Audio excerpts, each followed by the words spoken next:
This young man was bestowed a unique title by the system, the ultimate F2P Loser. However, this was hardly a glorious title. It was because Lin Huang had been grinding for half a year without pulling a single SR card. Finally, today, the system mercifully granted a luckless soul like him a free spin, and as a result, Lin Huang pulled the golden finger. He was instantly thrown into another world by the system. His phone fell to the ground with a thud, and the damn system even wished Lin Huang a pleasant journey in the new world. Lin Huang now found himself in the role of a character named Blade's Edge, glistening with blood.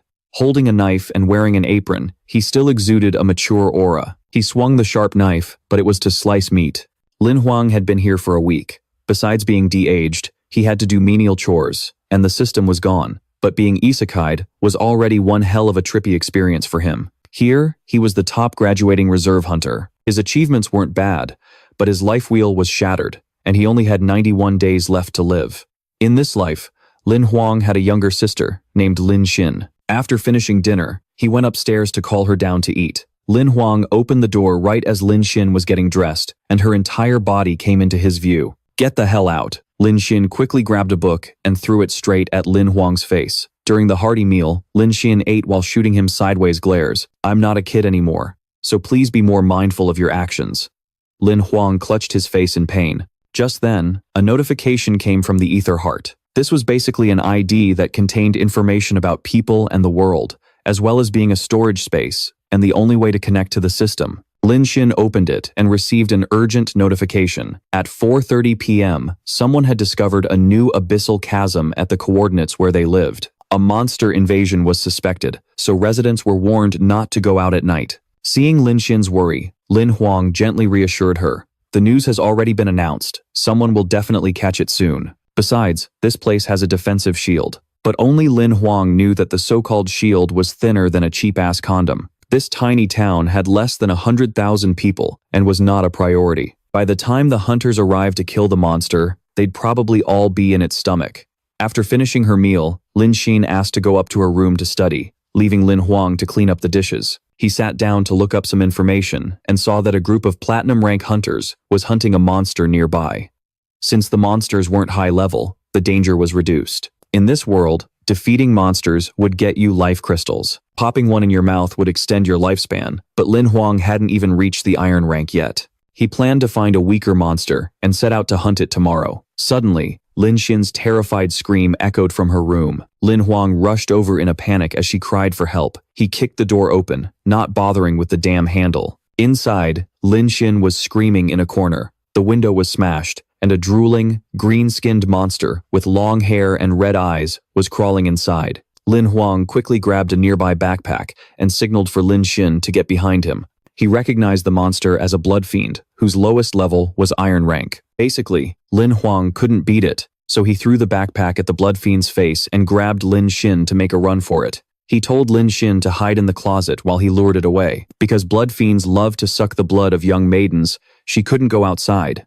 Lin Xin couldn't bear to let Lin Huang take the risk, her eyes welling up with tears. He firmly shut the closet door. "I will never let it hurt you." The blood fiend smashed through the wall and charged out. Lin Huang ran to the fire escape, yelling loudly to attract its attention. "Hey, you big ugly bastard, I'm over here." Enraged by the body shaming, the blood fiend furiously punched the wall, causing it to crack. Lin Huang booked it, luring it into a narrow space. The blood fiend crawled past Lin Xin's hiding spot. She covered her mouth, trying not to make a sound. Once he reached his destination, Lin Huang pulled out a loaded gun from somewhere. He unloaded the entire clip into its body. The blood fiend erected a protective barrier, rendering the bullets useless. Not only that, but the attack also enraged it, causing it to transform. Lin Huang gritted his teeth as he saw it use its special skill, blood energy gigantification, which raised the blood fiend's level by 1 and made it even uglier. At this point, it was no longer iron rank, it was at least bronze rank, which meant Lin Huang really had to run for his life now. He leaped out of the house. Luckily, it was a single-story home, so Lin Huang landed safely. The two of them engaged in hand-to-hand combat. To his own surprise, Lin Huang actually managed to dodge the blood fiend's Saitama-level punch. Even though it used blood energy gigantification, its power was only at the iron rank level. A gash on the blood fiend's body caught Lin Huang's eye, and he understood the situation. He fired his gun at it, slowing it down. Looking at the deep wound, Lin Huang guessed this monster had just escaped from the encirclement of the Platinum Hunters Guild. He just had to stall for time and prevent it from healing by drinking a maiden's blood, and the monster would be defeated soon. Although the Blood Fiend was injured, it was still far stronger than Lin Huang. Now, he had to figure out how to survive until then, but not even 5 seconds later, Lin Huang was sent flying by its multiple legs. He lay flat on the ground, raising his gun and aiming at the Blood Fiend as it prepared to lunge down and crush him. Damn it, I can't die like a loser. As if hearing Lam Huang's inner plea, the next bullets finally cracked its protective layer. Finally, one bullet managed to pierce through, embedding itself in the Blood Fiend's body.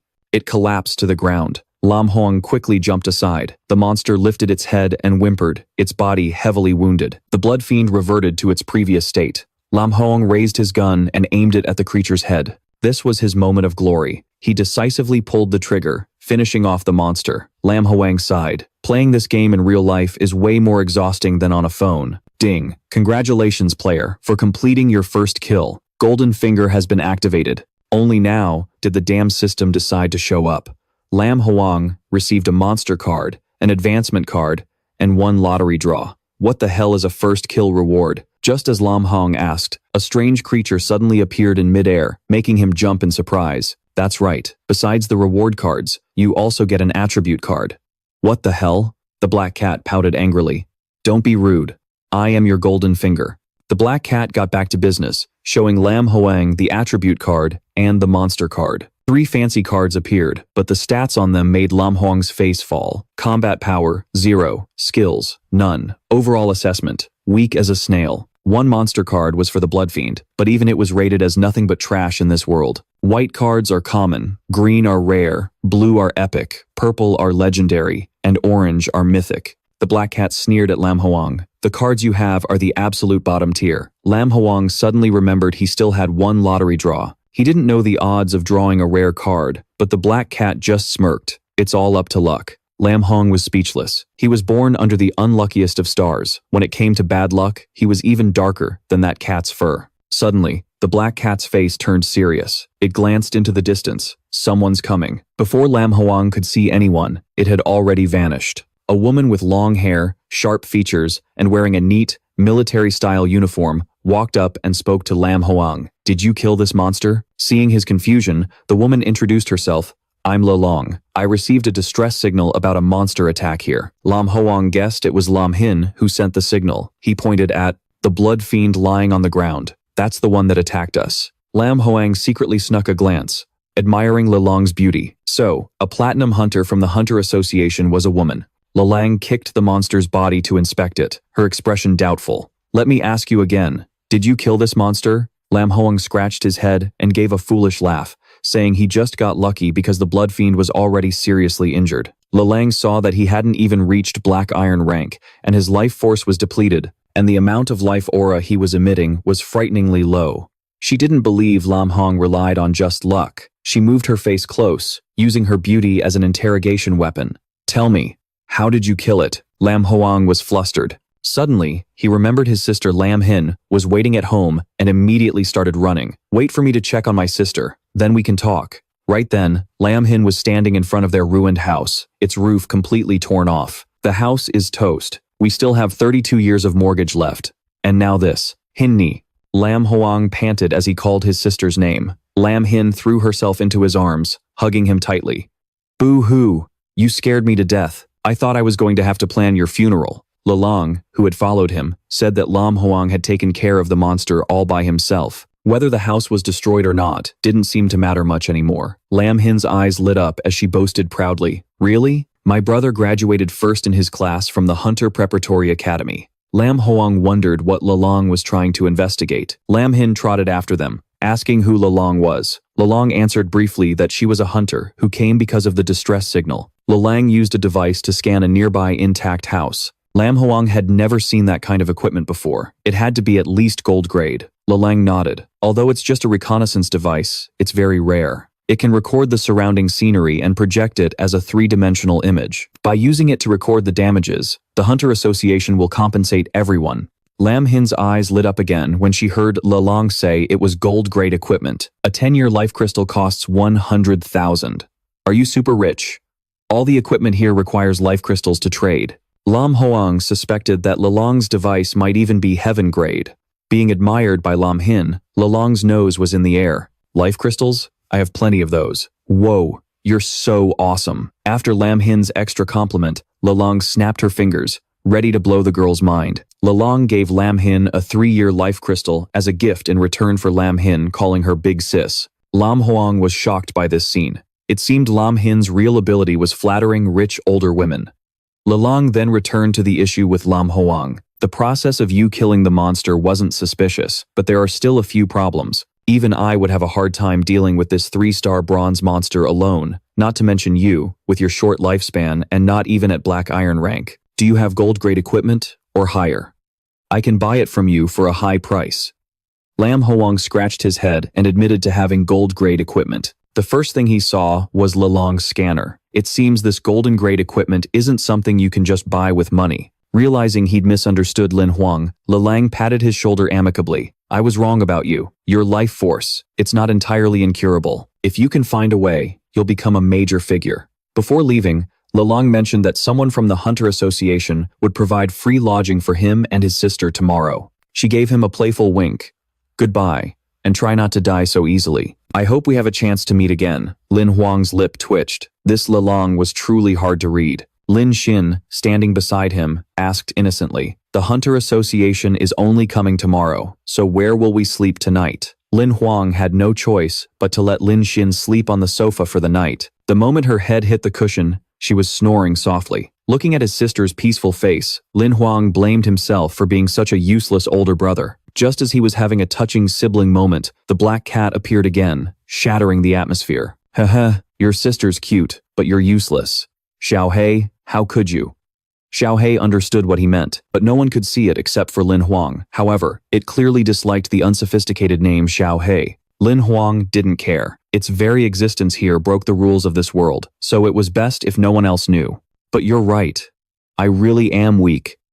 And I still have to protect my sister. For that reason, Lin Huang decided to draw a card. Xiao Hei asked again just to be sure, but he was determined to go big or go home. 10 cards appeared before him. It was time for a blind pull. Lin Huang refused to believe he'd been transported here just to have bad luck with gacha pulls. This is it. This is the one. Give me something rare. The card transformed. He had to admit, the special effects in this world were even better than in VR games. Lin Huang prayed for a rare card, but what the hell? It was a mission card. It wasn't even an equipment card. Holding the mission card in his hand, Lin Huang's heart ached. The mission.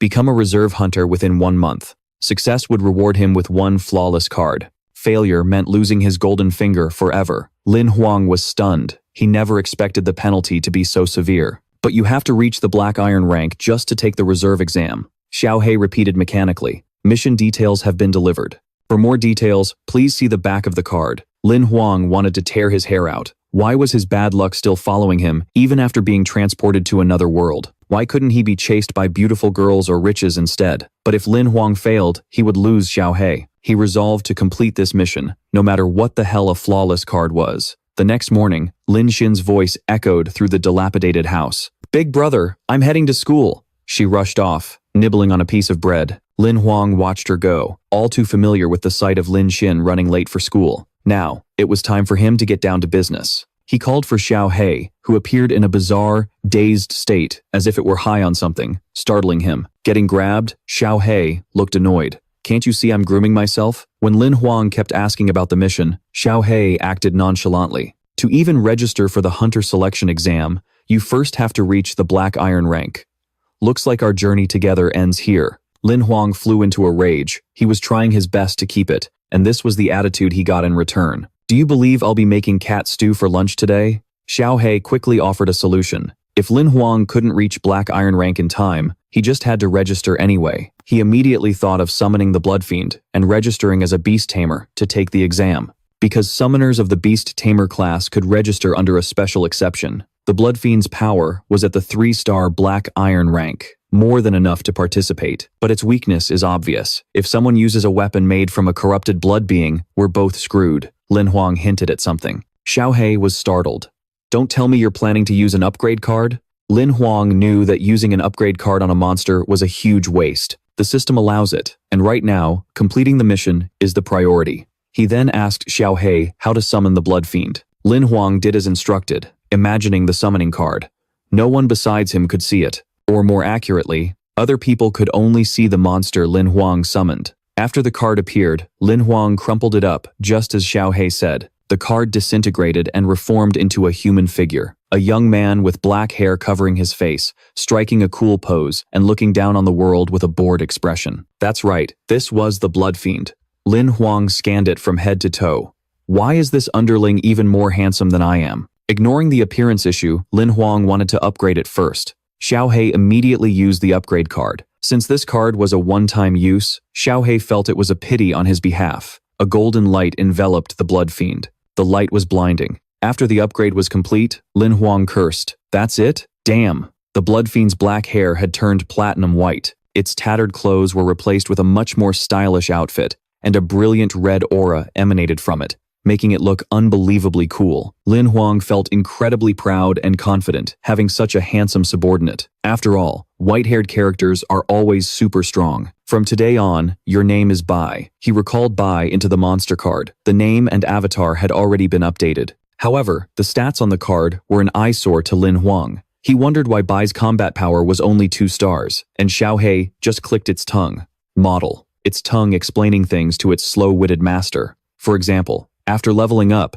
Bloodsucker had reached bronze rank, 3 stars. But because its master was still you, its level was dragged back down to iron rank, 3 stars. It's a rare sight to see a master's realm holding back their monster's level. As usual, Xiao Hei took the opportunity to roast Lin Huang, making him so pissed that he flipped the bird. Suddenly, there was a violent banging on the door. Lin Huang scrambled to open it, feeling that something was very wrong. Outside, 2 tall, dark, and intimidating men wearing sunglasses were staring intently at Lin Huang. He stammered, "What do you people want? Are you Lin Huang?" The uncle, with the beard, asked in a deep, powerful voice, exactly like a gangster sent to collect debts, which threw Lin Huang into a panic. Suddenly, the man grabbed his hand and grinned widely.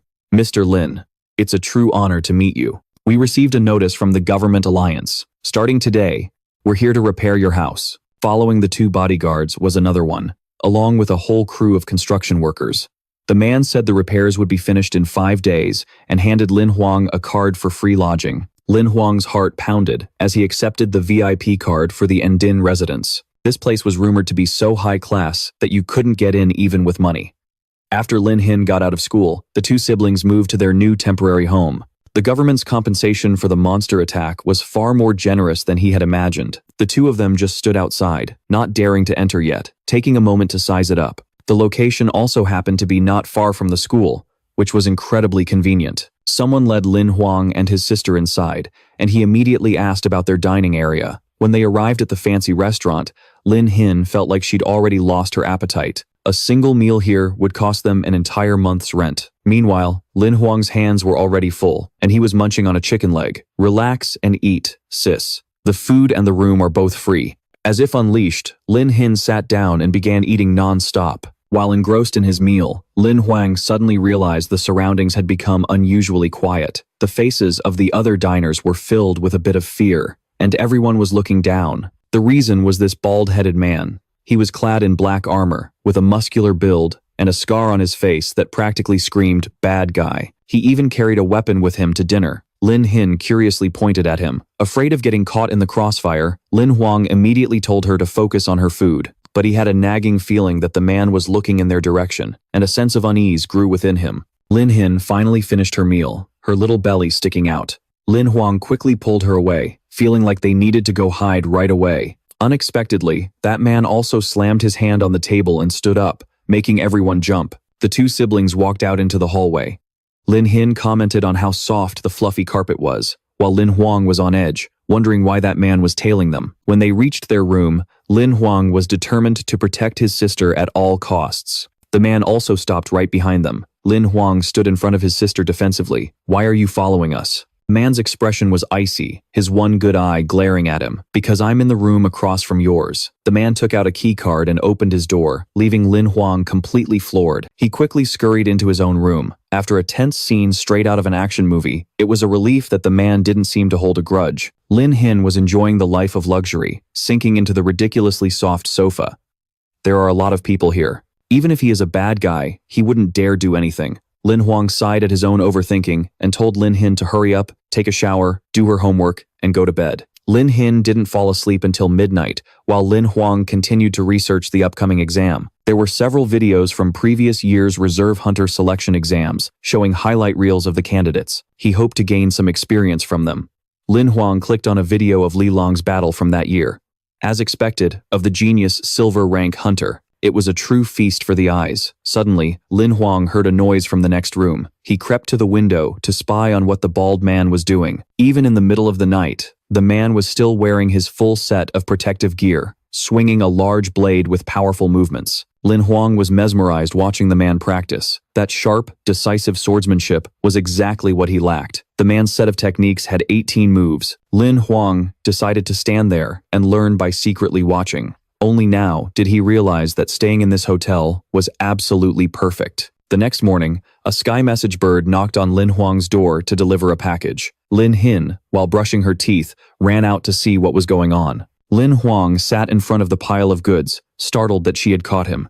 "Hurry up and get dressed, or you'll be late for school." Lin Hin kept pestering him, so Lin Huang had to tell her it was gear he was preparing for the selection exam. Only after she finally left did he feel at ease enough to unbox the items that had cost him nearly all his savings. First up were the explosive armor-piercing rounds. Although there were only 10 bullets, Lin Huang believed they would save his life at a crucial moment. Skipping past the smaller items, Lin Huang went straight for the main event. He held in his hand an Iron Rank standard combat blade, the best weapon he had ever bought. Lin Huang focused, recalling the 18 blade forms he had secretly watched the man perform last night, and immediately tried them out. From lift flower, to cross sweep, to waist pass, and cut down, Lin Huang executed each move as smoothly as butter. The system immediately rewarded him with a skill card fragment for the Great Wasteland Blade Sutra. At times like these, Xiao Hei had to explain things to Lin Huang again. This was just the basic knowledge, a collection of fragments. Combine them into a complete card, and you'll get that skill. Lin Huang excitedly swung his blade a few times and managed to get one fragment. A few more swings and I'll have enough. Dream on, buddy. Xiao Hei shattered Lin Huang's hopes. For it to count as practice, you must have an efficiency of over 80%. The system only took pity on you and gave you one fragment for the first time. After this, you have to achieve 100%. Lin Huang's dream was shattered. So you're saying I only get a fragment if I replicate his move 100% perfectly? What else? You think getting a skill is that easy?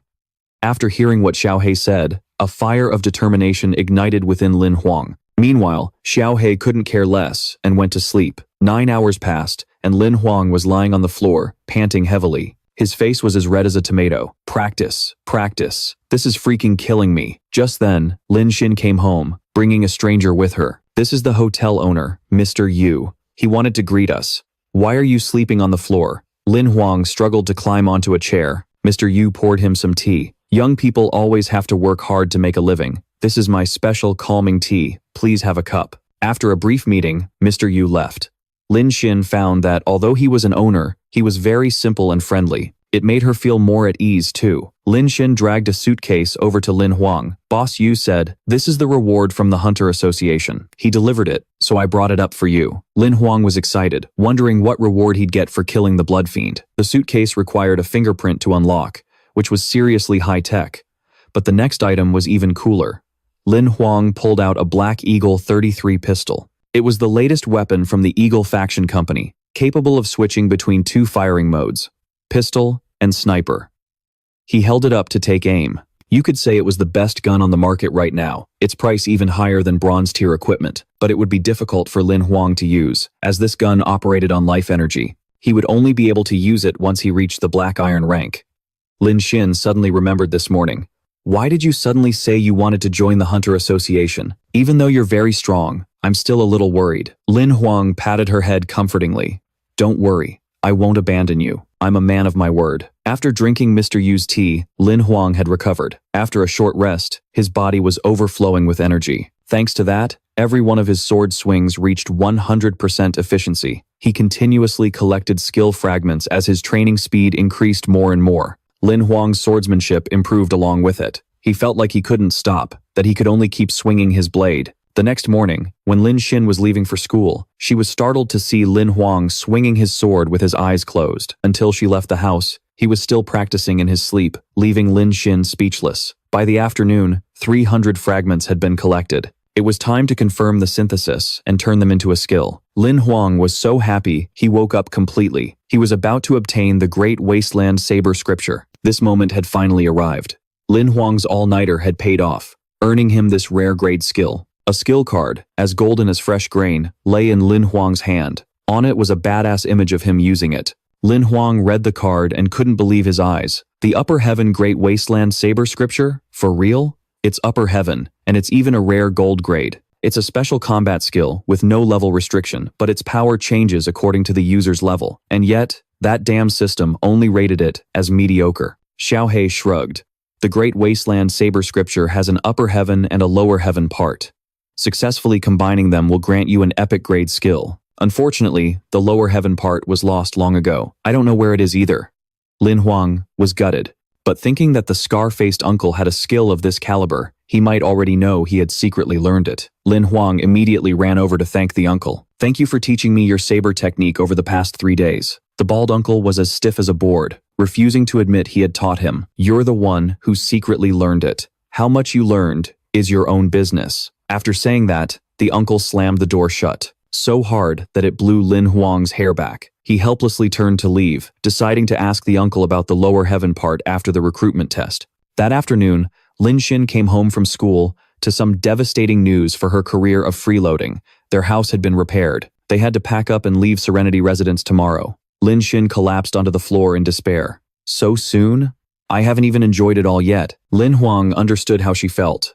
Who wouldn't like living for free, eating well, and sleeping well? He patted Lin Xin's head to comfort her. In the future, Lin Huang would give her a life 10,000 times better. Meanwhile, the bald uncle had another meeting with Mr. Yu, as if they were old acquaintances. The uncle didn't understand why Mr. Yu valued Lin Huang so much, when he had only gotten lucky and killed a single blood fiend. His rank isn't even black iron, and his life wheel is about to shatter. Mr. Yu remained calm in the face of the uncle's agitation. Gu Yi, we've known each other for so long. Have you ever seen me misjudge someone?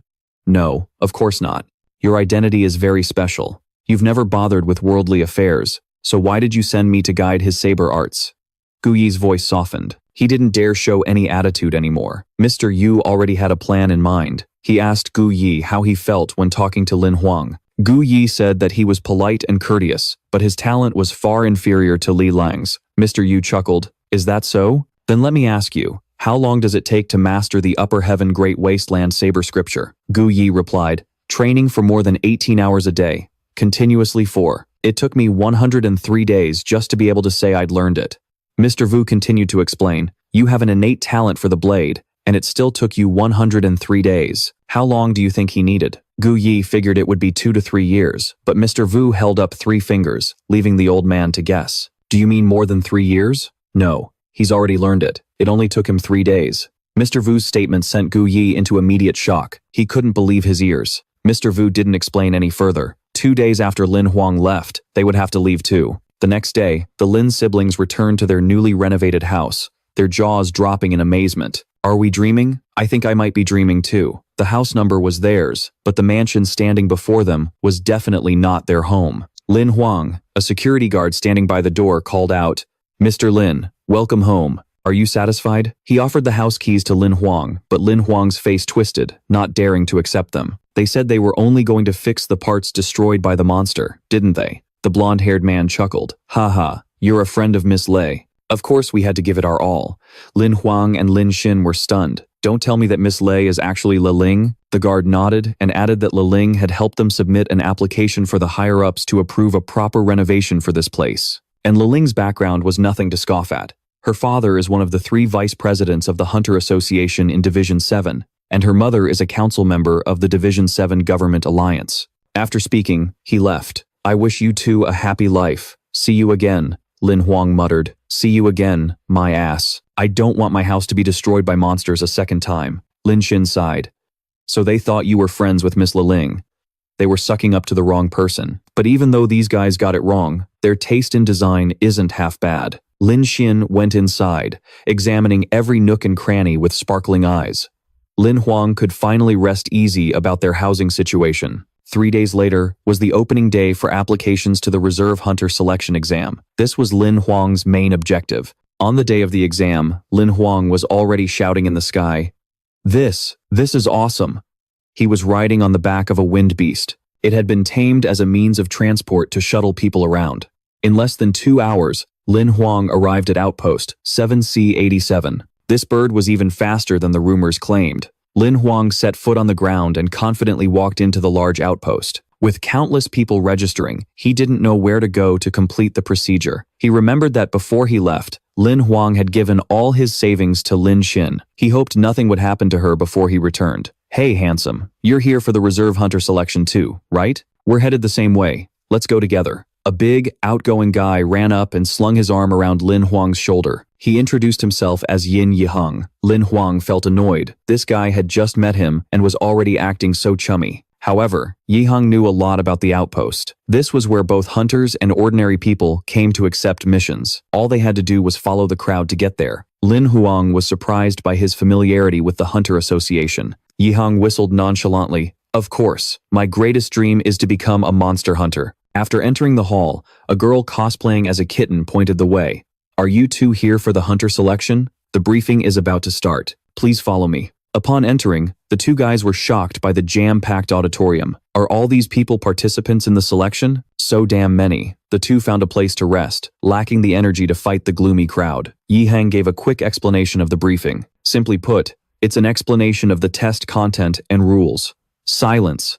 A sharp female voice rang out. Yi Yeyu was the chief examiner for this selection, holding a whip, ready to lash the butt of anyone who dared to leave the hall. Any candidate who hasn't arrived is considered to have given up and withdrawn. Yiheng's face flushed red. Just as he thought, this year's chief examiner was the demoness, Yi Yeyu. Yeyu was called the demoness for her cruelty, exemplified by how she threatened anyone who dared to interrupt her. The test location this time is a wilderness area, the Crimson Gold Desert, more than 300 kilometers from the outpost.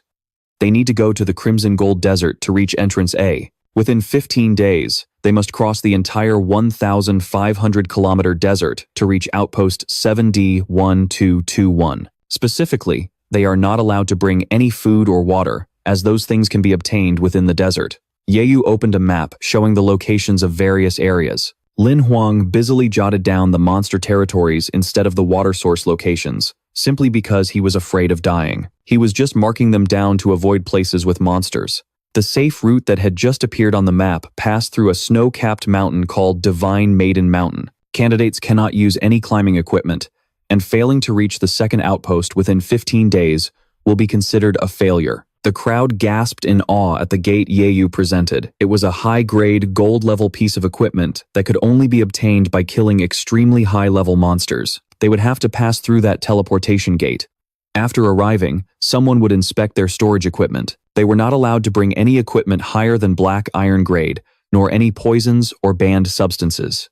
Each person, come up and receive your rescue gear. Pressing it will send out a distress signal, but it will also result in disqualification from the test. When it was Lin Huang's turn, he was suddenly stopped by Yeyu. She looked at him and gave a wicked smile, making Lin Huang feel like he was being mocked. Go on. Yeyu let him pass. Huang wouldn't live long anyway, so she probably overlooked the fact that he hadn't even reached the black iron rank. After stepping through the gate, Lin Huang arrived at the desert assembly point. A thought crossed his mind. How is this any different from Doraemon's Anywhere door? Yeyu had finished inspecting their equipment space. Before starting, the candidates connected their Imperial Heart Rings to the association's network. All navigation and positioning functions would be disabled. Only the item pickup function would remain active.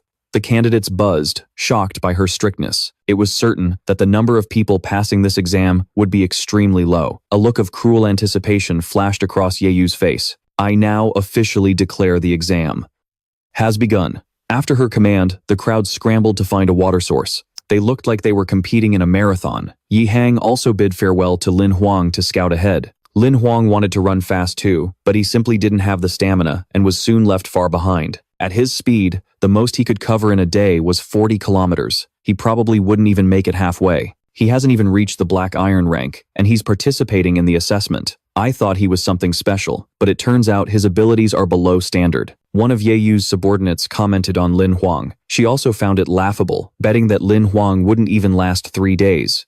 Xiao Hei also appeared, lamenting that at Lin Huang's speed, it would take him a year to get there. But he had it all figured out. If he just ran blindly like them, he'd die of dehydration in half a day. But Xiao Hei calculated that, excluding the 2 days for climbing the snow mountain, he'd need to travel at least 100 kilometers a day to finish. Lin Huang opened his notebook. Looks like I can't do this on my own. Xiao Hei immediately refused. The system only has an auxiliary function. I can't help you. Lin Huang only needed it to provide information, not to meddle in other matters. Specifically, he wanted Xiao Hei to get him information on the Sado tribe.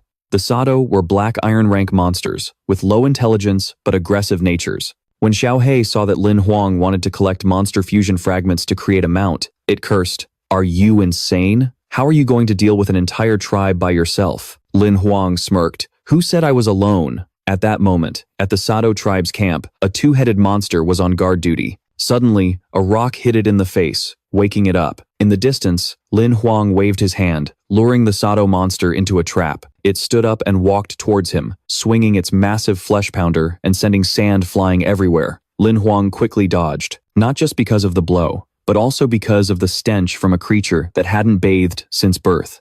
Lin Huang climbed a sand dune, taunting it as he ran. "Come on! If you want some meat, follow me." The Sado monster ran surprisingly fast. Just as it raised its weapon, its eyes went wide. Its 2 heads had been severed from its neck without it even realizing. Bai landed gracefully, his cool, indifferent expression unchanged. Lin Huang brushed off the sand and ran towards Bai, giving him a thumbs up. "Freaking awesome! I knew you could do it." Lin Huang patted Bai's shoulder. It was already close to bronze rank power. Slicing through these black iron monsters was as easy as cutting vegetables. With this kind of strength, he didn't need to lure enemies anymore. They could just go on a direct rampage. The system then sent a notification that Lin Huang had obtained life light, which confused him. The life wheel above Lin Huang's head lit up, startling him. Xiao Hei suddenly remembered.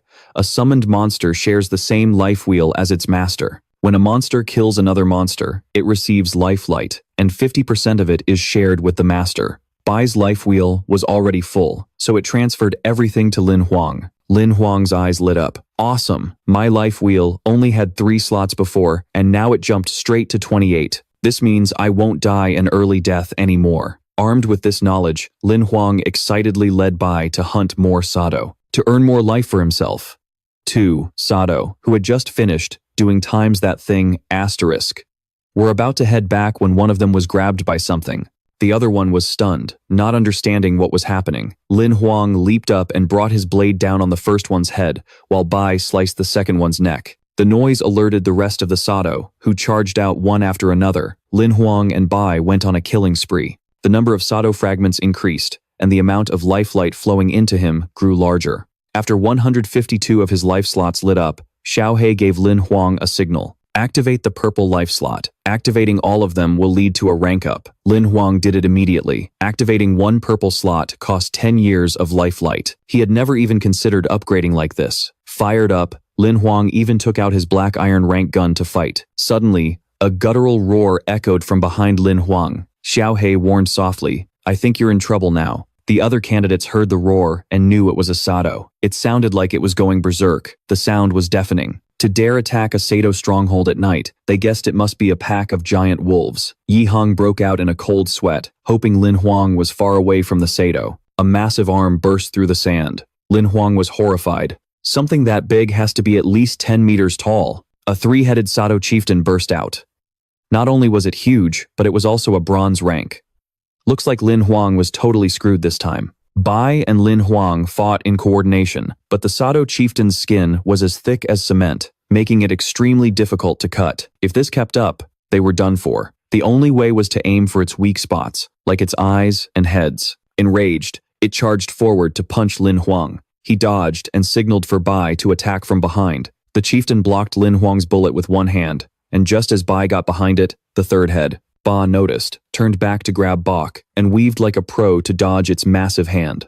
Lam Huang, standing to the side, shouted. He was directing the attack, but the chieftain suddenly turned and charged at him. The chieftain focused all its attention on Lam Huang. It thought its feint had worked, but it was wrong. The corner of Lam Huang's mouth curled up. He switched to his high-quality magazine and opened fire. "You're the one who fell for the trap, you fool." 3 explosive rounds pierced through the chieftain's head. Luckily, Lam Huang had prepared in advance, placing an order on an e-commerce site. Just as Lam Huang took down the Sand Chieftain, Xiao Hei cheered him on. "Boss Lam is the GOAT." "Goat my ass. You're the first one to run when things get dangerous."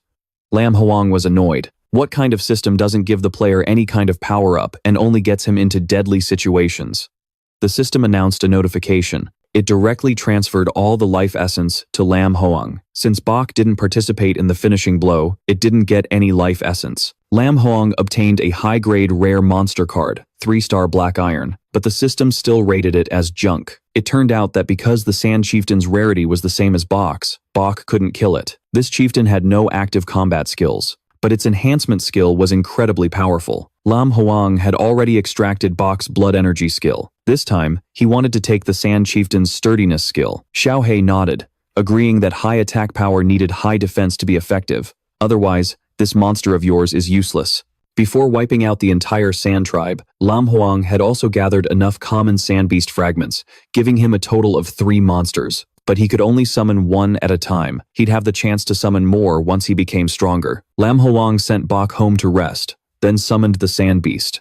It was twice his height, powerful and majestic. Lam Huang immediately named it Tyrant. After wiping out the sand tribe, Xiao Hei thought he would use Tyrant as a mount, but since Tyrant was a rare grade monster, Lam Huang was hesitant. He had to put it away for display, only daring to ride a common sand beast. He couldn't bear to take his 2 other assassin-type monsters outside. Xiao Hei nodded approvingly. As expected of someone from a poor background, he calculated everything carefully. In addition, the system had another feature. When cards of the same species appeared, the one with the higher rarity could devour the lower one, and it would receive a random skill upgrade. This meant Tyrant could devour the common Sand Beast card to level up, but Lam Huang was in no hurry. For now, riding this Sand Beast was very comfortable, and he needed it with him to complete the mission. The common Sand Beast entered acceleration mode, moving as fast as the wind. Lam Huang watched the night scenery from its back. Without it, this was as far as he could have gotten. Cruising along the sand dunes, the Sand Beast suddenly tripped on a chain, causing them both to stumble and fall flat on their faces. Oh wait, only the Sand Beast smashed its face into the ground. Lam Huang landed like a total badass. "Who dares to pull a stunt on me?" A voice rang out. "Aren't you afraid of dying, talking like that?" A group of young punks appeared to block Lam Huang's path. The blonde-haired leader provoked him. "So you're a beastmaster, you little brat. You haven't even reached the black iron rank, yet you dare to participate in the hunter selection?" Lam Huang brushed the sand off himself. The Sand Beast, upon seeing the enemy, growled angrily because they made it trip and fall. "So, they're human. And here I thought it was some kind of bizarre creature."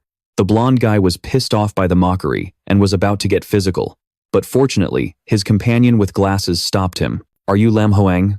Sorry about the trap. I'm Zuo Qiukang, and this is my cousin, Xuejie. We meant no harm. I hope you can forgive us." Lam Huang realized this guy was their leader, a smooth talker. Anyone who hangs out with a group of thugs is definitely no saint. He immediately tried to leave, but Zuo Qiukang deliberately made excuses to keep him there. Seeing that he had a monster, he said that even a strong summoned beastmaster is at a disadvantage when acting alone. Moreover, a sand beast couldn't climb a snow mountain, so Zuo Qiukang wanted Lam Huang to team up with him. "Thanks for the kind offer, but I'm used to going alone." Lam Huang directly refused. This guy was being nice out of the blue, and there's no such thing as a free lunch. Xuejie stepped forward to block Lam Huang's path. He drew a knife, trying to start something. "Don't you act all high and mighty. If we didn't need your sand beast to get to the snow mountain quickly, who the hell would care if you live or die?" Lam Huang's face darkened. In the world of clans, some families had already surpassed the gold rank. Only then were they recognized as nobles by the government alliance. It's no wonder they're so strong.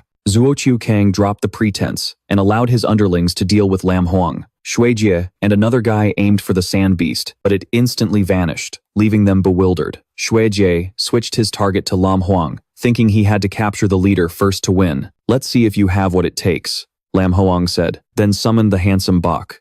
In a split second, Bach neatly took care of Xuejie. Seeing the situation was beyond their imagination, the underlings rushed forward to help. Lam Huang recalled Bach and summoned Tyrant. It stood towering right behind them. They were stunned and froze for a few seconds. 3 of them. Is that even possible? Tyrant roared. With a single swipe of its arm, all 3 of them were sent flying. Zuoqiu Kong was also battered, but he refused to accept defeat. A beastmaster who hasn't even reached the Black Iron rank. How can you summon 3 monsters? Lam Hoang stared at them with a cold, sharp gaze. A moment ago, you were talking about teaching me a lesson, so how come you're all lying on the ground now? Zuoqiu Kang hastily used a shield to block Tyrant's punch, protecting Xuejie. Teet Keet, young Master Lam, let's talk this out. Seeing the crack on his Black Iron rank protective weapon, Cao Kong finally realized that Tyrant possessed the strength of a bronze rank. Lin Huang signaled for Tyrant to stand down for a moment to see what Cao Kong had to say. Cao Kong adopted a conciliatory tone and apologized to Lin Huang, while Tiet Kiet, bitter and refusing to lose, snapped, no need to apologize to him. If he kills someone, he'll be disqualified from the test, blacklisted by the Hunter Association, and barred from the selection. I am a noble. Killing a noble is a major crime. Annoyed that Tiet Kiet had interrupted and ruined his plan, Cao Kong snapped at him to shut his mouth. Cao Kang then turned back, hoping to compensate and befriend Lin Huang, offering him his choice of one of their pieces of equipment. Lin Huang didn't want his compensation. He pointed at Tiet Kiet and said, I want everything inside his storage space as compensation for my psychological distress. Enraged, Tiet Kiet threw a dart at Lin Huang. Without your summoned monster, you're just a worthless piece of trash. What right do you have to make demands? Tyrant blocked the dart with one hand.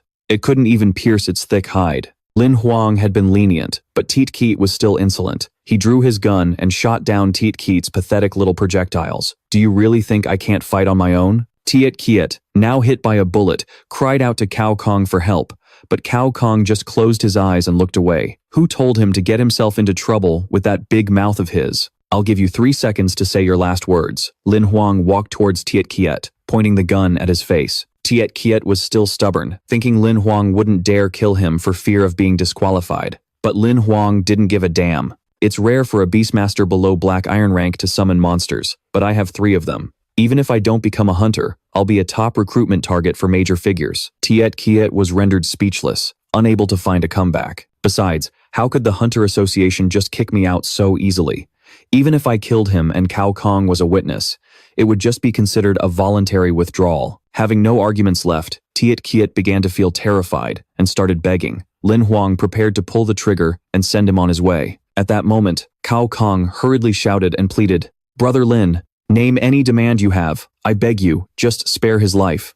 I will do my utmost to compensate you. Tiet Kiet also quickly turned and knelt, begging for his life and offering Lin Huang 4 Black Iron rank items. You can have everything in my storage space, too. Lin Huang holstered his gun. Although the guy deserved to die, he still had to let the young master save some face. Deep down, Lin Huang didn't want to kill anyone, especially these nobles. He had scared them enough, hoping they wouldn't dare bother him again. Just then, a weak voice called out, Help! Save me! Lin Huang looked towards the person. That silhouette looked so familiar. It was Yi Hang. After getting a full meal, Yi Hang's spirits recovered. I never expected you to be a beastmaster, brother. If I hadn't run into you, I'd probably be buried in this desert by now. Lin Huang was confused. Yi Hang had been with a group, but now he was all alone. While the two were talking, Tyrant sat there, staring at the roasted meat, drooling waterfalls. Getting back to Yi Hang's story, they had just set up their tents when a sandworm appeared. Everyone fled in chaos, and the group just scattered. You're the one who saved me. From now on, we are sworn brothers. As he spoke, Yi Hang cut a piece of the armored boar meat he had hunted that day and gave it to Lin Huang to seal their brotherhood. His eyes lit up. My goal is to become a food hunter. Did you know? Food hunters travel from north to south, finding ingredients to make the most amazing dishes. That's what life is all about. Yi Hang explained his knowledge of different types of meat while he ate. Lin Huang sighed. Yi Hang was a good guy and even knew how to cook. It was just a pity he suffered from a bad case of verbal diarrhea. So, that night, Lin Huang refused to sleep in the same tent as Yi Hang, making the guy upset. We can sleep together, you know. Are you really going to make me sleep out here in the open desert? But Lin Huang was adamant. He was used to sleeping alone. Besides, this was also payback for Yi Hang's non-stop chatter earlier. Tonight, Lin Huang had Tyrant stand guard, as its mental state was still unstable. A few hours later, Yi Hang was dead asleep and the fire had gone out. Lin Huang was sleeping when he heard a clicking sound. Tyrant's shadow zipped past. He rushed outside and saw it with its jaw hanging open in terror. Lin Huang followed its dazed gaze. Holy crap, we're totally screwed this time. Lin Huang frantically pulled Yi Hang to his feet, who was still lost in a dream. Is it morning already? Breakfast? Breakfast my ass, run. Yi Hang rubbed his eyes and looked into the distance, where a pitch-black swarm of nether crows was flying towards them. The two of them fled on Tyrant's back. From the moment he became fully aware of the situation, Yi Hang hadn't stopped screaming his lungs out. Lin Huang had to ask for information about the crows just to get Yi Hang to stop screaming. He had heard about this swarm before. They were a type of incorporeal spirit. They can pass through any obstacle. In short, you can't hide, and you can't outrun them. Those who are caught have their bodies left without a single wound, but their life force is drained completely, like a mummy. Yi Hang trembled. Even gold-rank hunters don't have what it takes to face them, let alone us. Suddenly, Yi Hang slipped and fell. Tyrant immediately snatched him up and kept running. It kept running while swinging him around, making Yi Hang dizzy and disoriented. Lin Huang tried desperately to think of a plan. If he sent out a distress signal, it would mean forfeiting, but giving up now would mean his entire month of effort would go down the drain. He could barely even breathe. Caught between his life and his golden finger, Lin Huang struggled to make a choice. Meanwhile, at Outpost 7D, 121, Yan Yu sipped her wine thoughtfully. The strength of the candidates in this year's selection was seriously concerning. If no real talent showed up, she was going to become a laughingstock. Just then, an SOS signal appeared on the map, and Yan Yu sighed. Again? Can't a girl get some rest in the middle of the night? But the unusual speed of the signal's movement made her suspicious. She immediately opened a summoning portal, but saw no one. Suspicious, Yan Yu looked around. Could it be that a monster ate the person and is now carrying the beacon? In the distance, a large figure emerged, accompanied by a loud noise. When Lin Huang saw Yan Yu, he was overjoyed. Examiner, my lady, help us get out of here. Before Yan Yu could figure out what was happening, Lin Huang had already dived through the portal. It was only then that he realized he hadn't recalled his tyrant, leaving its head stuck between the two realms. Lin Huang quickly pulled the big guy inside. With an embarrassed look, he said, I'm sorry, if I'd been a step slower. Just get out of the way. Yan Yu snapped angrily. Only then did Lin Huang realize the compromising position they were in. After explaining how they were chased by a flock of crows, Lin Huang had no choice but to send the signal. Yan Yu noticed that Tyrant's earlier speed was far beyond that of a normal level 3 black iron sand lizard. She guessed that it had mutated. Lin Huang had to admit that although Tyrant hadn't been upgraded yet, it was already a rare green tier card. He never expected her to see through it. Yan Yu nodded and decided to report the crow flock to her superiors. It could be dealt with by morning. Lin Huang obediently agreed, while mentally plotting how to get to another outpost for a new assessment. After the crows are dealt with, I'll take you two back to your original starting point. You will continue the assessment. Lin Huang nodded sadly, claiming that he never actually pressed the help button. It must have been a system error. Yan Yu nodded, signaling for him to take Yi Hang to rest and wait for her. Suddenly, something clicked in Lin Huang's mind. His eyes lit up. You mean, we can continue the assessment? Yan Yu looked confused. Are you that eager to be disqualified? Of course not. Lin Huang cheerfully pulled Yi Hang away, politely closing the door behind him. After Lin Huang left, Yan Yu finally let herself go, jumping up and down with joy. This is great. I actually found a Beastmaster with a mutated summon this time. Let's see who dares say this old lady only picks weaklings. The next morning, Lin Huang received some shocking news. That entire flock of netherworld crows had been completely wiped out in just a few minutes. Yan Yu tossed her hair arrogantly. The people the association sent are all incredibly powerful hunters, stronger than you can possibly imagine. Stop overthinking it and just focus on passing the test. Before leaving, Yan Yu threatened Lin Huang, if you dare send another signal, you'll be paying for everything in this hotel room. Hearing this, Yi Hang slung his arm around Lin Huang's neck and whispered, what in the world did you two do in the hotel room that sounds so intense? Annoyed by his friend's nosiness, Lin Huang snapped, shut up, or you can fend for yourself. They were dropped off in a strange, desolate place. Last night, the crows came from the south, so Tyrant carried them north. In half an hour, they seemed to have traveled more than 60 kilometers north, a whole night wasted. Lin Huang tried to speed things up. Tyrant carried the two of them on its shoulders under the blazing desert sun. Yi Hang felt like even all the fat he had stored up wasn't enough to save him now. After walking for a while, the group arrived at a supply depot. Yi Hang's eyes lit up. Let's go, quickly. We'll rest after noon and then keep going. But Lin Huang thought it was better to be cautious. What if someone got here before us? The two went inside, but but there were no signs of anyone else, and it was fully stocked with food and drinks. Yi Hang dove in like a starving man. "It's all my favorite stuff. You should grab some too." Lin Huang told him to just take the supplies and follow the station's rules, while he himself scanned the surroundings. He noticed a messy pile of items on the floor. It seemed someone else had indeed been here first. Yi Hang wondered aloud as he gathered food. Isn't this the only station within 100 kilometers? It's normal for someone else to have come. But Lin Huang felt that something was wrong. The items left behind were all daily necessities. While not valuable, you couldn't survive without them. There's only one possibility. These people must have encountered something that forced them to leave in a hurry. Lin Huang's words made Yi Hang's face turn pale with fear. The lack of any signs of a fight was even more terrifying. Suddenly, Tyrant roared from outside. The two of them quickly jumped on its back and started running. Something was churning towards them from beneath the sand. It was faster than Tyrant, and caught up to them in no time. Tyrant swung its arm, smashing its fist into the sand. A giant sandworm erupted from the ground. The two young men, Lin Huang and Yi Hang, went pale. "What is this thing? It's disgusting." The death worm is a type of demonic species from the Crimson Gold Desert. Even Tyrant was no match for it. They were baffled as to why this kind of monster would suddenly appear on a supposedly safe route. But first, they had to fight. Lin Huang fired his gun into the death worm's mouth, but the bullets were swallowed whole. On top of that, its writhing movements were so fast, they feared they wouldn't be able to escape. Suddenly, Lin Huang realized something and signaled for Tyrant to stand still. Yi Hang cried out desperately, "Don't move! Are you crazy? Let's run or we're dead." "Shut up, you don't move either." The worm, stay perfectly still. It has no eyes and no ears. It probably relies on a sixth sense to hunt. Sure enough, the worm started searching for a target, no longer attacking them. But if they just stood still, they had no way of escaping either. Yi Hang suddenly had an idea. He tried to lure the worm with a piece of dried meat and make a run for it. Lin Huang frantically signaled for him to stay still, but it was too late. The worm immediately turned towards Yi Hang. He was so scared that he lost his footing and fell off Tyrant's shoulder.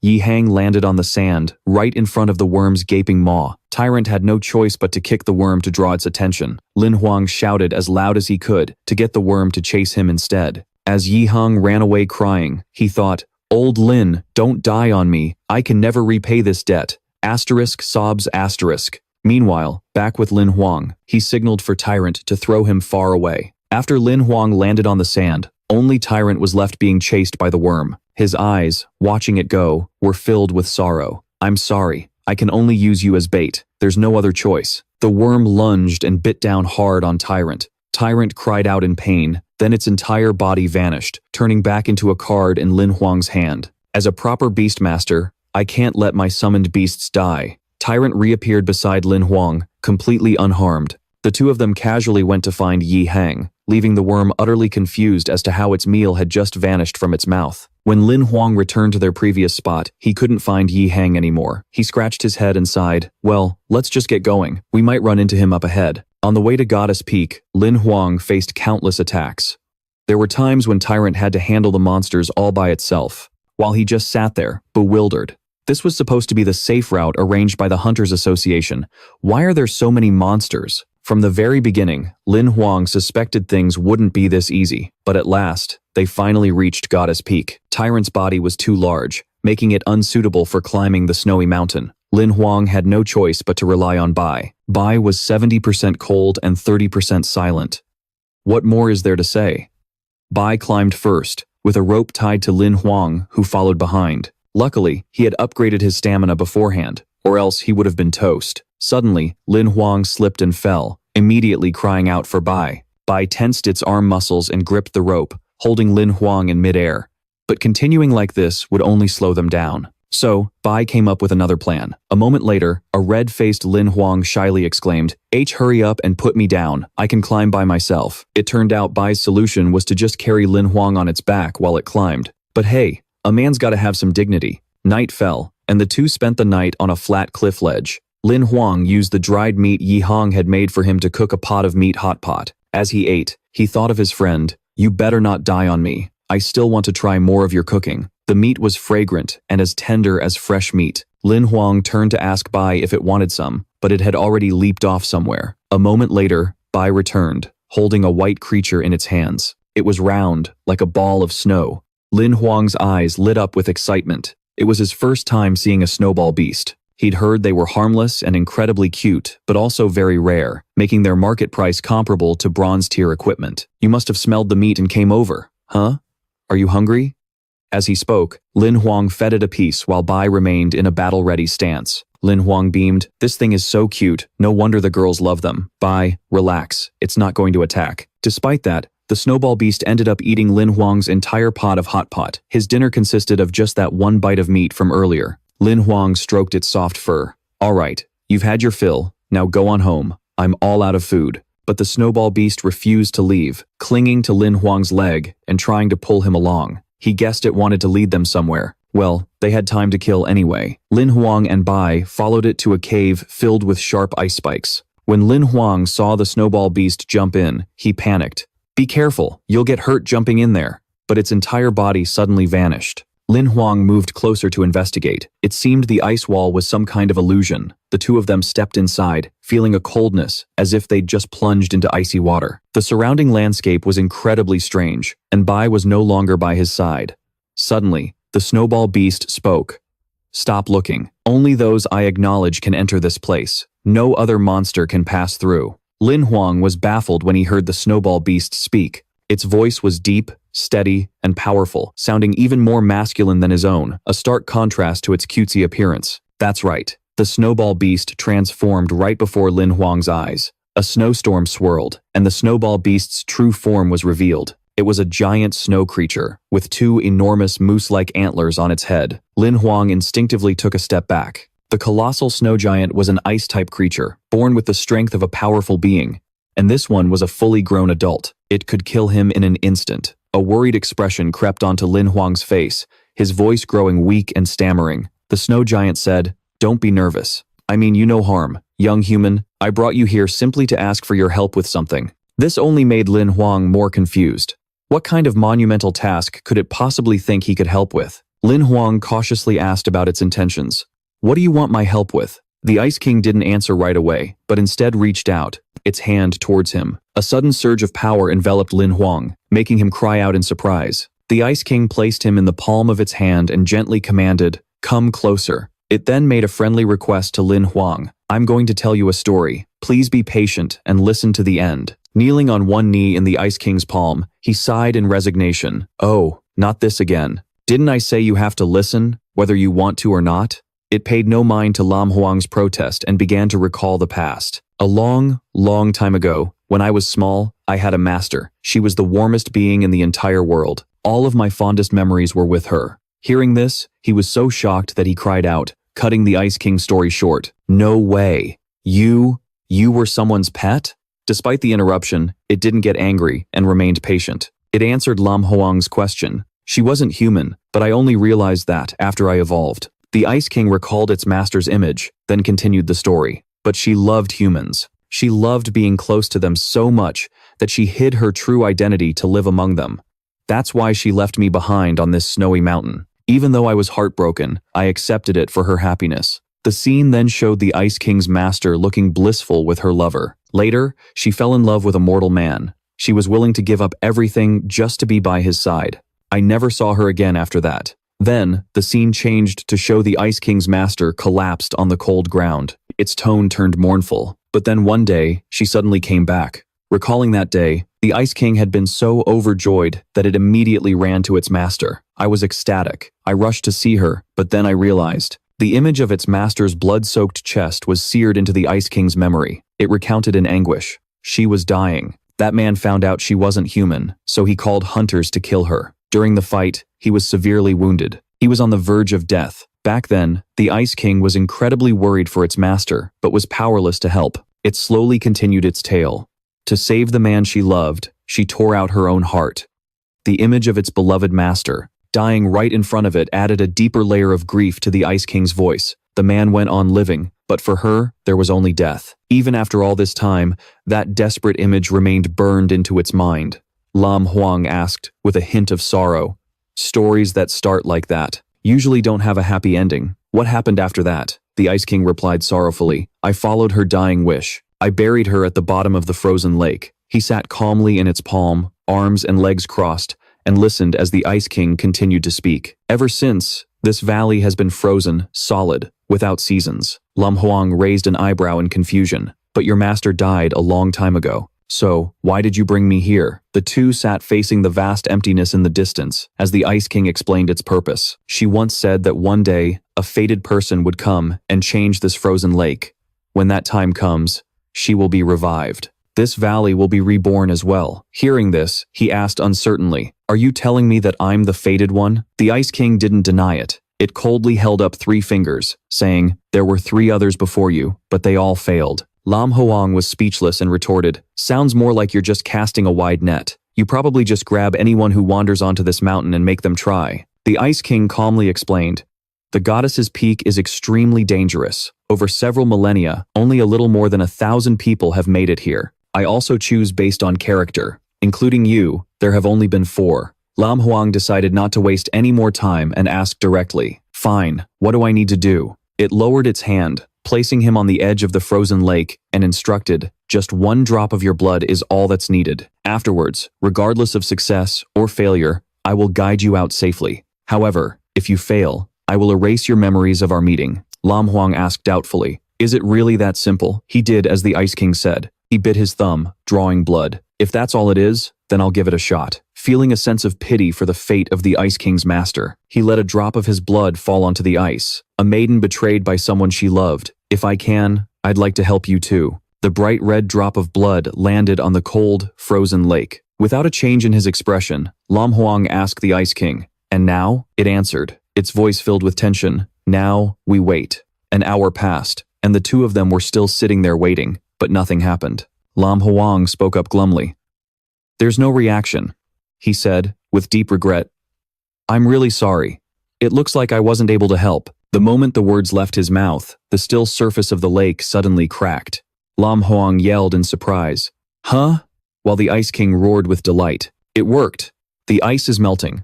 From the center of the lake, cool blue water began to rise, and within moments, the entire basin was full. The surrounding ice and snow vanished along with it. Lin Huang couldn't believe his eyes, exclaiming, "Not only has the ice melted, but the grass and trees are growing again." He looked down at the vibrant green grass beneath his feet and wondered in astonishment, "Good grief, is my blood some kind of super fertilizer?" The Ice King's eyes welled up with emotion as it called out desperately, "Master, my master!" At the center of the lake, a graceful figure began to appear, veiled by columns of crystal-clear water. The Ice King's calls echoed, louder and louder, "Master."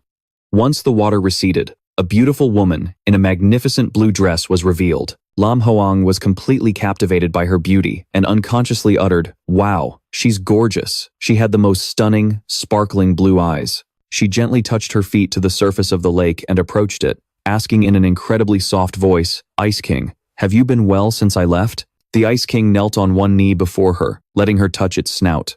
"Deeply grateful," she said. "You've been protecting me all this time?"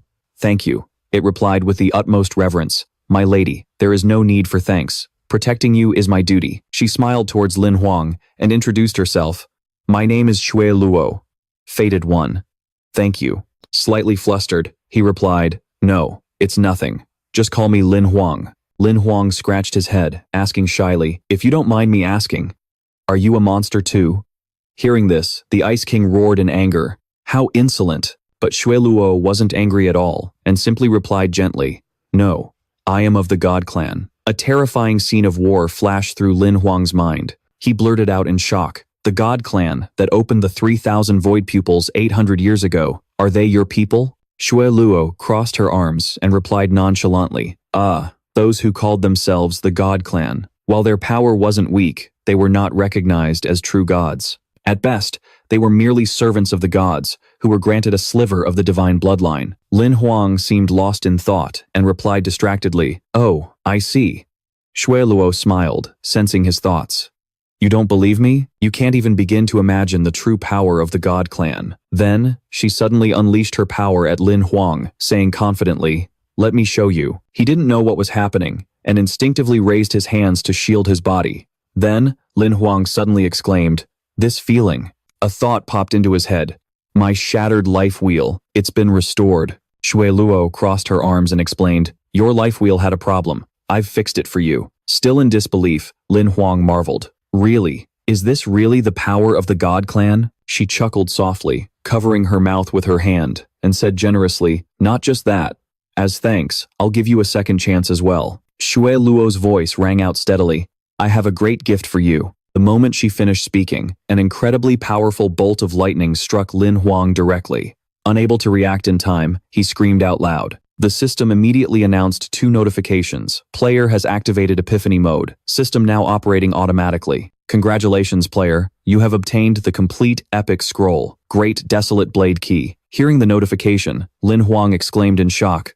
What? The system had gifted Lin Huang a skill card. Skill name, Great Desolate Blade Key. Rarity, Epic. Skill type, Blade Technique.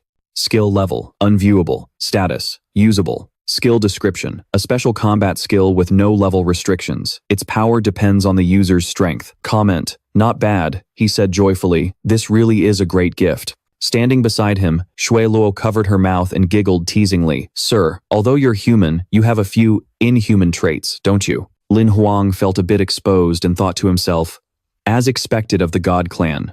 Their perception is incredible. No wonder Xiao Hei is hiding and doesn't dare to come out. The Ice King once again placed him in its palm. Shui Luo, sitting on its shoulder, said gently, we will see you out of here. Be careful on your path ahead. I will repay you for saving my life someday. Lin Huang replied politely, there's no need. The great gift you gave me is more than enough. After setting him down at the exit, Shui Luo said, after you leave, sir, we will also be departing. Lin Huang asked curiously, where to? She answered as if it were obvious.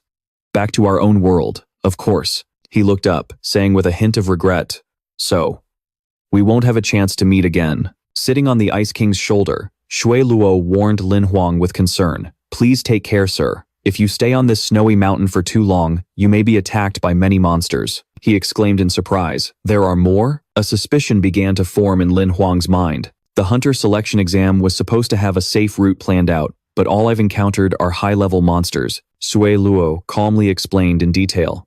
Beneath the desert, not far from here, a high-level monster has evolved. It has the ability to induce mental panic. It's panicking most of the monsters in the area, driving them out to become its food. That's why this place is no longer safe. You should leave quickly. After hearing the explanation, Lin Huang finally understood. So, that's what happened. No wonder. Shui Luo and the Ice King didn't linger, quickly bidding him farewell. Sir, may we meet again if fate allows. Lin Huang enthusiastically waved them off. Until we meet again, you two take care as well. Then, he added softly, in a sad tone, I hope we can meet again. The landscape here was nothing but mountains and snow, a vast and cold expanse of white. Shivering, Lin Huang huddled up and walked out of the valley. Tisk, it's still cold out here. The sun's up. He saw Bai, covered in snow, standing by the exit with his arms crossed, looking annoyed. Lin Huang blurted out in surprise. Bai, you didn't stand here all night, did you? Sorry. He walked up to him, stretching his limbs, and said energetically, it's a long story, but right now I'm full of energy. Not sleepy at all. No need to rest. Let's get going. Bai showed no reaction and simply followed Lin Huang. On the dangerous, gentle slope of the snowy mountain, the two of them climbed cautiously, one behind the other. As Lin Huang chatted cheerfully, with my life wheel restored and my body feeling much better, I'll start ascending to the Blackstone realm. After a difficult struggle, the two finally made it to the mountain peak. Bach stood firm at the top, looking around to assess the situation. Lin Huang, climbing up behind him, couldn't help but exclaim, we're almost at the top. No unexpected troubles, and just in time for the competition to end. Suddenly, they heard grotesque cries. He instinctively went on guard. Lin Huang was also startled and asked, what's that sound? Then, they saw a flock of harmless white geese emerge from a blind spot on the cliff. The geese looked incredibly docile, prompting an excited Lin Huang to say, there are geese this big up on the mountain? He let out a sigh and scratched his chin. Bach, don't be so tense. This thing might look fierce, but it's delicious. How about we catch a couple? The boy just listened to Lin Huang without responding. Then, Lin Huang suddenly noticed something unusual and warned, wait, something's not right. The geese that looked so harmless just moments ago now revealed their true forms. They opened their maws wide, revealing rows of sharp teeth, and shrieked grotesquely as they charged to attack. Lin Huang screamed in terror. Those aren't geese. They're monsters. The geese spat fire, chasing right behind them. Breaking out in a cold sweat, he ran for his life, not forgetting to shout to the boy, why do they look even bigger up close? Bach, run. But Bach didn't need to be told. He was already running alongside him. The two ran towards a large ice cave. Bach climbed up towards the cave, and the rope connecting them proved to be incredibly useful. Lin Huang, on the other end of the rope, was desperately trying to shoot down the monster geese charging at them. He yelled as he fired, "There are too many. We can't keep fighting. Bach, find a place to hide, quick." With intense focus, Bach sprinted at full speed towards the cave entrance ahead, then turned back, grabbed the rope, and pulled Lin Huang towards the cave. Just before being pulled into the cave, he managed to quickly land a headshot on another monster goose. Lin Huang slid a long way before making it into the cave, not forgetting to praise himself. "Beautiful. Let's hide here for now. We'll figure out what to do after they leave." But when he looked out of the cave, he saw the flock of geese flying about in a panic. Lin Huang asked in confusion, What's going on?" Just then, a massive bird flew in from the distance, swooping down on the monster geese. The flock could only screech in terror. The black sparrow used its huge feet and sharp talons to make quick work of the monster geese. Witnessing this scene, Lin Huang's face turned pale with fear. "It's a black sparrow. A black sparrow this big. I'm afraid it's already reached the bronze realm." Bach just frowned, warily watching the newly arrived black sparrow. Lin Huang, ever the optimist, happily said to him, "This is great. I was worried we'd be trapped here by those geese. Now that it's here, you could say we've been saved." No sooner had he spoken than the black sparrow's blood-soaked foot landed in front of them, its entire body dripping with fresh blood. The black sparrow's eyes were blood red, filled with terrifying killing intent. Seeing those eyes, Lin Huang gasped, "We're screwed." The black sparrow circled in the sky, its cry piercing the air. It then gathered momentum and kicked straight at the ice cave. Immediately after, Lin Huang's curses rang out. "Damn it, it's targeting us? Are you insane?" Bach prepared to run out and face the black sparrow head-on, but was stopped by him. "Don't! You're no match for it. Don't go throwing your life away." Then, Lin Huang raised his gun and fired decisively at the black sparrow, his tone filled with annoyance. "I was just one step away from getting over this snow mountain. Don't ruin it for me." The bullet Lin Huang fired was about to hit the black sparrow's body, but its hide was incredibly tough. His bullet ricocheted off in another direction. Lin Huang's eyes widened in disbelief. He gritted his teeth and blurted out, "My bullets can't even pierce this thing?" Enraged by the shot, the black sparrow let out a furious cry. Bach manifested a pair of brilliant red wings in a defensive stance. Lin Huang was also ready to face the enemy at any moment. He still muttered with a hint of fear, "Is this really the end for us this time?" The sparrow shrieked as it tried to force its head into the cave. Lin Huang and Bach hid in a corner to discuss a plan. "Bach, I have a way to deal with it. Follow my lead." The moment the sparrow broke a hole large enough to fit its head through, he seized the opportunity and yelled, "Now!" The boy unleashed his power towards the sparrow to hold it in place, while Lin Huang rushed closer to it. He gripped the gun with both hands and said fiercely, "Even if it has a body of steel, it still has a weak spot. Die, you monster." Lin Huang jammed the muzzle of his gun right into the sparrow's eye. A gunshot rang out, piercing its eye without a hint of hesitation. Blood sprayed everywhere. The sparrow's footing faltered, and it fell from the cave entrance. Lin Huang and Bach stood in the cave, looking down to check the situation. He said softly, "That's my last 3 critical shots, all for you." Lin Huang frowned and glanced at his system. A notification popped up on the screen. "Congratulations, player. You have received 1 Black Sparrow monster card. You have completed a cross-level kill and received a double card." He asked in confusion, "I killed a high-level monster this time and didn't get a lottery card?" Xiao Hei appeared with its arms crossed, pouting as it glanced at Lin Huang. "Lottery cards are awarded randomly. Damn it. The last 2 kills both dropped an advancement card, but that was just random." Lin Huang asked in frustration, "How many advancement cards would I even need? To directly evolve Bai and Tyrant to mythical level?" Xiao Hei calmly replied, "The actual power of a summoned monster is restricted by the player. If the player doesn't get stronger, then no matter how rare the monster is, its power will have a limit." Hearing this, Lin Huang quickly cut Xiao Hei off. "All right, you can stop talking now." The system then displayed another notification, double card. After using this card, all rewards from kills would be doubled for 1 hour. After reading the notification, he said with some hesitation, "This card seems pretty ordinary." Xiao Hei clarified, "Just wait until you encounter a suitable monster. Using this card will let you quickly gather enough pieces to summon it." Then, it didn't forget to cover its mouth and mock Lin Huang. "I never expected you to be times unlucky." Annoyed, he waved his hand to dismiss Xiao Hei. "If there's nothing else, just go back inside. I'm in no mood to deal with you right now." Then, his hand accidentally brushed against his pocket. Lin Huang no longer held back and turned to urge Bai. We've already wasted half a day. Let's get to the summit quickly, or we won't make it in time. The two continued their climb up the snowy peak. As he climbed, he said, after this assessment is over, I still need to go gather some ammunition. I need some more high explosive rounds. Standing at the summit, Lin Huang suddenly yelled out, holy crap, it's so high up. He gazed into the distance, at a loss, and asked, it took so long just to get up here, and there's not much time left. By the time we climb back down, the assessment will already be over. What are we going to do? Suddenly, a voice echoed from nearby. That's why, if you're not good enough, you should have just given up from the beginning. The voice belonged to a young man. He stood with his arms crossed, leaning against a wall of ice behind him. Lin Huang thought warily to himself. Neither Bai nor I sensed his presence. Who is this guy? He shouted, who are you? This young man was Bai Yan. He frowned slightly and chided Lin Huang. Don't yell. I can hear you. Bai Yan stood arrogantly opposite the two with his arms crossed, explaining, I'm a contestant, just like you. Lin Huang offered a polite greeting in response. A pleasure to meet you. But the young man didn't return the greeting, instead just dropping a cold question. Was it you who killed that black sparrow just now? It finally clicked for Lin Huang, and he questioned Bai Yan with annoyance. You're an Imperial censor too? Why did you attack me? He showed no remorse whatsoever, shamelessly making excuses for himself. I just let them out to find food. It was your own bad luck. A brilliant red bird suddenly materialized. Bai Yan's flat voice continued, you killed my black sparrow. He had summoned a fierce crimson blood eagle. Bai Yan said in a completely emotionless tone, let's settle this score. Lin Huang and Bai watched him warily. He put on a brave face and said, if you want to fight, I'm not afraid. But inside, his mind was racing, unsure of what to do. A bronze-level crimson blood eagle.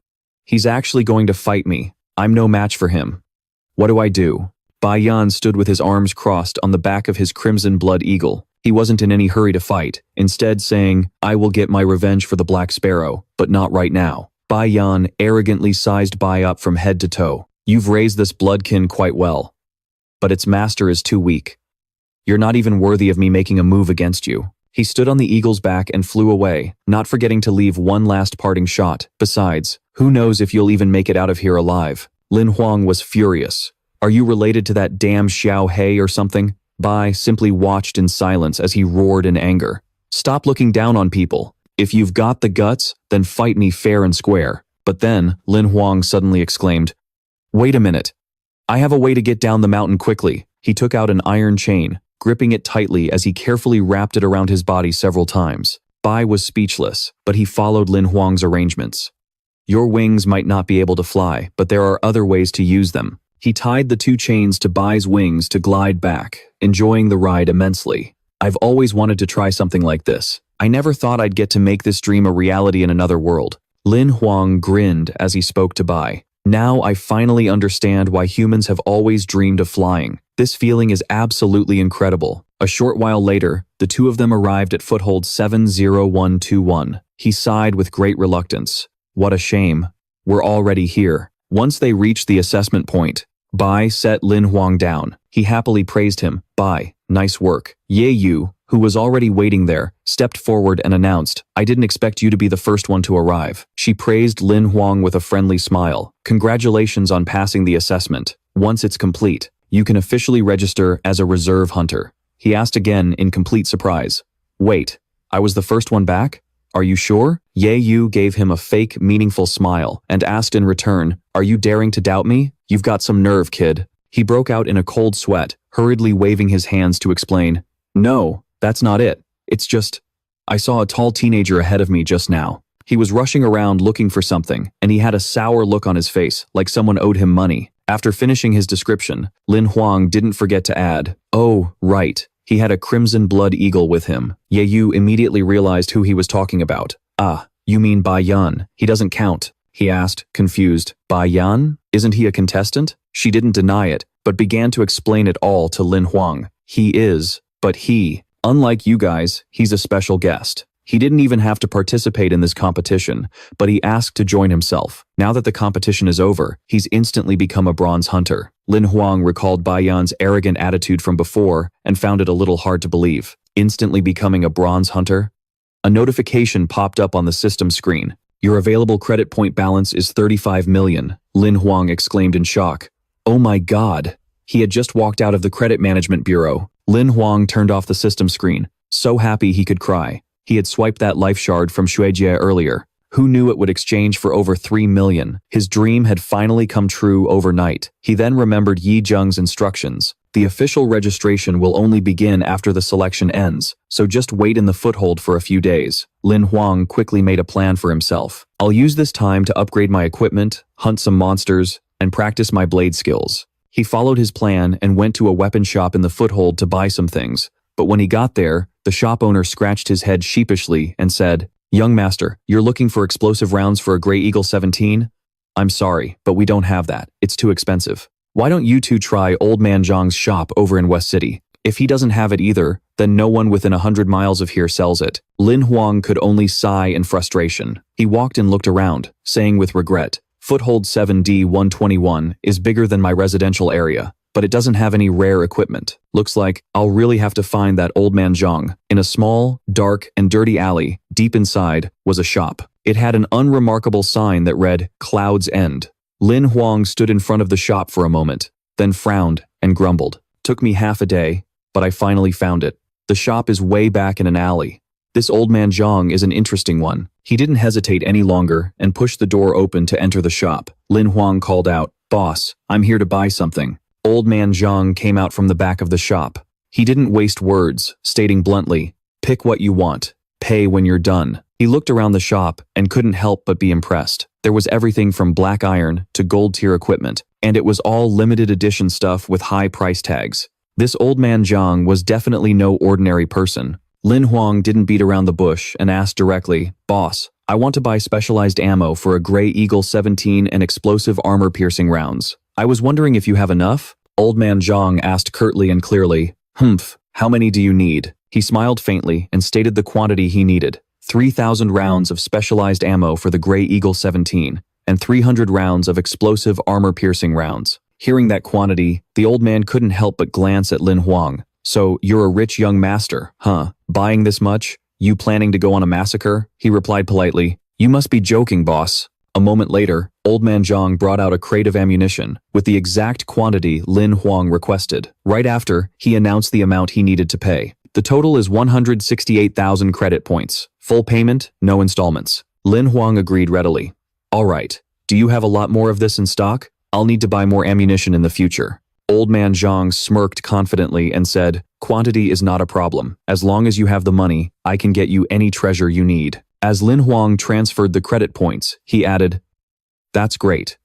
If I need anything in the future, I'll definitely stop by." He was still a bit surprised inside. He never expected to find a place with a hidden dragon and crouching tiger like this. Suddenly, they both heard loud ringing bells. Lin Huang whipped his head around in shock and asked, "What's that sound?" Old Man Zhang calmly explained to him, "The Hunter Association has sounded the alarm. I'm afraid something has happened." Hearing that, Lin Huang hurriedly ran outside. He didn't forget to turn back and say goodbye to Old Man Zhang. "See you later, boss. I'll definitely be back." The old man didn't reply to Lin Huang's farewell, only watching him silently. Outside the base, the sky was clear and cool. Lin Huang squeezed into the crowd, inching his way to the front. "Excuse me, please let me through." Yi Zheng's serious voice rang out through the crowd. "The selection assessment is not over yet. With this situation, everyone must do their best." She urgently warned everyone. "A high-level monster has awakened in the Red Brow Desert. It possesses mind-confusing abilities and has incited other monsters into a stampede. Many contestants are surely trapped. Our resources are limited, and we cannot respond to all distress signals. Therefore, I demand that everyone stay in the foothold. Do not go outside. Once this is over, the ban will be lifted." Lin Huang listened intently, quickly realizing that this was the monster Shui Luo had mentioned. Something really did happen. Suddenly, a man screamed in panic, "If you won't let us leave, are we supposed to just sit here and die?" Hearing the man's words, Lin Huang praised him internally. What a hero. That takes guts. Yi Zheng was no longer playing friendly. She shot a murderous glare in the direction of the voice and said ruthlessly, "With those monsters stampeding, it's dangerous everywhere, whether you're in the sky or on the ground. I'm not letting you people go because I'm trying to save your pathetic little lives. Instead of running out there to become monster fodder, perhaps I should just kill you myself. It'd be less of a waste." Yi Zheng's tone was an unconcealed warning. Who wants to die first? Everyone there trembled in fear, not daring to utter another word. He was speechless, thinking, asterisk, how did she already know? Asterisk, she crossed her arms and reassured everyone, don't worry too much. The Hunter Association has already sent a high-level hunter to take care of it. Once their leader is eliminated, the monster horde will disperse. The threat will be neutralized by morning. Suddenly, a voice cut in. It's not that simple. It was Bai Yan's voice. Lin Huang was a little surprised, thinking, asterisk, huh? It's that kid. Asterisk. With his hands in his pockets, he bluntly stated the truth. If the high-level hunter fails, there won't be enough time to send another one. When that happens, this entire area will face a full-blown assault. Bai Yan turned and left without hesitation. I'm not sticking around to die like an idiot. Lin Huang stared after him, completely dumbfounded. Zhang Nagu quickly moved to disperse the crowd. Everyone, break it up. Don't do anything rash. Tomorrow, after this situation is resolved, we will activate the emergency protocol for registration. He frowned slightly, agreeing with Bai Yan. Asterisk. I can't stand the guy, but he's got a point. Asterisk. Lin Huang rushed over to Zhang Nu, calling out, Senior. She recognized him immediately. Oh, it's you? Lin Huang asked worriedly. I heard some candidates were trapped. Do you know if my friend, Xiao Peng, is among them? Zhang Gu answered truthfully. He sent a distress signal and withdrew long before you finished. Hearing that, he let out an amused chuckle. That kid really is scared of dying. She didn't linger, turning to leave but not before giving him a warning. Get back to your room and don't wander off. Follow orders. Lin Huang replied curtly, got it. That night, a massive explosion echoed from far outside the base, sending smoke and fire billowing into the sky. Watching from the window, Lin Huang couldn't help but feel a sense of awe. A transcendent hunter fighting a transcendent monster. The scale of it was truly epic.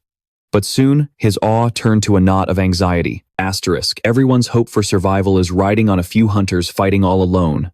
Is that really going to be enough? Asterisk. Early the next morning, the sky was dark and a heavy rain began to fall. Lin Huang had fallen into a deep sleep by the door. Suddenly, his eyes shot open. The warning alarm was blaring again. Lin Huang jumped to his feet and looked out the window toward yesterday's battlefield. The area was still engulfed in flames. He cried out in panic. Did something happen? Why is the alarm going off again? Lin Huang opened his door to find everyone running frantically, their panicked voices overlapping. What do we do? We have to find Lord Yi. Have you contacted headquarters? Is there a backup plan? He anxiously grabbed someone to ask, what's going on? The person stopped to answer. Something terrible has happened. Everyone, gather in the main hall, now. His face filled with absolute horror as he heard the rest of the answer. The transcendent hunter is dead. In the great hall, people were screaming in terror. The transcendent hunter they sent failed. The hunter is dead, the monster is still alive, and the situation is out of control. We have to leave now, or we're all gonna die. Let us go. Lin Huang stood silently amidst the chaos. Zhang No spoke with a calm voice, trying to rally everyone. The transcendent monster has been severely wounded. To recover, it will undoubtedly mobilize more monsters to attack this human stronghold. As hunters, our mission now is to protect this stronghold and the more than 100,000 civilians who live here. But some immediately objected. We haven't even registered yet. Why should we have to die with the hunters? Let us go. I don't want to die here. Immediately, others chimed in, echoing the sentiment. That's right. Technically, we aren't even official hunters yet. We're just like ordinary civilians. We should be protected. I can get out of here on my own. I have the skills to escape. Lin Huang could no longer hold back. What a bunch of cowards.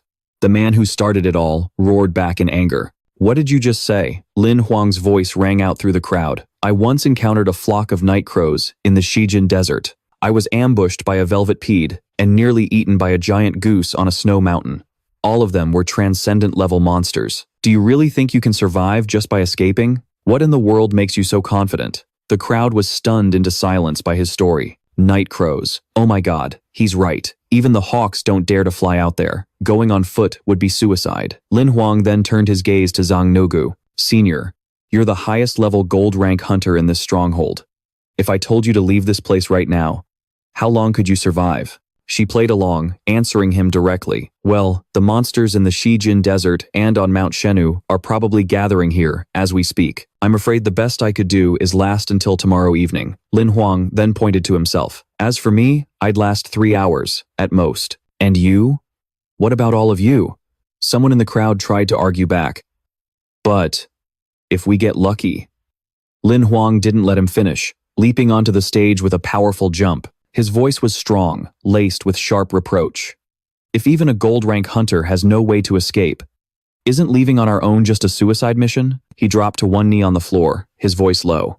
If you abandon everything here to flee, then, Lin Huang shot back to his feet, pointing a finger directly at them. What do you think will happen when that monster horde arrives? What you're abandoning are your families, your friends, the people you hold dear. The crowd below began to be swayed by his words. Lam Huang clenched his fist, showing his determination to everyone. Life is precious, but we can't waste it on running away. We should join forces with the Hunters Association and form a team to fight the monsters and protect the Snow Mountain shelter. Everyone's fighting spirit surged as they raised their fists to the sky, roaring with determination. Protect our families. Protect the Snow Mountain shelter. Protect our families. Protect the Snow Mountain shelter. Bach Nam, who was standing to the side witnessing this scene, couldn't help but mutter, "Idiots." While everyone was still enthusiastically siding with Lam Hong, he had already turned and left coldly, not forgetting to mock them, a bunch of fools walking to their own deaths. Standing on the stage, Lam Hong felt a bit sad seeing him leave and called out softly, "Bach Nam." His gaze followed Bach Nam's departing figure. Da Nugu suddenly threw an arm over Lam Hoang's shoulder, enthusiastically encouraging everyone. Then, everyone, please join the Hunters Association in defending the shelter. As long as we stand united, we will surely win. She made him blush beet red with embarrassment. The people now began to leave the hall, some calling out to guide the crowd. Right, let's get ready immediately. After leaving here, line up according to your own specialties over there to register for the defense plan. Lam Hoang also wanted to leave with everyone, so he said goodbye to Da Nu, Sr. I'll be going too. But she stopped him decisively. Hold on. He stopped, frowning in confusion as he asked, "Senior?" Da Nu coldly stated her decision. My teleportation artifact can move 50 people a day at most. To save time, I'll take you and the other recruits under 20 years old. Lam Hong raised his eyebrows in surprise and said, "Wait, I already said." Before he could finish, she screamed in desperation. Those words were just to temporarily calm people down. I know very well that in one day at most, this place will become a living hell, with no survivors. After learning this truth, Lam Hong couldn't help but exclaim in shock. What? Dong Gu calmed down to explain to him. My artifact has its limits, and the superhuman hunters won't arrive for at least 48 hours. But the monsters are gathering faster and faster. They'll attack the shelter in less than 10 hours. Her face turned pale as she imagined the horrific scene when the monsters attacked, and her voice became sorrowful. The Hunters Association's power at Shelter 7D 121 is limited. Even with you guys, we can't protect the 10,000 people here. It's a suicide mission. I will live or die with this place. But first, I must protect the association's future potential. You have talent, and you can become a great hunter. I can't just stand by and watch you die here. Lam Hoang scowled and said resolutely, I'm not going. He stood before Dengu, trying to persuade her forcefully. I wasn't just talking for show earlier. Once those monsters cross the Goddess Mountain, they'll be a direct threat to the mainland. I have people I need to protect too. I'm not going. Dengu was swayed by his words. Lam Hoang calmly stated his own solution. We can only wait for the superhuman hunters. Only they can kill the superhuman monsters. So, we can find a way to hold them off until they arrive. Dengu frowned and argued back, but with our current strength, we simply can't defend this place. Hearing that, he pointed behind him and said, if we can't defend it, then we won't. Behind the outpost are the snow mountains. While we still have time, we can evacuate the civilians over there. Depending on the situation, we just need to hold out for 2 days and wait for the superhuman hunters. Danu was still a bit hesitant. Evacuate the shelter? Then she suddenly remembered something and said cheerfully, that's right. I know a valley that can hold a lot of people. We just need to block the cave entrance with rocks, and we should be able to hold out. Lam Hoang excitedly grabbed Danju's shoulders, exclaiming, great idea, then let me stay. I can definitely help you. Caught off guard by him grabbing her shoulders, she called out shyly, Lam Hong. Lam Hong gave a small smile to reassure Dengu. Don't worry, we'll all survive. I guarantee it. She was captivated by his handsomeness and said shyly, stop talking, you little brat. Dengu sighed inwardly. Oh no, he's way too handsome. She didn't say any more and turned to leave, reminding him with a flick of her head, stop talking nonsense. We'll do it that way. Let's move quickly. Evacuating 200,000 people is no small matter. Lam Hong replied cheerfully. Got it, senior. Dongu also smiled faintly, thinking to herself, because of him, can we really survive this disaster? A while later, at a deserted valley, the group was moving according to plan towards the cave Dongu had mentioned. Vuong Lam, standing in the group, asked nervously, "Isn't it too dangerous for us to be guarding the rear?" Chunak reassured her strongly. "Don't be afraid. The hunters are at the front. The rear is actually the safest place to be." But Du Kuang was still hesitant, and argued, "But what if?" Lam Hoang, who was standing to the side, seriously observing the surroundings, turned back and smiled to encourage them. Chunyak is right. As long as we stay calm and vigilant, we can reach the mountain pass tonight. Chunyats has scouting skills and knows how to set traps. Du Kuang has teleportation, and Vuong Lam has strength enhancement. Also sees us as a group, so don't worry, we'll definitely get there safely. Chunyak praised cheerfully. Our leader is awesome, but Du Kuang was still worried, stammering. Even so, Wang Lam, on the other hand, was praised by Lam Hong and replied shyly, I'll definitely do my best. Their group followed the crowd through an area that had already been cleared of monsters by the hunters. Looking at the monster corpses scattered everywhere, they were filled with admiration. The hunters are so strong.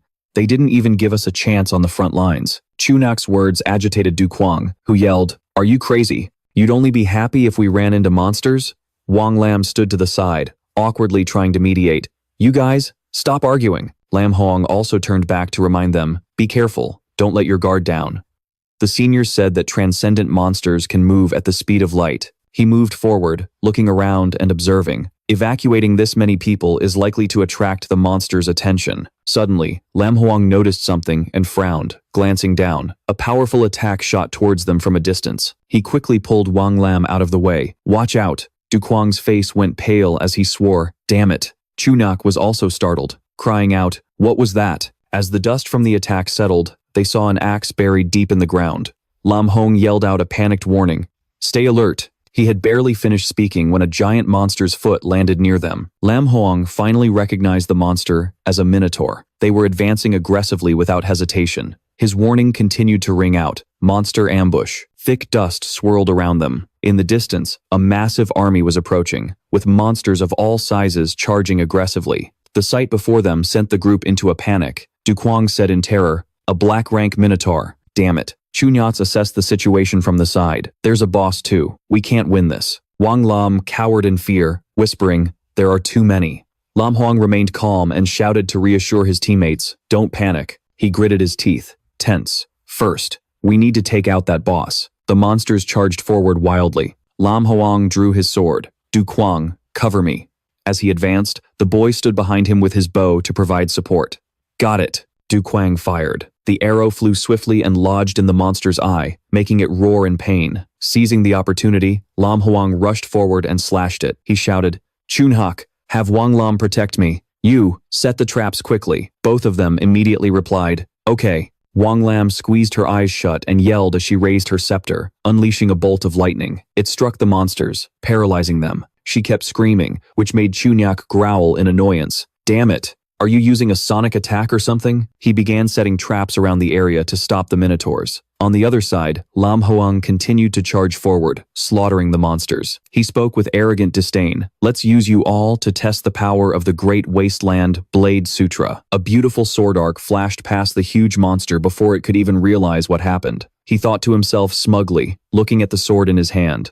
Amazing. A master-level sword technique is truly something else. 18 moves became 36 moves. The blade path is stable, and the power is immense. The moment he was focused on his sword, the monster he had just slashed attacked him fiercely from behind. Lam Huang spun around instantly. Courting death, he leaped high into the air, swinging his sword powerfully at the minotaur. Using a blade is way more fun than using a gun. A system notification rang out. "Congratulations to the player for obtaining 1 minotaur monster card fragment." "Over here," Du Kuang shouted his praise. "Awesome swordsmanship."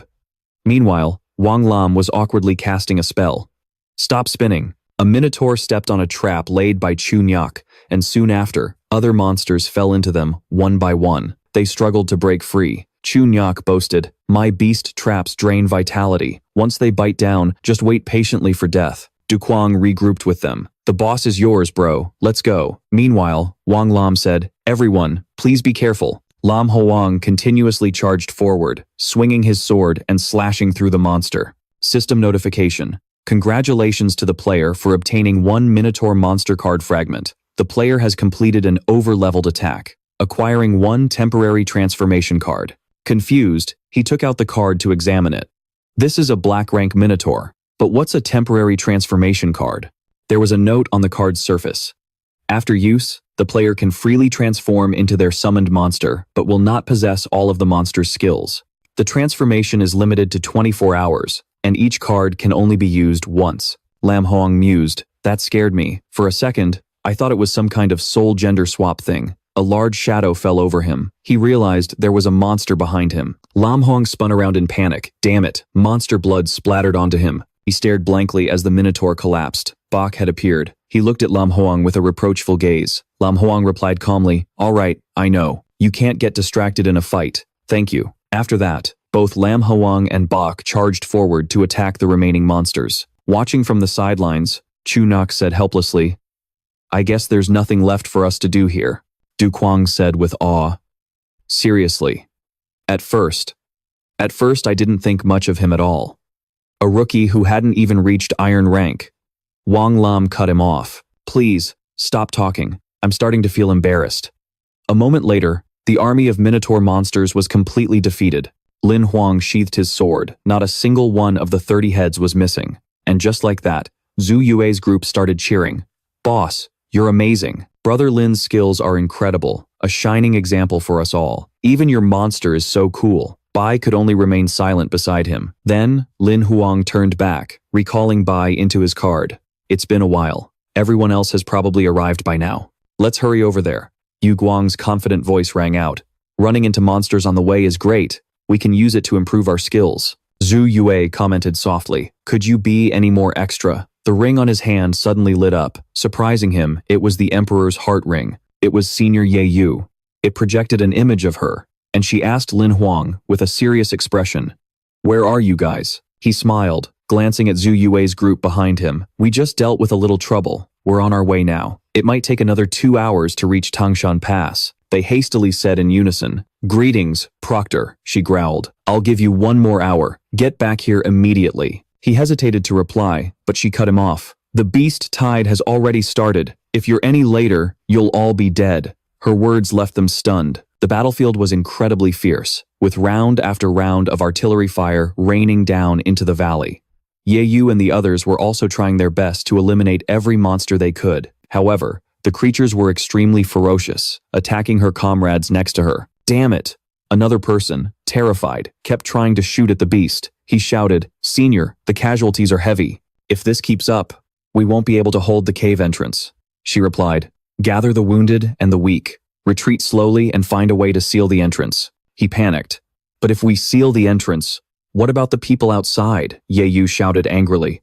Anyone who agrees to stay will fight to the death with me. Her gaze shifted. She stared, stunned, at the massive monster in front of her. A bloodwave hunting hound. Everyone's face turned pale. Go, a bloodwave hunting hound. They stared blankly at the beast. Another of her comrades shouted, If we can just take it down, the other wind demon hunting hounds will retreat on their own. Senior, not even you can handle a whole pack of these hounds. You'll die. He held back Ye Yu, who was about to charge forward. She growled, Damn it, let me go. If this pack doesn't retreat, everyone will die, he replied. No way, Senior, you're our only leader. We can't let you die. One of them said, Look, the monsters all turned their heads in unison, focusing on something behind them. Ye Yu exclaimed with joy, It's Lin Huang. He actually made it here alive. Lin Huang approached the bloodwave hunting hound, with Zhu Yue's group following behind him. He swung his sword to strike it, but the hound's jaws clamped down tightly on his blade. Lin Huang shouted, Yu Guang, Zhu Lan, help the wounded retreat. Leave this to me and Zhu Yue. They immediately replied, Got it. Be careful, Brother Lin. Zhu Yue and Tyrant charged forward. The two of them worked together to clear out the monsters. Boss, I'll back you up. Lin Huang used all his strength, trying to break free from the massive beast. Black Iron, rank 3. You're a worthy opponent. It let its mouth bleed, growling as it watched him warily. He gave a challenging smile, his eyes sharp. Come on, either you die, or I do. The Bloodwave hunting hound grew a sharp horn on its head. It charged aggressively, while Lin Huang was startled by the monster's transformation. Damn it! It leveled up 3 times at once? What a coincidence. It slammed him to the ground, opening its massive mouth, ready to eat him alive. Your breath stinks. Zhu Yue was so worried about Lin Huang that he didn't notice a monster attacking him from the side. Boss! Someone shouted. Watch out! That person struck, saving him. In one swift motion, Ye Yu placed her back against his. Clean up this trash, then go help him, he replied tensely. Right, senior. Lin Huang smirked confidently. Don't worry. Tyrant's hand gripped the Bloodwave hunting hound's neck, pulling it off of him. Once free, he immediately charged at the beast to retaliate. I'm a beastmaster, you know. No dog is gonna bite me. It was knocked far to the side. It prepared to charge forward madly again. However, he just calmly remarked, the beast is skilled, very intelligent. It's just a shame. One by one, the wolves were sent flying, while the Bloodwave hunting hound was bound tightly. Lin Huang moved in, and with Bai's support, he defeated it. The system's voice announced, Congratulations, player, for obtaining a Bloodwave hunting hound card piece. Player has attacked a higher-level opponent, obtaining 1 skill card. Lin Huang smirked contemptuously. I'm better than you. Zhu Yue's group cheered. The boss is awesome. Ye Yu praised him sincerely. Beautiful blade work. She walked closer to where he stood. I never expected a beastmaster like you to be so skilled with a blade. Lin Huang just replied calmly. Senior, don't praise me just yet. While this pack of hounds is retreating, let's quickly deal with the situation in the mountain cave. Zhu Yue let out a sigh of relief. Good thing the boss arrived just in time, otherwise we would have been toast. Ye Yu turned and shouted, Everyone, retreat into the cave. Hurry up and reinforce the defenses. He suddenly panicked. Wait, in the distance, another horde of monsters was approaching. Am I dreaming? Somebody please wake me up. An army of spider monsters swarmed towards them. Ye Yu stepped forward defensively, her expression grim. This is no dream. However, she fell into despair, utterly shocked. Another wave of beasts has arrived. The horde of spider monsters charged forward aggressively. People started to panic, yelling at each other to run. Ya Yu shouted a warning to those fleeing. Stop running. The cave entrance isn't finished yet. If you run back now, you're just running to your deaths. Lin Huang gritted his teeth and said, Based on this speed, the giant spider swarm will be here in about 10 minutes. Zhou Yue, slightly annoyed, spoke up.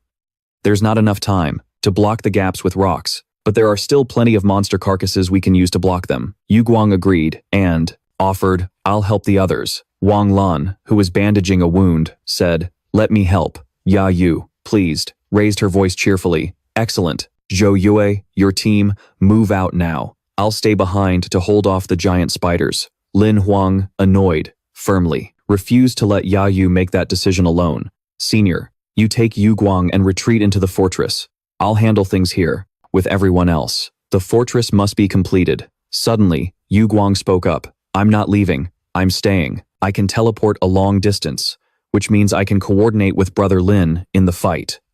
Ya Yu, displeased, retorted. I'm the senior here. I can't let newbies like you shoulder this battle. Lin Huang was just as adamant, replying clearly and firmly. Don't forget, you are the only commander at this stronghold. After their back and forth, Lin Huang continued. For the sake of duty and honor, are you really going to entrust the lives of 200,000 people to a bunch of new recruits like us? Ya Yu could only listen, feeling anxious and speechless. Yu Guang, if you're not afraid to die, come with me. As soon as he said it, he and the others charged straight forward, leaving her behind. Yu Guang called out worriedly, Brother Lin, be careful. Being left behind, and unable to do anything, Ya Yu could only accept it.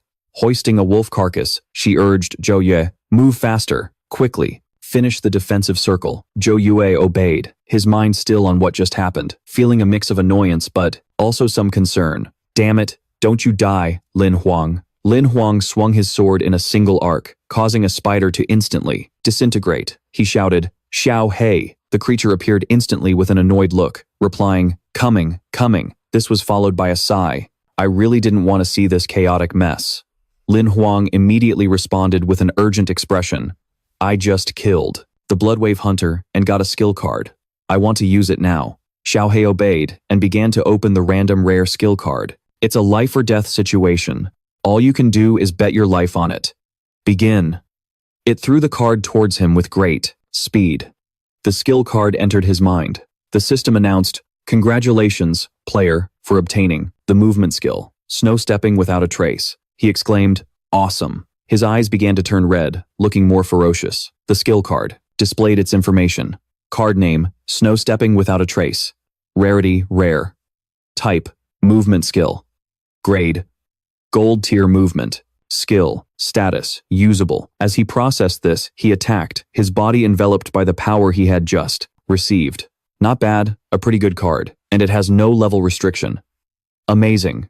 His sword speed was so fast that, in a mere flash, he wiped out a group of spiders. Zhou Yue and another guy were astonished by his mastery and skill, exclaiming, "Who is Brother Lin talking to? Am I seeing things? His movements are getting faster and faster." A spider aggressively lunged at Lin Huang to attack, but he dodged every one of its attacks without a single misstep. He said hastily, "Xiao Hei, temporarily cut off my lifelite connection with Bai." It replied with confusion. "Huh? Why? Your life wheel is almost full. You're about to advance to the Black Iron rank." He said, "I know. Reaching the Black Iron rank will grant me my first life worm, which can strengthen a specific aspect." Xiao Hei calmly opened the menu, searched, and then answered him, "That's right. There are 5 types of life worms: elemental, hardening, spirit, special, and hybrid. Do you want to become a different type?" Lin Huang, having just brutally stabbed a spider to death, cleared his throat and said, "Of course. I want to enhance my blade skills, so I must choose to attack monsters that can level me up to Black Iron rank, and they must be blade users." Xiao Hei laughed and agreed. "Understood. If that's your wish, then I'll stop transferring lifelight from your summoned monsters. Now, do your best to survive this ordeal." Outside, the sky had already darkened. The spider swarms were still large. It seemed like their numbers had barely dwindled. Early the next morning, a slash to a spider's head made it bleed out and die instantly. Yu Guang exclaimed, "They're all dead." "We did it," another person added. "This is great. We're safe." From the other side, Yayu shouted, "Lin Huang, the fortress, is finished. Bring everyone back, quickly." Before them lay layers upon layers of wolf carcasses.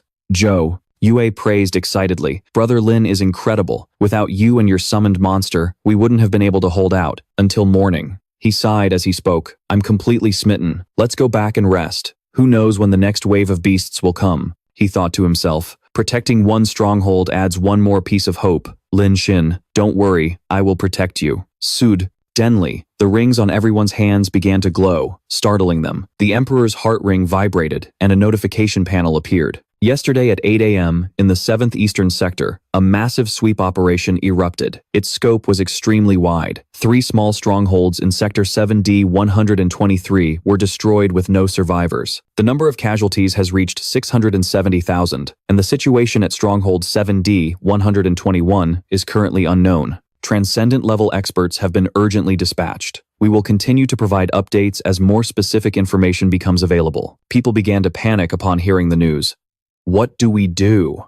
My entire family is in 7D 123. Aren't there transcendent experts? Where are they? Ye Yu thought to herself with a frown. This is trouble. Ye Yu looked towards Lin Huang as she continued to think. The transcendent beast was heavily injured. Their goal now is to kill for revenge, and we are now the only survivors around here. As if realizing something, both Ye Yu and Lin Huang had the same thought, that this place was their next target. Standing on the edge of the broken fortifications, Ye Yu said with a frown, "There will definitely be more attacks. The casualties are getting more and more severe. I'm worried about how much longer we can hold out." Lin Huang, standing behind her, spoke up. "The transcendent hunters will arrive by sunset at the latest." Ye Yu hesitated. "Maybe, but with the current situation, if we keep getting attacked, I'm afraid that." She gritted her teeth and said, "I'm not afraid of death. From the day I became a hunter, I've already disregarded life and death." Her hand trembled. "But I don't want 20,000 civilians to die with us."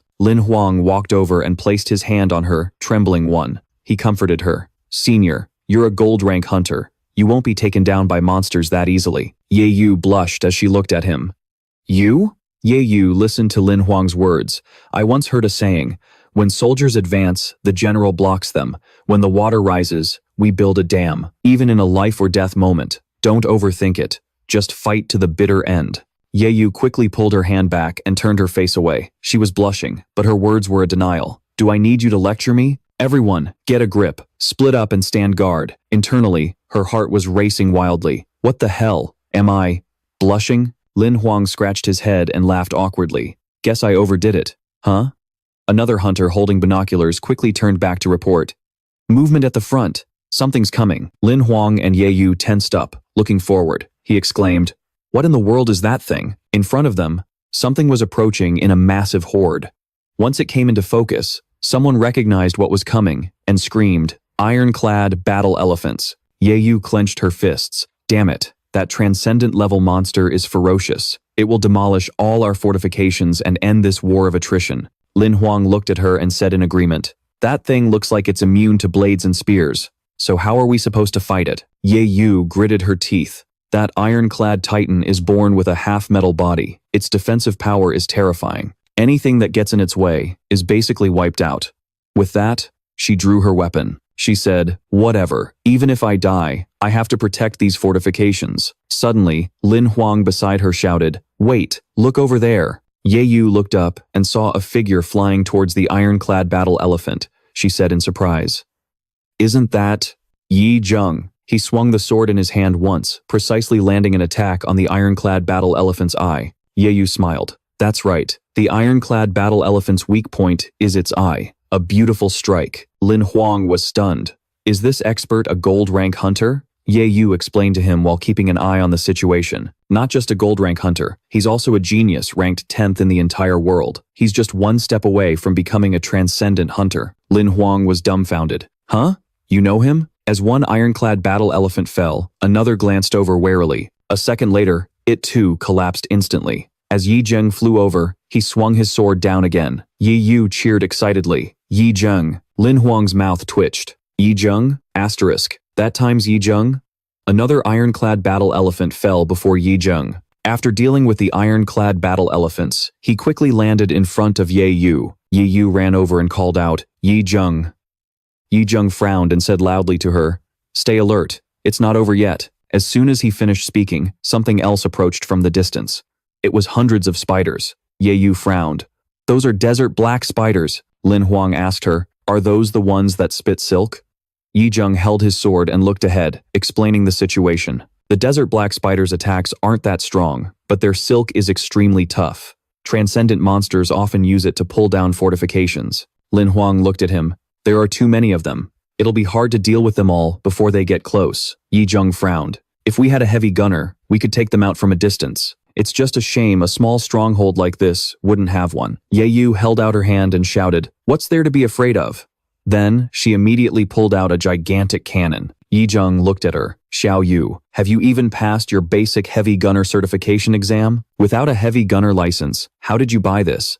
Lin Huang broke out in a cold sweat. A gold rank piece of equipment? Damn, what an eye-opener. Ye Yu said confidently, As long as you have money, there's nothing you can't buy on the black market. Yi Zheng, now is not the time to hesitate. She smiled and said, When soldiers advance, the general blocks them. When the water rises, we build a dam. An attack shot out from Ye Yu's hands. This single cannon blast struck the cliff face to the left of Yi Zheng and Lin Huang. Lin Huang stood there, dumbfounded, as Yi Zheng sighed. Just as I thought, it missed. Ye Yu smirked. Missed, you think? Just you wait. The cliff face hit by the cannonball immediately cracked, and a torrent of water gushed down from nowhere, its current as powerful and endless as an ocean breaking through a dam. In a single sweep, it washed away the entire dark den. Lin Huang's jaw dropped. It wiped them all out? Standing in front, Yi Zheng calmly reminded Lin Huang, Kid, remember what I told you. Never, ever mess with women. Standing behind him, Lin Huang gulped and nodded. Yes, senior. Suddenly spotting something, Lin Huang's eyes widened. Ye Yu narrowed her eyes and said, What is it, brother? Do you still want to lecture me? But Yi Zheng and Lin Huang paid her no mind. The two of them walked right past Ye Yu, heading forward. Yi Zheng frowned. This is bad. Lin Huang also spoke up. I've seen those before. In front of them, a flock of yin crows was flying over, their numbers too great to count. Lin Huang frowned, looking at the sky that had been dyed red. The flock of yin crows. Is this the end of the world? And it wasn't just the yin crows. Countless other monsters were advancing alongside them. Vicious, grotesque monsters charged forward. Yu Guang and the others were terrified. It's hopeless. Zhu Yue cursed. Damn it. Wang Lan panicked. What do we do? What are we supposed to do now? Lin Huang froze on the spot and stammered. It's over. Yi Zheng calmly commanded, Ye Yu, Xiao Yu, open the greenwood gate. Yi Yu looked at him doubtfully. Yi Zheng turned back and said, among the kids who took the assessment, many have great potential. They are all humanity's future hope. Take them and go. This is your mission. Ye Yu shook her head. If you're not going, I'm not going either. Yi Zheng grabbed her hand. If I stay behind, I can buy more time. Don't say another word. Move now, or it'll be too late. Yi Yu said firmly, the Yin clan only has you and me left. Your talent and strength are both greater than mine. It's more beneficial for the clan if you're the one who lives. The two siblings just stood there, arguing. Stop talking nonsense. I'm your older brother. I can't let you go to your death. Meanwhile, Lin Huang was quietly calling for Xiao Hei. Xiao Hei appeared and asked, are you here to say your final goodbyes? Lin Huang asked it. From the previous battles where I killed monsters above my level, how many skill cards have I accumulated? Xiao Hei quickly replied, a total of 1,245. What's up? You want to bet it all on one roll? Lin Huang frowned. I am the leader. Even if the odds are 0.1%, I can't give up on the hope of drawing a skill card that can turn this situation around. Xiao Hei's mouth fell open. Huh? So, what's your play? Lin Huang said to it. What would I get if I fused all the skill cards? Xiao Hei rubbed its chin, thinking. Theoretically, you could get a skill that can be used without any level restrictions, but there's no guarantee on what type of skill it would be. Moreover, they're all one-time use consumable cards. No one has ever tried something like this before. Lin Huang looked at everyone facing the danger, gritted his teeth and said, even if I draw a powerful skill card, at my current level, I probably wouldn't be able to use most of them anyway. He looked up at the flock of yin crows. Either way, it's a dead end. Might as well go all in and bet on this one chance. Lin Huang commanded, Xiao Hei, fuse all the skill cards. Xiao Hei immediately waved its hand. All the skill cards converged into one spot, and a burst of power erupted. Lin Huang said, I don't care what it is. Use the card immediately. Xiao Hei announced. Host. A total of 1,245 cards have been fused, creating one annihilation card. Unfortunately, you didn't draw a bonus card. Lin Huang gritted his teeth as he accepted the power from the fused card. His body was enveloped in a giant sphere of energy. Yi Zheng held Ye Yu tightly in his arms, frowning as he tried to look towards the light. What? What is this? From the monster's perspective, the energy source looked like a massive, glowing sun. A second later, that power immediately swept towards them. The beam of light devoured all the monsters on the ground and all the yin crows in the sky. The other hunters standing on the fortifications were stunned. Zhu Yue couldn't believe his eyes. He said, even the flock of yin crows. Ye Yu shut her eyes tightly and let out a small cry. A moment later, she heard Yi Zheng's voice. It's over. As soon as she opened her eyes, Ye Yu's pupils constricted. She saw Lin Huang kneeling on the ground, trembling. Ye Yu screamed, Lin Huang. The others looked up at the clear, cloudless sky. Zhu Yue was dumbfounded. They're gone. They're all gone. Yu Guang also realized, the monsters have all been wiped out. Wang Lan said joyfully, we're safe. We don't have to die. Everyone cheered. It was Lin Huang. Lin Huang saved us. Yu Guang and the others jumped and shouted, Lin Huang. Lin Huang. Lin Huang.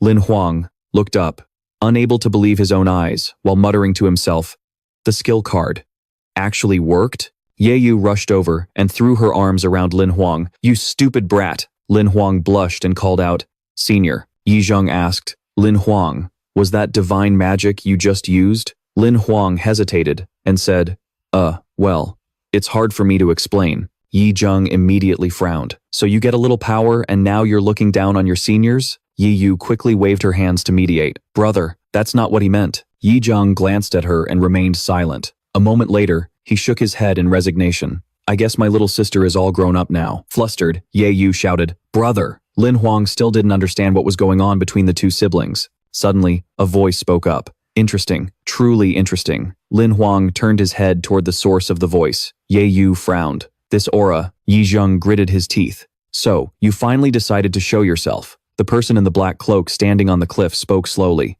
Well, this is unexpected. To think I'd meet a descendant of a true god here. Lin Huang points at himself, bewildered. A descendant of a true god? Me? Ye Yu draws her weapon. Be careful, that's the transcendent monster. Zhu Yue looks up. So, that's the transcendent monster?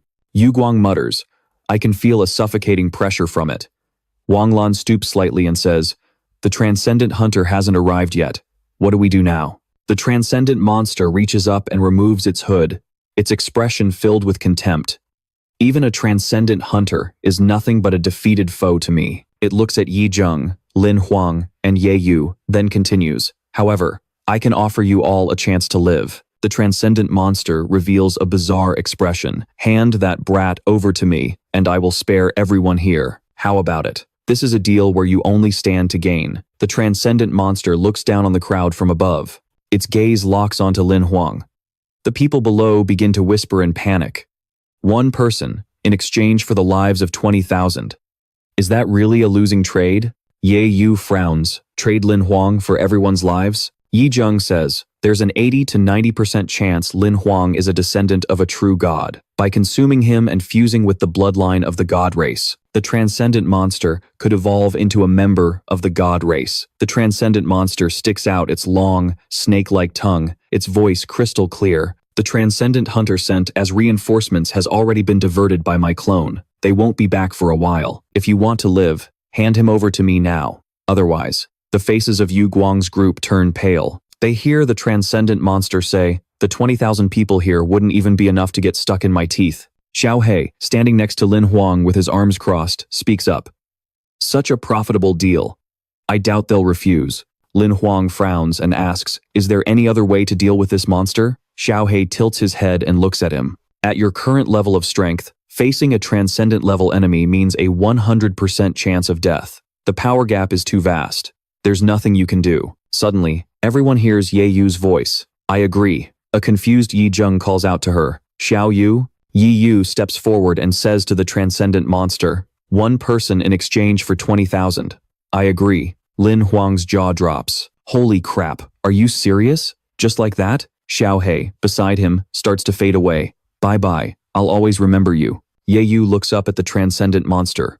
If he's going to die anyway, can I just have one final minute to say a few words to him? The transcendent monster flicks its tongue at her. What tricks could you possibly pull right under my nose? You have 1 minute. Ye Yu turns back, and as she passes Yi Zheng, she says, brother, come with me, be my witness. Yi Zheng doesn't understand. What are you trying to do? Ye Yu doesn't answer, and simply pulls him along by the hand. Yi Yu walks up to Lin Huang and pulls Yi Zheng to stand beside him. Then, she reaches out and takes Lin Huang's hand. She says to him, Lin Huang, even though I've only known you for a few days, your courage, character, and abilities are all things I deeply admire. Both Yi Zheng and Lin Huang's eyes widen.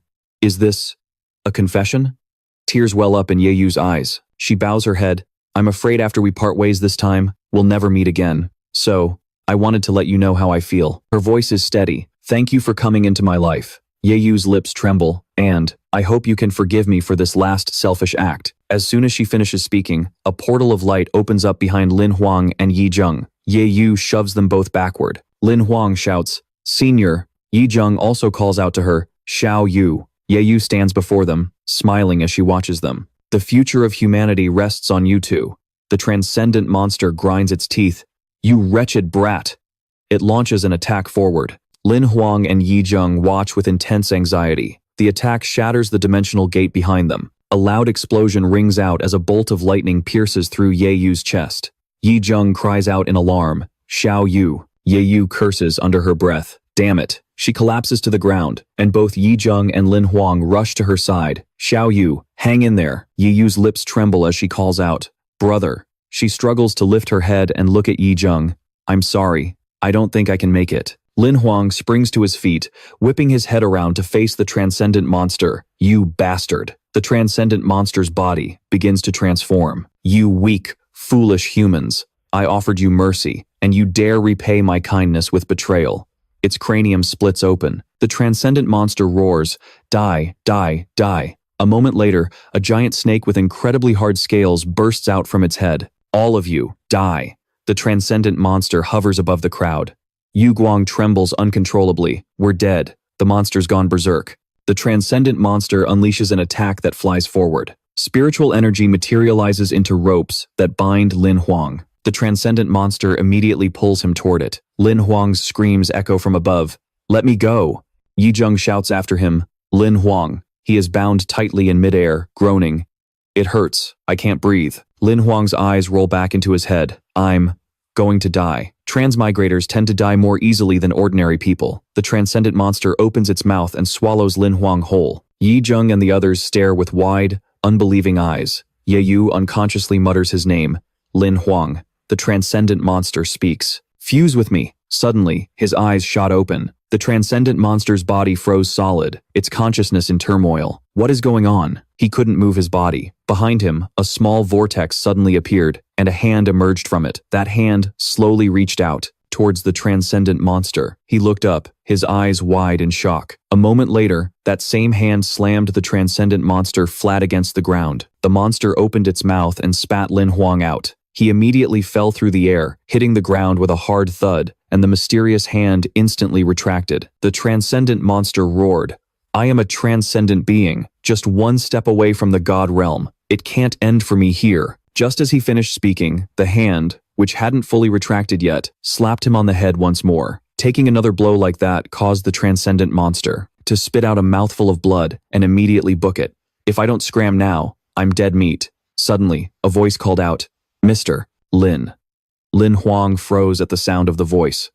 He turned his head and saw the colossal figure of the Ice King behind him. Seeing who it was, Lin Huang exclaimed in surprise, Miss Xue Luo, Ice King, it's you two. Lin Huang rushed over to them. Xue Luo, I thought you two had already left? The Ice King, standing behind her, quickly answered, Actually, my master couldn't rest easy, so we came to see what was happening. Xue Luo snapped, Ice King, you talk too much. Lin Huang said cheerfully, I'm so grateful to you both. If you two hadn't stepped in, everyone here would have been. Halfway through his sentence, he suddenly turned around in a panic. Oh no, did they see me? Xue Luo spoke softly. You don't need to worry. They both looked over at Zhu Yue's group, who were all fast asleep. Xue Luo explained, I cast a spell a moment ago, so they're all asleep now. Their attention then shifted to the monster, the transcendent beast lying flattened beneath a pile of rubble. Xue Luo raised her hand, condensing its spirit soul. I owe you a life. I can't leave this world in peace until I've repaid this debt. She then opened her palm, offering what was in her hand to Lin Huang. This is the immortal black serpent. You can absorb it into your life wheel and nurture it well. In Xue Luo's hand was a tiny snake, curled up and sleeping soundly. Wait until you ascend to the transcendent level, then you can refine it. It has a faint dragon bloodline inside it, and will become a powerful battle soul. Lin Huang suddenly turned serious and said to her, Miss Xue Luo, please, you have to save my friend. Xue Luo glanced over at Ye Yu. Your friend? She asked. Lin Huang said tensely, I know you haven't involved yourself with worldly affairs for 700 years. It's rude of me to ask for your help, but she was severely injured because she was trying to save me. Xue Luo listened without replying, unconsciously squeezing the snake in her hand. Xue Luo turned to Lin Huang and asked, her life wheel would have to be recondensed from scratch. That would require a transcendent level soul at a minimum. Are you truly willing to give up this dragon bloodline beast soul just to save her? Lin Huang nodded resolutely. Of course. Saving a life is more important. A smile touched Xue Luo's lips, and a second later, she tossed the snake in her hand towards Lin Huang. I'm just teasing you. I have other beast souls that can be used to repair her life wheel. The Ice King immediately extended its hand, enveloping Ye Yu. It looked solemnly at the woman lying before it. Xue Luo, step by step, drew closer and knelt down in front of Ye Yu's body. Xue Luo began the treatment. She waved her hand, and a small bird suddenly appeared. Ye Yu's body suddenly began to glow. The little bird merged into her spirit soul, activating a magic formation beneath her. Lin Huang asked anxiously, Is she all right now? Xue Luo tucked a strand of hair behind her ear and gave a slight nod. She'll be fine once she wakes up. Lin Huang smiled at her. I can never thank you enough for this kindness. I will be sure to repay you one day. Xue Luo said nonchalantly, You probably won't get the chance. I have spent too long in this world. It is time for me to return. Lin Huang asked her, You're leaving? Instead of answering, Xue Luo took a step toward Lin Huang. The hairpin she wore almost poked Lin Huang in the face. He tilted his head slightly to avoid it. There is one last thing I want to ask you, she said. Xue Luo raised her hand and placed it on Lin Huang's chest. Mr. Lin. She looked up at him, her eyes serious, as she asked, Do you believe in love? Shui Luo looked intently into Lin Huang's face. Well? Lin Huang fell silent, his face flushing slightly as he waited for Shui Luo to continue. Shui Luo asked him again, do you believe in love? Lin Huang stammered. This question, he thought to himself. Asterisk. See, she's still hung up on her past grievances. Asterisk. Lin Huang took a breath. Love, he began seriously. It's the kind of thing that exists whether you believe in it or not. It's something that will always happen. Lin Huang looked at Shui Luo earnestly. Don't get caught up in whether it's right or wrong, and don't worry about the outcome. No one has the right to invalidate the sincere feelings you offered. Shui Luo was stunned as he continued, not even the one who broke your heart. Lin Huang took her hand. Someone like you, who dares to love and dares to hate, who can hold on and also let go. That's truly beautiful. And truly strong. He smiled. Even if you aren't a god, in my eyes, you shine as brightly as the sun. Shui Luo was a bit dazed. Mr. Lin. She brushed her hair aside and turned away. Hearing you say that, Mr. Lin, I think I've finally come to terms with it. Shui Luo said to him, now I can bid farewell to the human world with no regrets. Thank you so much. It seems I owe you yet another debt, Mr. Lin. Lin Huang quickly shook his head. No, I'm the one who should be thanking you. The Ice King stepped forward and said to Shui Luo, Master, everything is ready. Shui Luo directed Lin Huang's gaze to the person resting in the Ice King's hand. This person, she said, came to be your reinforcement, but the hunter, superhuman, was distracted by the monster. She looked at the superhuman hunter and said, I will alter everyone's memories. When they wake up, they'll think he was the one who finished off the monster and the beast tide, so all the credit will go to him. Understand? Lin Huang nodded. I get it, Miss Tuyet Lak. You're worried that everyone will also think I'm a descendant of the gods. That would bring a lot of trouble, right? Tuyet Lak smiled at him. Sir, we must be going now. Take care. An ice vortex immediately formed in the sky, opening a small passage. Lin Huang looked up at her and said, Goodbye, Tuyet Lak. Tuyet Lak turned her head to look at him. Until we meet again, Mr. Lin. Lin Huang watched the figures of the Ice King and Tuyet Lak as they left. He sighed. We'll probably never get another chance to meet. Just then, Ye Yu's eyes fluttered open, and she let out a groan. Yi Zheng, sitting beside her, quickly spoke up. Xiao Yu, are you okay? Ye Yu looked at him. Brother, what happened? Yi Zheng smiled and said, Luckily, a transcendent hunter arrived in time and killed that monster. The crisis is over, and everyone has been saved. Although everyone was knocked out for a moment by the impact of the transcendent monster falling. Thankfully, there were no casualties. Ye Yu answered blankly. That's great then. However, in her mind, she felt that something was off, as if she had died once. And then, as she was losing consciousness in the darkness, someone saved her. Her gaze swept past the crowd that was fawning over the transcendent hunter, and landed on Lin Huang, who was standing in the distance. In her heart, she silently called his name, Lin Huang. Ye Yu was lost in thought. It feels like It seemed she had forgotten something very important. That night, at Stronghold number 7, in Lin Huang's home, he stood before Lin Xin's door and let out a sigh of relief. I'm finally alive again. Lin Huang opened the door and looked inside. Lin Xin had been fast asleep in her room for a long time. He thought, it's late. I shouldn't disturb her. She has school tomorrow. Returning to his own room, Lin Huang flopped onto the bed, letting out a breath of relief. Xiao Hei flew in the air, looking at him. I never expected you to come back, in one piece. Lying spread-eagled on the bed, Lin Huang replied, Don't even say it, I'm surprised myself.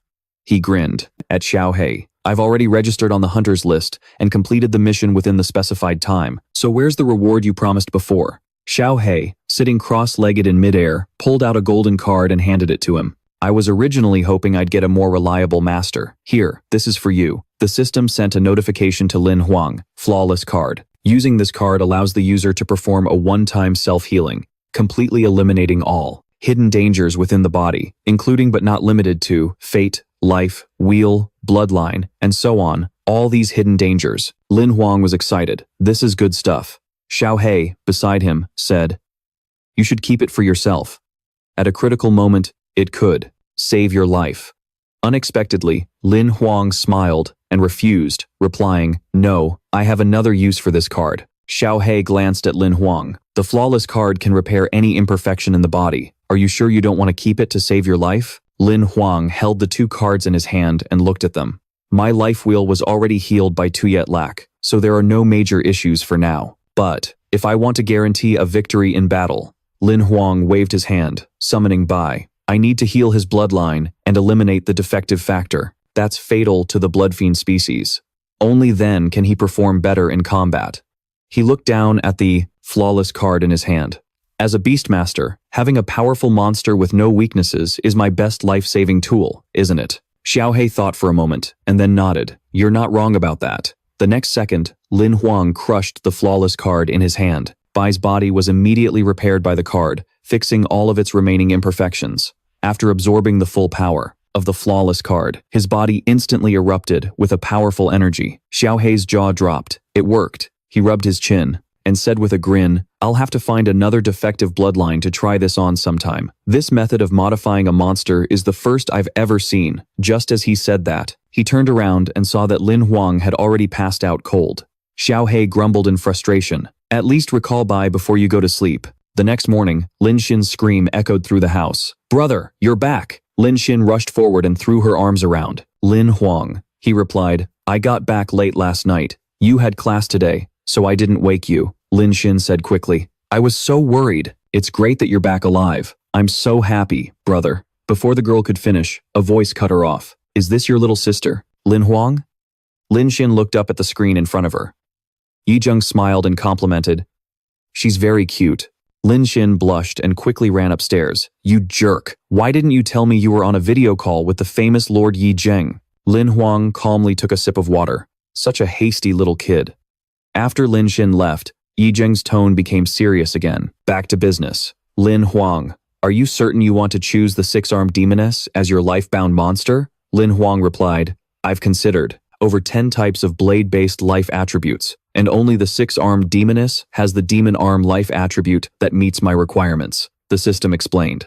Life attribute name, innate demon arm. Its effects include, at level 1, a 10% increase in the flexibility of all 10 fingers, a 10% increase in attack speed for both hands, and a 10% increase in the bone flexibility of both arms. Each subsequent evolution will increase the effectiveness of these three abilities by another 10%. This evolution will increase the effectiveness of 3 types of abilities by 40%, and the method to obtain it is by killing a six-armed demoness. Yi Zheng, on the other side, also opened his own information panel to check. The demonic arm can enhance your blade skills and firearm abilities, but the six-armed demoness is one of the most dangerous monsters at the iron level. It's not recommended as a life monster target. The system displayed the six-armed demoness's information.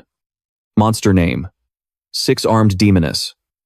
Monster type: Undead. Combat power: Iron level 3. Common skills: Heart-severing finger, soul-stealing heavenly axe. Distribution area: Worry-free forest. Ghost domain scattered lands. Lin Huang pondered. Right now, there's no better life monster for me at the iron level. If I want to boost my strength in a short amount of time, I have no choice but to pick it. Yi Zheng spoke up. Here are a few combat videos recorded by adventurer teams that encountered the six-armed demoness. You should watch them first. It's not too late to decide afterward. Lin Huang nodded.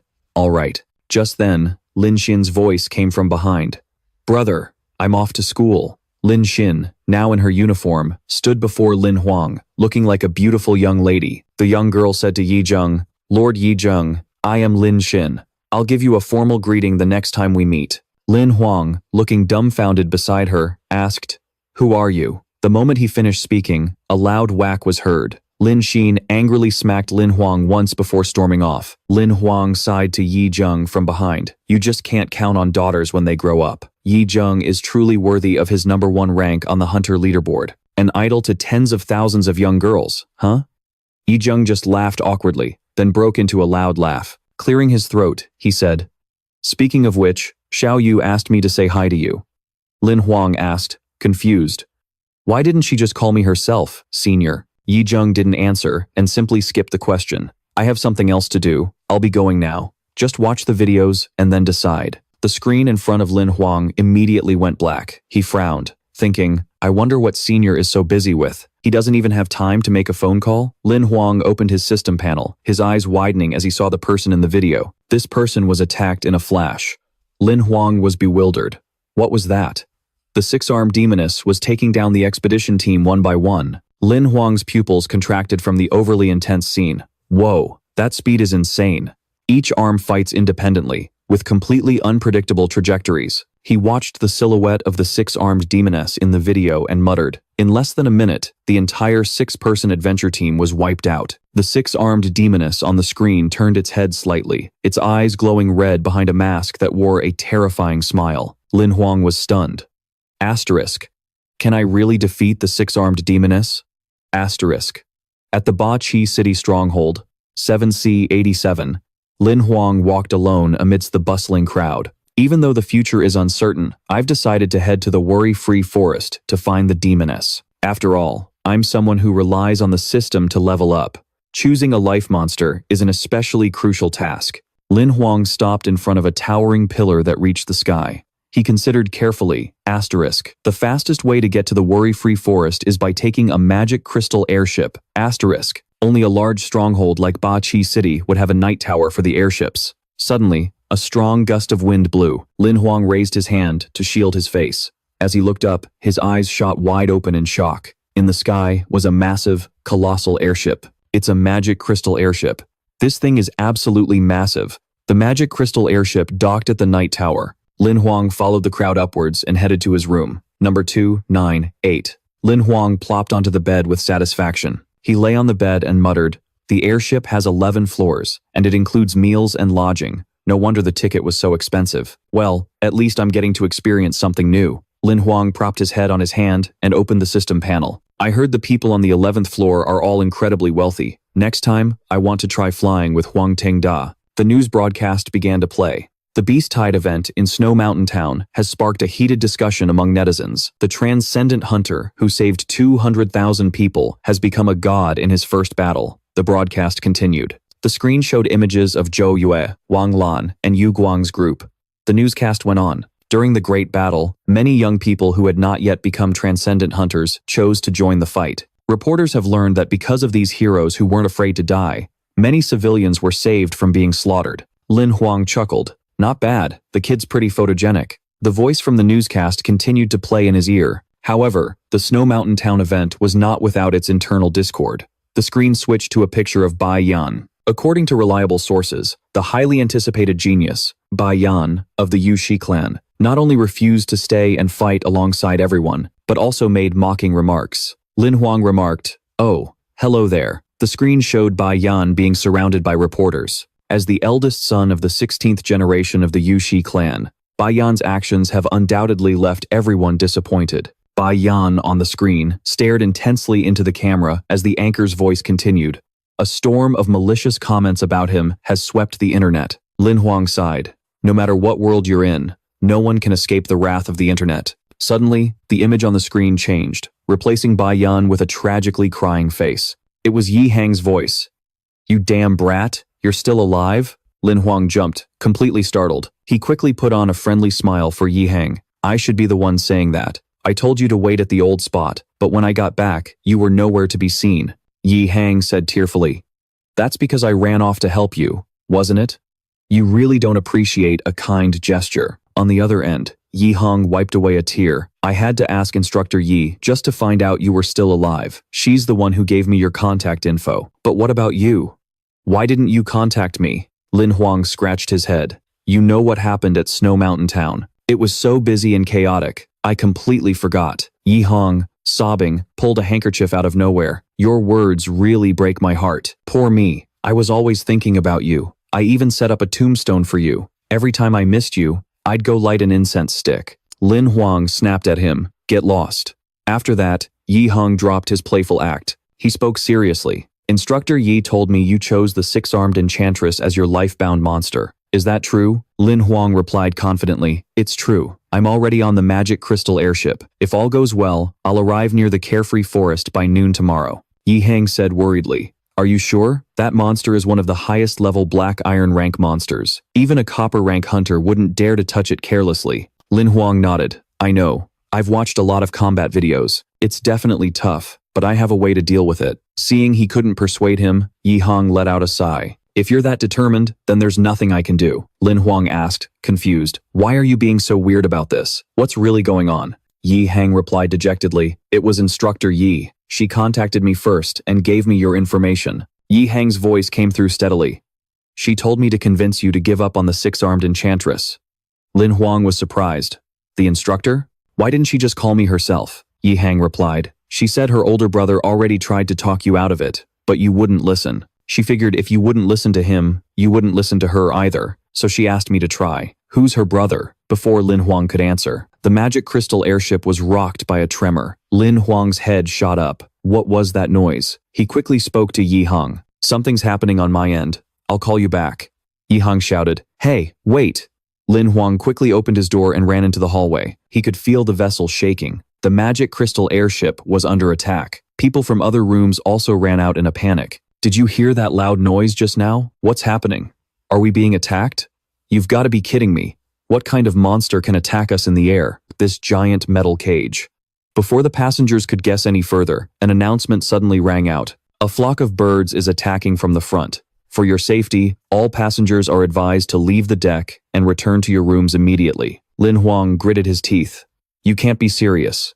Outside, a massive flock of birds was approaching. Lin Huang was furious. Why do I run into a monster horde everywhere I go? The birds circling outside were a type of monster called the Gale Sparrow. They have a wingspan of 2 meters, sharp talons, and can easily snatch prey, weighing over 300 kilograms. They always attack in flocks. The chatter among the passengers on the airship grew more frantic. There are so many of them. What are we going to do? I don't want to die. Gale sparrows love to eat human brains. If they catch you, it's over. Don't panic. The magic crystal airship isn't that easily destroyed. Lin Huang frowned.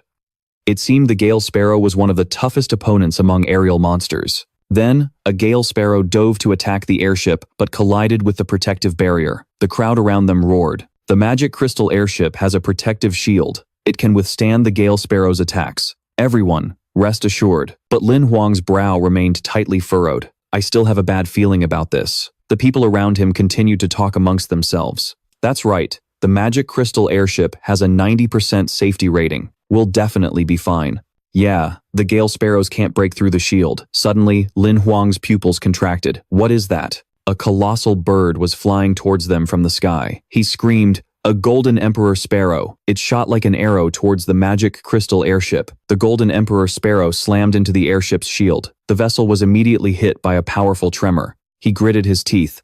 I can't believe it's a gold rank. Beside Lin Huang, an old man was trembling on his knees. What do we do now? The golden emperor sparrow is a gold rank monster. It's going to break through the shield for sure. Lin Huang quickly went to help the old man up. Careful, are you all right, sir? The old man said in a daze. We're dead. Once the shield is broken, the Gale Sparrows will slaughter everyone on this airship. Everyone on board will become their food. Lin Huang's mind raced. There has to be a way. Even if I try to escape on my own, at my current level, I'm no match for the gold rank monster outside. The Golden Emperor Sparrow was relentlessly attacking the airship's shield. Lin Huang looked up and cried out in surprise. A figure was hovering in the sky, along with a ball of energy. He wondered, they can fly? Is there a transcendent rank hunter on the airship? When he got a clearer look at who was up there, he realized it wasn't someone using a flight-type armament. Hoang Kim, the old man next to Lam Hoang, exclaimed joyfully, Lin Gan Tin, we're saved. Lam Hoang asked, confused, who? The old man's voice grew excited as he saw Ngan Tin begin to slay the Gale Sparrows. He's one of the top 5 powerhouses on the gold rank hunter charts. With him here, we're safe now. Ngan Tin placed his hand on the hilt of his sword and shouted, die, you beasts. He drew his sword, and with a single slash, the Gale Sparrows fell from the sky, one after another. Ngan Tin stood guard above the airship, sword in hand, and the flock of Gale Sparrows immediately retreated. Lam Hoang was stunned. One slash? The girls around them couldn't stop staring at him with infatuation. As expected of Li Ngan Tin, he's so strong and so handsome. How can someone be so talented and good-looking? The old man beside him let out a sigh of relief. It's over.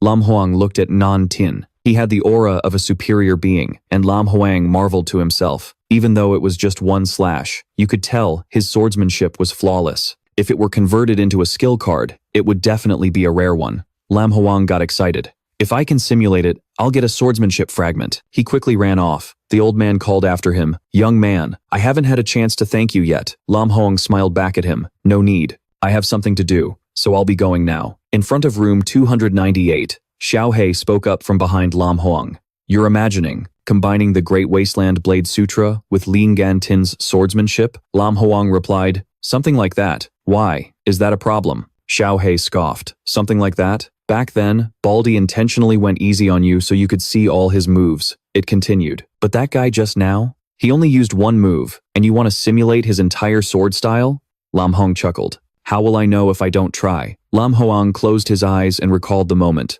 As long as he could simulate its power, the chance of getting a skill card was very high. He swung the sword in his hand forcefully. If once wasn't enough, he'd try 10 times. Lam Huang swung again and again. If 10 times wasn't enough, then 100. He was extremely determined.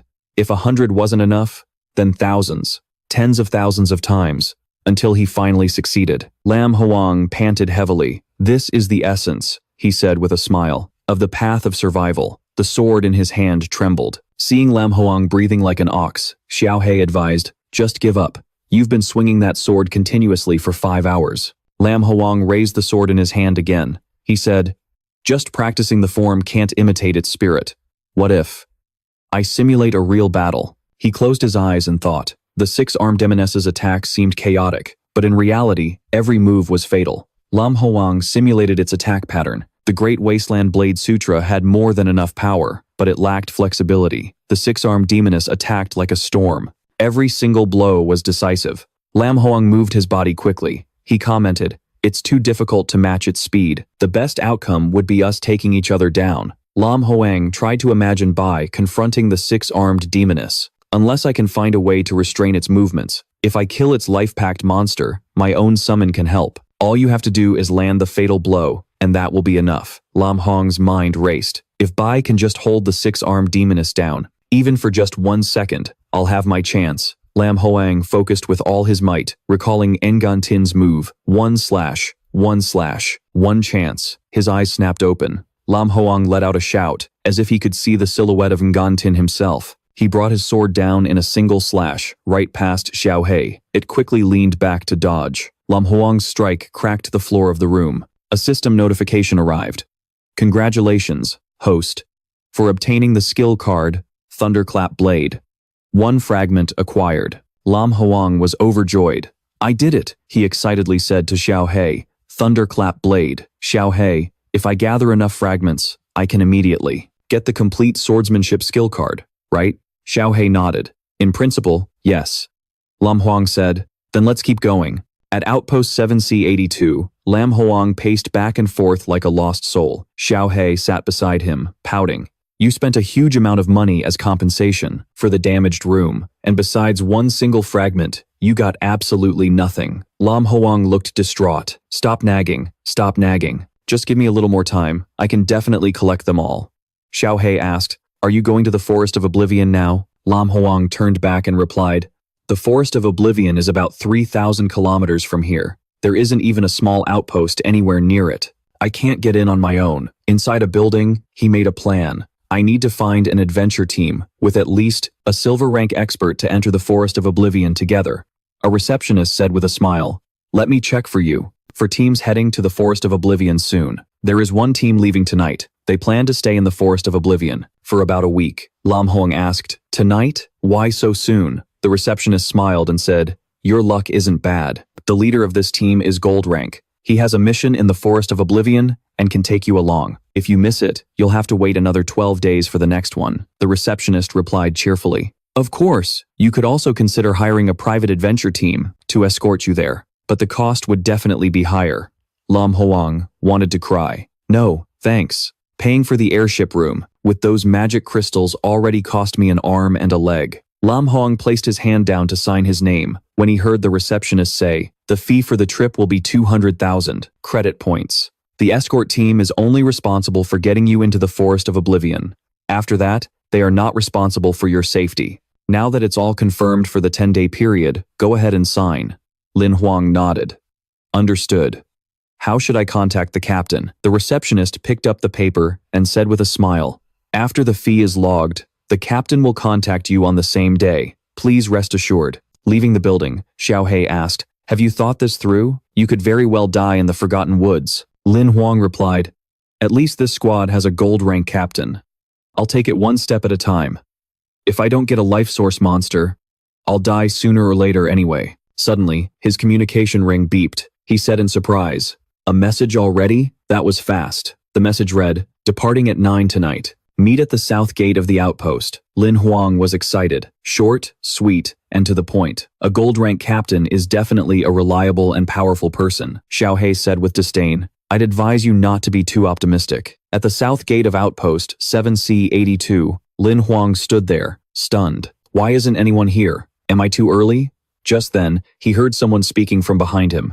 Are you the one who wants to accompany us to the Forgotten Woods? Turning his head, he saw a red-haired girl, followed by two tall, burly men. The girl spoke up. I'm the captain, Leng Yuexin. If you want to make it to the Forgotten Woods alive, you must obey my orders without question. Lin Huang was dumbfounded. The captain is a girl? Responding to Yuexin, Lin Huang nodded. Yes, I'm Lin Huang. Yuexin crossed her arms and said to him, Did you read the contract carefully when you signed it? We are only responsible for escorting you times to the forest. She said, and once we're at the forest, we have our own mission to complete. You'll have to rely on yourself. Just then, someone walked up and touched Yuexin's shoulder. Wait, Yi Yeyu said with a smile. Actually, our trip into the Forgotten Woods this time is for a special mission. We weren't supposed to bring an escortee, but a problem with the pharmacy's equipment delayed your arrangements. My sincere apologies. Lin Huang looked at him, slightly surprised. Asterisk Yi Yeya, he's here too? Asterisk Yi Yeya said to Lin Huang, I hope you can withdraw from this operation, because it's truly inconvenient for us to bring an escortee. Of course, we will compensate you. Lin Huang hesitated. Well, he frowned in thought. Asterisk. If I travel with Yi Yeyu, asterisk, I could take the opportunity to secretly learn his blade skills. Asterisk. Lin Huang looked at Yi Yeyu, thinking, asterisk. But it's awkward since he clearly doesn't want me to come along. Asterisk. Before he could answer, Lin Huang heard Yi Yeyu continue. We can offer you enough compensation to hire an entire team of adventurers for yourself. He was amazed by the generous offer. The man continued, if you go with us to the Forgotten Woods, we'll definitely part ways once we arrive. But if you hire a squad, you can have them take you deep into the forest. They could even help you search for your target. Lin Huang opened his mouth. I can. But before he could finish, Xiao Hei covered his mouth. Xiao Hei held up a special mission card. Congratulations, you've triggered a special mission card. The system is sending the mission details. Follow Leng Yuexin into the Forgotten Woods. After advancing to Black Iron rank, follow Leng Yuexin back to Serene City. Time limit for completion is 15 days. Lin Huang was speechless. Another special mission. What are the rewards and penalties? Xiao Hei crossed its arms and replied nonchalantly. Complete the mission within the specified time to receive 1 grade advancement card. Failure to complete the mission will result in a random punishment and the deduction of one of your existing monster cards. Lin Huang contemplated. Asterisk. This time, I have no choice. Even if it tears me to shreds, I have to follow them inside. If I were to lose Tyrant or Bai, I'd be completely finished. Asterisk. Yi Yeyu spoke up. Little brother, since you've agreed to this compensation plan, let's just leave it at that. The moment Yi Yeyu finished speaking, Lin Huang shouted at him, Who said I agreed? Yi Yeyu was startled by this sudden reversal, but you just. However, he didn't finish his sentence, silently looking at Lin Huang. After a moment, Yi Yeyu spoke. Really? Even if it's a one-way trip, you're still insisting on coming with us? Lin Huang nodded. I've already signed the contract. There's no sense in backing out halfway. He thought to himself. Asterisk. They want to kick me out this badly. Looks like their objective isn't so simple. Asterisk. Yuexin walked past Lin Huang and headed forward. He's already here. Let's just go together. She turned back and urged, Stop wasting time here. Lin Huang replied excitedly, Yes, Captain. One of Yi Yeyu's 2 subordinates spoke up. Young master. Yi Yeyu raised a hand, signaling him to be quiet. Forget it. Yi Yeyu said. Anyway, we just need to get him to the forest. The person beside him whispered, Yes. At night, the moon hung high in the sky. A salamander was dozing on a rock. Suddenly, something whizzed past, and the noise startled it. It was a gold rank mount. Lin Huang was riding on it with Yuexin. He said, a 3,000-kilometer journey, and a gold rank flying mount gets us there in half an hour. Truly impressive. He glanced at Yi Yeyu's group behind them, who were also on mounts, and thought to himself, asterisk, these 4 are probably all from prominent families. Asterisk. Asterisk. Otherwise, how could they have such vast resources? Asterisk. Yi Ye flew behind them, glaring furiously at Lin Huang. Even from a distance, Lin Huang could see his gloomy expression. He remarked, "Such sour grapes. Could it be that young Master Yi has a thing for Miss Leng?" Yuexin, who was in front, spoke up and asked Lin Huang, "What are you going to the Forgotten Woods for?" Lin Huang replied, "I came this time to advance to Black Iron rank. My chosen prey is a 6-armed life source enchantress." Hearing this, Yuexin was startled. She turned her head back and asked Lin Huang, "A 6-armed enchantress? Why that one? If you choose this kind of monster, with your strength, you could lose your life if you're not careful." Lin Huang scratched his head and chuckled sheepishly. "It's fine. If I really can't kill it, I'll just consider another type of life hunter beast. Let's just give it a try first," Yue Xin replied. "It's on our way anyway, so we'll take you to the inner zone. After that, you're on your own." Lin Huang quickly replied, "If that's the case, that would be great. Thank you, Captain." Yan Xing, flying behind them, was about to lose it. Lin Huang thought to himself, "Looks like I'll have to keep being a third wheel." Just then, someone shouted, "Up ahead is the Forest of Oblivion." Suddenly, a piercing roar was heard. Yue Xin was startled. That roar. Lin Huang was just as bewildered. The roar came from the Forest of Oblivion. The closer they got, the louder it became. A voice cried out, "It's a gold rank monster." Everyone landed in the Forest of Oblivion. Lin Huang looked around and spoke up. "That sound. It doesn't seem far." The guy in sunglasses with Yan Xing spoke up. "Miss Leng, we've brought him this far. Our escort mission is already halfway done. There's no need to keep dragging him along, right?" The person next to him nodded in agreement. "That's right. Once we've completed our mission, if he's still alive, we can just pick him up on the way back." Yue Xin gave them a cold look. She said, "Since it's on our way, we'll see him a bit further. The Forest of Oblivion is full of monsters he can't handle." The guy in sunglasses stubbornly wanted to say more, but Yan Xing stopped him. "Our friend here needs to be a little safer on the journey with us," Yan Xing said with a smile. "Miss Leng is right. It won't take up much of our time." Yue Xin moved forward and signaled, "Let's keep going." Lin Huang turned his head to look at Yan Xing, the corner of his mouth twitching. This guy is so calculating. After walking a bit further, they saw a struggling dragon. Lin Huang frowned. "That's a sub-dragon species."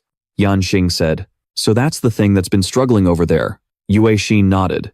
"That's a gold-armored dragon. After a single mutation, it's called a crimson gold-armored dragon." She frowned and said, "Among gold-rank monsters, it's considered an overlord-class powerhouse." Yan Xing clicked his tongue. "Too bad there's no Beastmaster here. Otherwise, we could tame and seal it." Lin Huang listened to them talk in silence. From behind, the voices of the two henchmen piped up. "A weakling like you, who hasn't even reached Black Iron rank, wouldn't even be enough to get stuck in the crimson gold-armored dragon's teeth." He turned his head and looked at the two of them. The guy in sunglasses sneered. "A level 3 gold rank crimson gold-armored dragon. Its strength surpasses even a top 100 expert on the Gold Hunter rankings.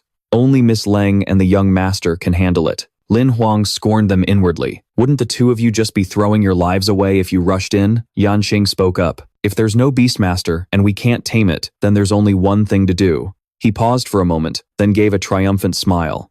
"Kill it." The crimson gold-armored dragon over there seemed to sense intruders in its territory. Its eyes shot open, and it turned its head towards Lin Huang's group. It roared. Lin Huang gritted his teeth. This terrifying pressure. "Forget about fighting. I can't even move." Yue Xin was about to speak, but before she could, Yan Xing cut her off. "How could I let a lady do the fighting? Let me go." Lin Huang glanced at him, silently sizing him up. "This guy's such a show-off. What a poser." Yan Xing drew his blade and said, "Just a moment. This will be over quickly." The crimson gold-armored dragon lunged at them at the speed of light. Yan Xing was no slouch either, leaping forward. Lin Huang stood with the henchmen, the three of them exchanging a few scattered words. As expected, of an overlord among gold-rank monsters. Forget about being bitten, just getting close to it would be enough to kill you. "This kind of pressure is suffocating," Lin Huang stammered. Is he going to be okay fighting it head-on like that?" Yue Xin, standing beside him, was much calmer. She crossed her arms and said casually, "Don't be tense." Lin Huang said, urgently, "How can I not be tense? Isn't that an overlord of gold-rank monsters?" Yue Xin retorted, "So what? He is." Her gaze fell on the crimson gold-armored dragon charging towards them as she finished her sentence. 3 heavy words. Li Yan Xing. Yan Xing grinned. "I've been waiting for you." The crimson gold armored dragon opened its mouth, intending to swallow Yan Xing whole. But in a flash, he was already on top of its head. Lin Huang looked up and shouted in astonishment. Instantaneous movement. Yan Xing grinned as his blade swiftly slashed down on the crimson gold armored dragon's neck. Lin Huang's eyes widened. Another single strike. He was stunned. It was too fast. I couldn't see it at all. The crimson gold armored dragon collapsed to the ground. Yan Xing's figure emerged from the thick dust cloud. Lin Huang looked at him, marveling inwardly. This man. It wasn't until he could see Yan Xing clearly that Lin Huang truly understood one thing about Yan Xing. He's too strong. He casually walked past Lin Huang, and as he did, he said with a laugh, "Are your legs jelly? Don't be scared. Let's keep moving forward." Being looked down upon, Lin Huang was furious, cursing inwardly. Even if he's strong, it doesn't change the fact that he's a real jerk. Yue Xin and Yan Xing's group continued to move forward. Lin Huang fell to the back, and before leaving, he glanced back at the crimson gold armored dragon one last time. It's a shame I don't have the skill. The dragon slaying skill, do you regret not getting it? Well, I can use the fragments to form a dragon card. Just then, the system sent a notification. A dying, mutated blood dragon has been detected, matching the fusion criteria for the mutated blood dragon beast soul within the host. Do you wish to proceed with the beast soul fusion to create a new blood dragon monster card? The system sent a notification to Lin Huang. Do you want to merge the beast souls to create a new blood dragon monster card? Lin Huang beamed. Can something this good really happen? He raised his hand, signaling to Nguyat Tam's group. You all go on ahead. I really need to take a leak. Nguyat Tam said worriedly. But it's very dangerous here. But Ngantin stopped her. It's fine. Let's go first. Ngantin's two subordinates sneered at Lin Huang. He's definitely waiting for the armored dragon to die so he can collect its corpse. For a poor punk like him, that thing's worth a fortune. The blonde guy added, if the smell of blood attracts other monsters, he'll have to deal with the consequences himself. Standing by the corpse of the crimson gold armored dragon, Lin Huang asked, Xiao Hei, how do I fuse them? Xiao Hei appeared and replied, touch it with your hand to link it with the immortal black snake's beast soul inside you. Lin Huang raised his hand to touch the crimson gold armored dragon's body and asked, like this? The moment his hand made contact, Lin Huang felt a change. I can feel it. The soul of the immortal black snake is awakening. The crimson gold armored dragon's body began to transform, its shattered remains breaking apart. While Lin Huang was trying to fuse the two beast souls, Xiao Hei spoke up from the side. The immortal black snake possesses the bloodline of the dragon clan, making it compatible with the soul of the crimson gold armored dragon. Shui Luo has given you a great blessing. A new card was formed. Lin Huang joyfully rubbed his head and said, a blue epic. It's really a blue epic card. Lin Huang cheered, the immortal fledgling dragon. This is amazing. The card displayed its information. Immortal fledgling dragon. Rarity, epic. Monster type, primary dragon blood species. Combat level, black iron 3-star. Skill 1, primary black dragon flame. Skill 2, dragon's might. Skill 3, primary rapid regeneration. Skill 4, primary elemental immunity. Skill 5, absolute defense. Summoning authority activated. Note, when the monster is promoted to the transcendent level, it will automatically evolve into its adult form, the immortal black dragon. Card evaluation, worth raising. Looking at the card in his hand, Lin Huang asked Xiao Hei, Xiao Hei, what's a primary blood dragon species? Xiao Hei replied, it's a classification based on the concentration of dragon blood in the body. Low concentrations of dragon blood are considered a sub-dragon species. Anything with a higher concentration than a sub-dragon is considered a true blood dragon species. Xiao Hei explained, blood dragon species are extremely powerful monsters, categorized as primary, intermediate, advanced, and pure blood based on the concentration of their dragon blood. Card rarities are divided into epic, legendary, mythical, and godly. Lin Huang was stunned. There's even a godly rarity? He laughed and said, Shui Luo once said, a powerful beast soul is worth raising. And she was absolutely right. Xiao Hei asked, do you want to extract a skill? If not, I'm going back to sleep. Lin Huang quickly threw his hand up. Yes, yes, yes, yes, right now. Lin Huang muttered. I want to get rapid regeneration. Xiao Hei replied. Random skill selection complete. Congratulations on obtaining the skill. Absolute defense. Lin Huang's face fell. Xiao Hei sneered. Once unlucky, always unlucky. Did you really think your terrible luck would magically change? A new system notification appeared. Skill introduction. Primary absolute defense. a passive skill that resists most physical attacks and provides automatic percentage-based immunity to attack effects. Lin Huang clenched his fist. Not bad. It's actually a perfect fit for the close combat build I've chosen. After finishing the Beast Soul fusion, Lin Huang headed back to the group. Xiao Hei chatted with him along the way, but the immortal fledgling dragon can only be summoned at the Black Iron rank. Otherwise, it could have boosted your chances of killing the six-armed demoness. Lin Huang nodded. All right. Stop talking. Just let me enjoy this moment a little longer. Lin Huang called out happily. Miss Lan, everyone, I'm back. Nyet Tam warned him.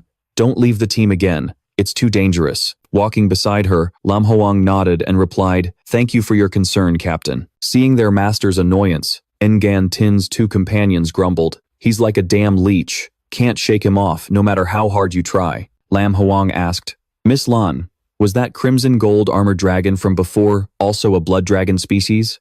Nyet Tam looked at him and said, No, but even Big Brother Lee couldn't kill it in one shot earlier. It could only be that the crimson gold armored dragon's blood concentration exceeded 8%. If it were raised properly and promoted to the transcendent realm, it might have undergone a second mutation, boosting its dragon blood concentration to 10% and becoming a sub-dragon species. Lin Huang asked her, So, have any true blood dragon species been discovered here in the 7th division? Nyet Tam thought for a moment. I believe there was one. As they were talking, Ngan Tin pushed his way between them. I happen to know a little something about that. To kill that dragon, countless transcendent masters died. It wasn't until a demigod was alerted that the blood dragon was finally slain. Ngan Tin smiled and said, And because a demigod was involved, all the records of that incident are sealed. It was sealed by the Union government. Lin Huang mumbled. So, that's how it is, he thought to himself. This shows that my immortal young dragon is truly a rare find. One of Yan Xing's two subordinates pointed forward. We're finally here. The six-handed enchantress's lair is about another 3 kilometers ahead. Little brother, you're on your own now. Lin Huang felt a tug on his shirt. Yue Xin said, You can't force these things. A talent with a specific target is important, but you'll still have a choice of 3 stronger targets later on. No need to force it. Lin Huang chuckled and said, Yeah, if I can't find it, I'll just switch. Although I don't know what your mission is. I still wish you all the best. Yue Xin smiled. Thank you. Lin Huang watched them leave. He sighed. That's the first time I've ever seen her smile.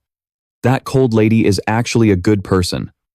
Cold on the outside, warm on the inside, he pursed his lips. Next, Lin Huang led Bai forward. We're going to hunt the six-handed enchantress in its own territory. Bolts of lightning struck down one after another. Looking at the six-handed enchantress in the distance, Lin Huang explained to Bai, the six-handed enchantress is an immortal species. It absorbs spiritual energy from its surroundings. Just as I thought. He frowned.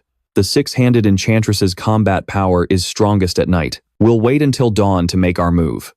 In the forest, several six-handed enchantresses were roaming around. Lin Huang said, These things are too close to each other. If we don't want to die, we need to find a way to fight them one by one. Bai, go see. If you can find a monster, that's all by itself. The two of them moved quickly, avoiding the line of sight of the six-handed enchantresses. Lin Huang looked at his system interface. To reach Iron Grade, I have to kill at least 2 six-handed enchantresses. This isn't going to be easy. Suddenly, Bai tapped Lin Huang on the shoulder. As he looked up, Lin Huang's pupils shrank. Right in front of them was a six-handed enchantress. It wore a purple dress, completely different from the normal red-dressed ones. He was shocked. A purple dress. It's a mutated monster. Lin Huang broke out in a cold sweat, but then smirked.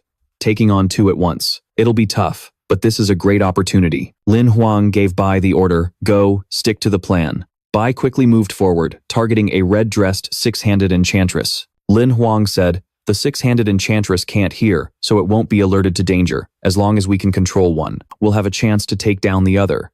The six-handed enchantress in front of Bai also pounced. Lin Huang shouted, Its life force is in the mask. Bai moved continuously. Lin Huang's voice rang in Bai's ear, Shatter its mask. The six-handed enchantress skillfully used its 6 arms to block the attacks. On the other side, Lin Huang also rushed forward. He commanded, Bai, hold one of them down. If we can land a sneak attack, our chances of winning will be much higher. He closed in on the mutated six-handed enchantress. Unexpectedly, the mutated enchantress suddenly turned around. Lin Huang cursed, Damn it. That six-handed enchantress swiftly threw several punches. Lin Huang leaned to the side, dodging and cursing. Shit, it's using a magic attack. Along with physical attacks, the enchantress's magic spell swept through the forest. Lin Huang quickly retreated to avoid it. Seeing Lin Huang in danger, Bai glanced over. Lin Huang said, "Don't worry about me, just finish that one first." Lin Huang pulled out his gun and fired continuously. The bullet slammed into the enchantress's bony arms. Its 6 hands came crashing down on Lin Huang's position. Lin Huang gritted his teeth. "This is too dangerous. I can't keep this up." The 6-handed enchantress launched a fatal blow. One of its arms suddenly pierced through Lin Huang's chest. He screamed, "You ugly monster!" The next second, Lin Huang appeared behind it. He taunted, "You get a prize if you can catch me." Lin Huang had just used his teleportation skill. Snow step without a trace. Bai's 2 wings also shot out, successfully binding the 6-handed enchantress. A single sword strike hit the enchantress's mask. Lin Huang said, "Let's finish this one first, then we'll take on the other." But the next second, the mutated purple-dressed enchantress appeared behind him. Both Lin Huang and Bai were startled. The system's emergency notification sounded. "Warning, the host is currently under attack. Impact in 0.3 seconds. Fatality rate is 160%. Automatically activating emergency solutions using the host's currently possessed cards to find a resolution." The very moment the enchantress's claws were about to touch Lin Huang's chest, the system quickly presented an option. Host can use the temporary transformation card. "Do you wish to use it?" Lin Huang roared. "Use it immediately." The 6-handed enchantress was instantly knocked back. Lin Huang's body began to transform. A huge pair of wings formed from spiritual energy on his back. Lin Huang's hair also turned completely white. His red eyes glowed. Lin Huang rubbed his chest. He immediately recognized this energy, this power. This is the power of the bloodthirsty species. Lin Huang cracked a smile. With a whoosh, something flew past. Lin Huang had transformed and was now facing the 6-handed enchantress head-on. "I can power up too. Didn't see that coming, did you?" One of Lin Huang's attacks slashed across the enchantress's mask. Lin Huang laughed loudly. "Let's end this." But unexpectedly, the 6-handed enchantress opened its mouth wide, preparing a new attack. This blow knocked Lin Huang backward. Lin Huang frowned as he dodged. Suddenly, his eyes widened. The 6-handed enchantress before him had transformed into something even more advanced. Lin Huang mumbled, "What's going on? What the hell is that?" It unleashed a barrage of attacks, lunging toward Lin Huang. Lin Huang quickly used his passive skill, Absolute Defense, to block the blow. Lin Huang gritted his teeth. Even after using the transformation card, he could still use all his skills. Just as another attack from the 6-armed fiend came crashing down, Lin Huang quickly used his teleportation skill, Traceless Snow Steps, to dodge it. Lin Huang was terrified. That was too close. Gripping his sword tightly, Lin Huang charged forward again, shouting, "Great Wasteland, Blade Scripture. I'm not just for show," the 6-armed fiend roared. Lin Huang was startled. The roar of the mutated 6-armed fiend had alerted the others. They quickly started running toward Lin Huang, but they hadn't gotten far before they froze in place. Bai had caught up and bound it tightly. The 6-armed fiend quickly twisted its body to counterattack. Bai's right arm was struck unexpectedly, but he didn't even flinch. Instead, he quickly struck back. He shattered the 6-armed fiend's mask, causing it to cry out.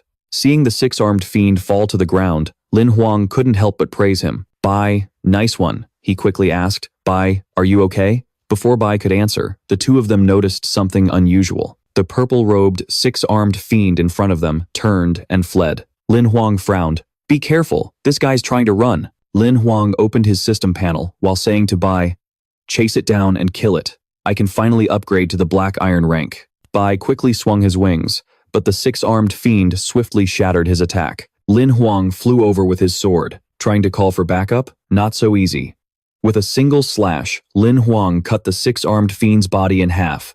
"Go to hell." The 6-armed fiend's mask quickly cracked, and it collapsed to the ground. Lin Huang's body also began to change, and he exclaimed, "What is this?" The system announced, host's original body is undergoing a baptism of nether light, forced exit from transformation state. He looked at the system panel in front of him and muttered, "The wheel of fate has begun to turn." A small sphere formed in the middle of the 6-armed fiend's chest. Lin Huang walked closer to take a look, his eyes widening in surprise as he saw it for the first time.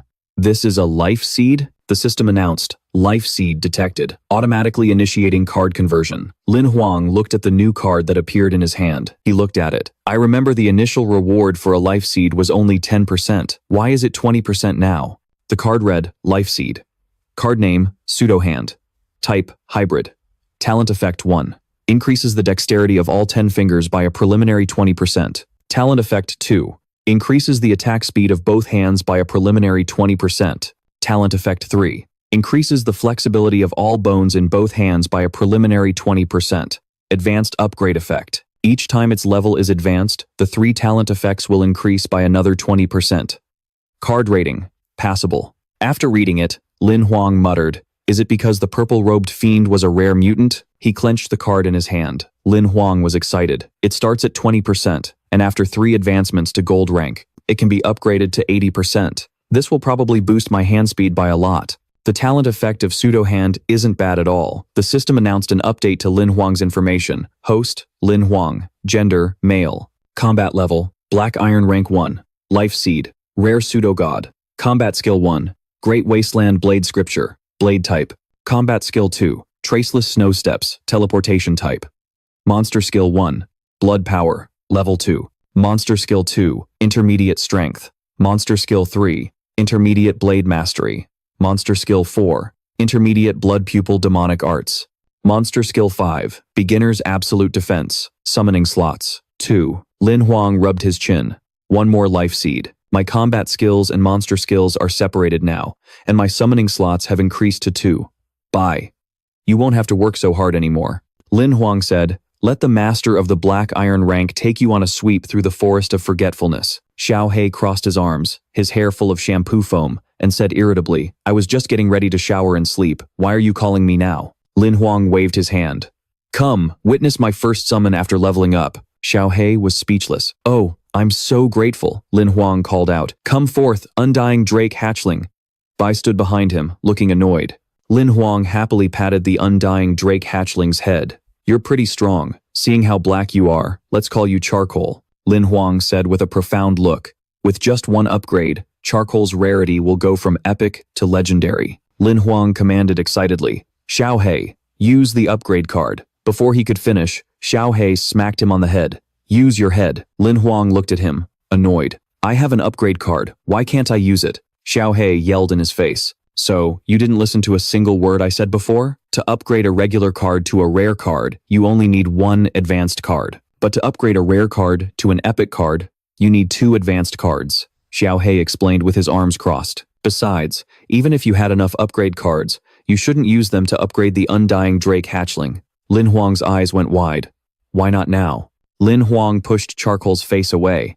Xiao Hei's words were like rubbing salt in the wound. "Because you're a noob. The monster cards you can control are currently limited to epic rank and below. Any monster card with a rarity beyond that. The epic grade will be temporarily sealed. You'll have to wait until you upgrade to Transcendent to unlock it." Lin Huang drew his gun. "Fine by me. Even so, it's still easy to level the entire perimeter of this forest." Firing a shot, he commanded, "Bai, Heitan, attack with me." Bai and Heitan quickly attacked a white vulture. The system continuously announced, "White vulture card fragment, 1 piece. White vulture card fragment, 1 piece. White vulture card fragment, 1 piece."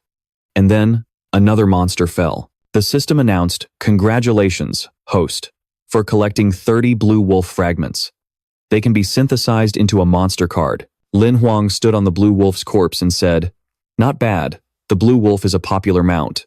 From now on, I can travel in style." He looked at the blue wolf card in his hand. As a simple mount, it'll do. The skill extraction information on the card was fully detailed. Monster card, common rarity. Monster name, green scale wolf. Monster type, aberrant species. Combat level, 1-star bronze. Skill 1, intermediate strength. Skill 2, basic blood hunt. Summoning rights are enabled. Card evaluation, poor. The system continuously sent notifications. Skill extraction initiated, complete. Randomly selecting a skill. Congratulations on obtaining the skill Basic Bloody Hunt. The effect of Basic Bloody Hunt is, after activating the skill, the sense of smell is greatly enhanced. It allows the user to clearly distinguish different types of scents within a 10-kilometer radius. If there's the scent of blood, the detection range of the sense of smell will be increased to a 30-kilometer radius. Lin Huang smiled in satisfaction. Not bad. I finally have a tracking skill, he ordered. All right, everyone, let's continue the hunt. Time flew by quickly. 7 days later, they were all sitting around a campfire, grilling meat. Heitan was lying flat behind Lin Huang. Lin Huang said, "Smells so good. Aren't you coming over?" Xiao Hei asked him. "You've severed the life wheel synchronization again. What on earth are you planning?" Lin Huang ate his meat, while Heitan drooled beside him. He replied, "Under normal circumstances, you'd have to rely on your life wheel to absorb fragments, or the light within life crystals, and convert it into life energy to complete an upgrade." Lin Huang held a piece of meat in front of Heitan. He said seriously, "A conversion rate of over 70% is considered top tier, but I completely bypass the conversion process. As long as Bai and Heitan kill monsters, they automatically absorb the life light and instantly convert it into life energy. Then it synchronizes to my life wheel. Based on our monster killing progress over the past few days, I can easily fill the life energy in my iron rank wheel to level 3. Lin Huang smiled and turned back. "But since I still have to travel with Li Yanting and the others, I can only suppress my combat power to iron rank level 1 to prevent them from noticing anything unusual." Xiao Hei nodded. "I didn't expect you to actually have a brain." The system panel updated Lin Huang's information. Host, Lin Huang. Gender, male. Combat rank, iron rank, level 1. Life seed, ghost hand, rare. Combat skill 1, Great Wasteland Blade Sutra. Type, blade. Combat skill 2, snow treading without a trace, movement. Monster skill 1, blood power. Level 2. Monster skill 2, intermediate strength. Monster skill 3, intermediate superhuman strength. Monster skill 4, basic true demonic eyes intimidation. Monster skill 5, basic absolute defense. New monster skill 6, basic bloody hunt. New monster skill 7, basic extreme vision. New monster skill 8, basic copycat eye. New monster skill 9, basic aura concealment. Summoning authority activated. Number of summons, 2. Evaluation. You can only scrape by in the Iron Realm. Lin Huang laughed and said, "Besides, with the accumulation of the past few days, plus the level ups, I'm more than equipped to handle the current situation." Xiao Hei said with disdain, "My apologies. Praising you was my mistake." Lin Huang licked his lips and tore off a piece of meat. "This trip wasn't a waste. Xiao Hei, tally up our gains so far." Xiao Hei replied, "Currently, we have 25 function cards, 3 advancement cards, 5 temporary transformation cards, and 3 mission cards, 3 treasure cards, 2 life energy cards, 3 item cards, 1 authority card, 2 flawless cards, 3 healing cards, and 9 monster cards. They are, respectively." As Xiao Hei was speaking, a ding sound suddenly rang out. "Wait, a special mission has been updated." The system announced, "Warning, a sudden event has occurred. Mission content. The mission card has changed. The new mission content is as follows. Go deep into the Oblivion Forest, find the missing Leng Yuexin, and bring her back to Carefree City. The time limit for this mission is 20 days. The mission reward is 1 treasure grade item card and 1 advancement card. Failure to complete the mission will result in the random deduction of 2 monster cards." Lin Huang frowned. "What? Leng Yuexin is missing?" Lin Huang scowled, crossing his arms in a clear sign of refusal. "I refuse. I know my own capabilities perfectly well. The depths of the Oblivion Forest. Is that somewhere I can just go?" Xiao Hei recited the rules to him. "You cannot refuse. You can only abandon. Abandoning the mission is equivalent to mission failure. The penalty will be executed immediately." Lin Huang covered his ears and said stubbornly, "Not listening, not listening." Xiao Hei sneered, "Are you willing to take that risk? Being docked an epic grade card?" That sentence successfully hit Lin Huang's nerve. He spun around, his eyes blazing. He reached out and grabbed Xiao Hei's head. "That condescending look of yours is really starting to grow on me." Xiao Hei said fearfully, "The mission is irreversible, but I can provide some support." Xiao Hei opened a map and pointed. It gave a friendly reminder of Leng Yuetong's last known coordinates, but then the signal from the Emperor's heart ring was cut off. He had no choice but to continue the search on his own. Deep in the forest, Lin Huang's voice echoed, "Snakes have their paths, and rats have their own tunnels. Deep within the Wuyu forest are monsters I can't defeat." However, Lin Huang and Bai were riding on the back of an azure wolf, moving at the speed of light. He laughed heartily. The azure forest wolf's beastly instincts had already allowed it to avoid any danger. At this incredible speed, they could reach the coordinates in about 2 to 3 hours. A short while later, the two arrived at a clearing. In the middle of it was a large boulder. Lin Huang said, "This is the place." He then jumped off the azure wolf. Lin Huang frowned. This area had been recently scorched. Not a single blade of grass grew here. These bottomless cracks were also strange. Lin Huang looked up at the boulder in the distance. A rock like this, appearing in the middle of the forest, had to be significant. But I still can't find any traces left by Leng Yuetong and the others. Lin Huang closed his eyes. Looks like I'll have to use my tracking ability. Lin Huang's eyes snapped open, his pupils turning crimson as he activated the bloody hunt skill. He took a sniff of the air. Bai was speechless, watching Lin Huang crawling on the ground, sniffing around.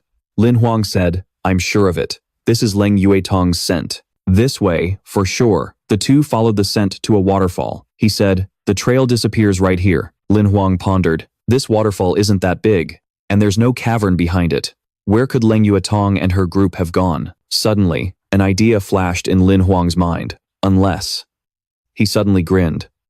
Looks like my newly synthesized monster cards are going to be useful. The card gradually formed a dark shadow in Lin Huang's shape. He shouted, "Come forth, Phantom." Lin Huang pointed and commanded, "Phantom, get in the water and see if there are any hidden entrances." Lin Huang knelt by the edge. If they dived underwater, they would most likely suffocate. The only way out must be beneath the current. Time passed.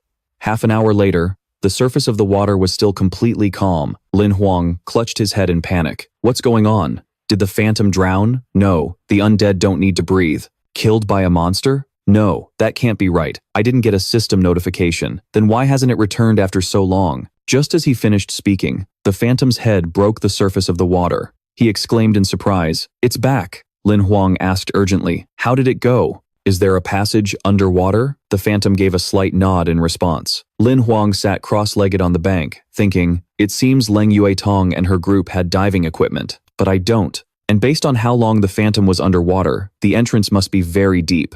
After a moment of thought, Lin Huang found a solution. "I've got it."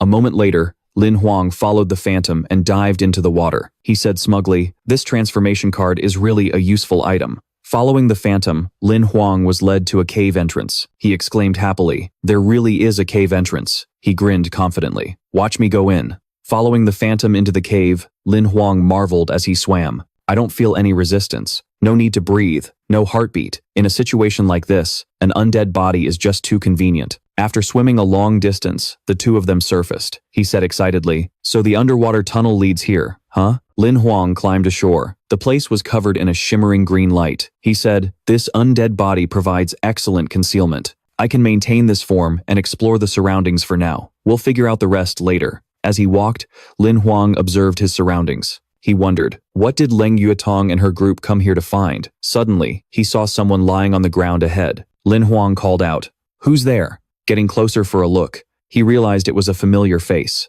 Lin Huang muttered, "One of Li Yantong's subordinates." Lin Huang crouched down to analyze the situation. He's facing the lake, so he was probably killed while trying to escape. He examined the wound on the man's back. The wound looks strange. It's like a burn, but also like a puncture wound. Lin Huang stood up and continued forward. "I haven't received a mission failure notification, which means Leng Yuetong is still alive. But this place is definitely dangerous. I need to be careful."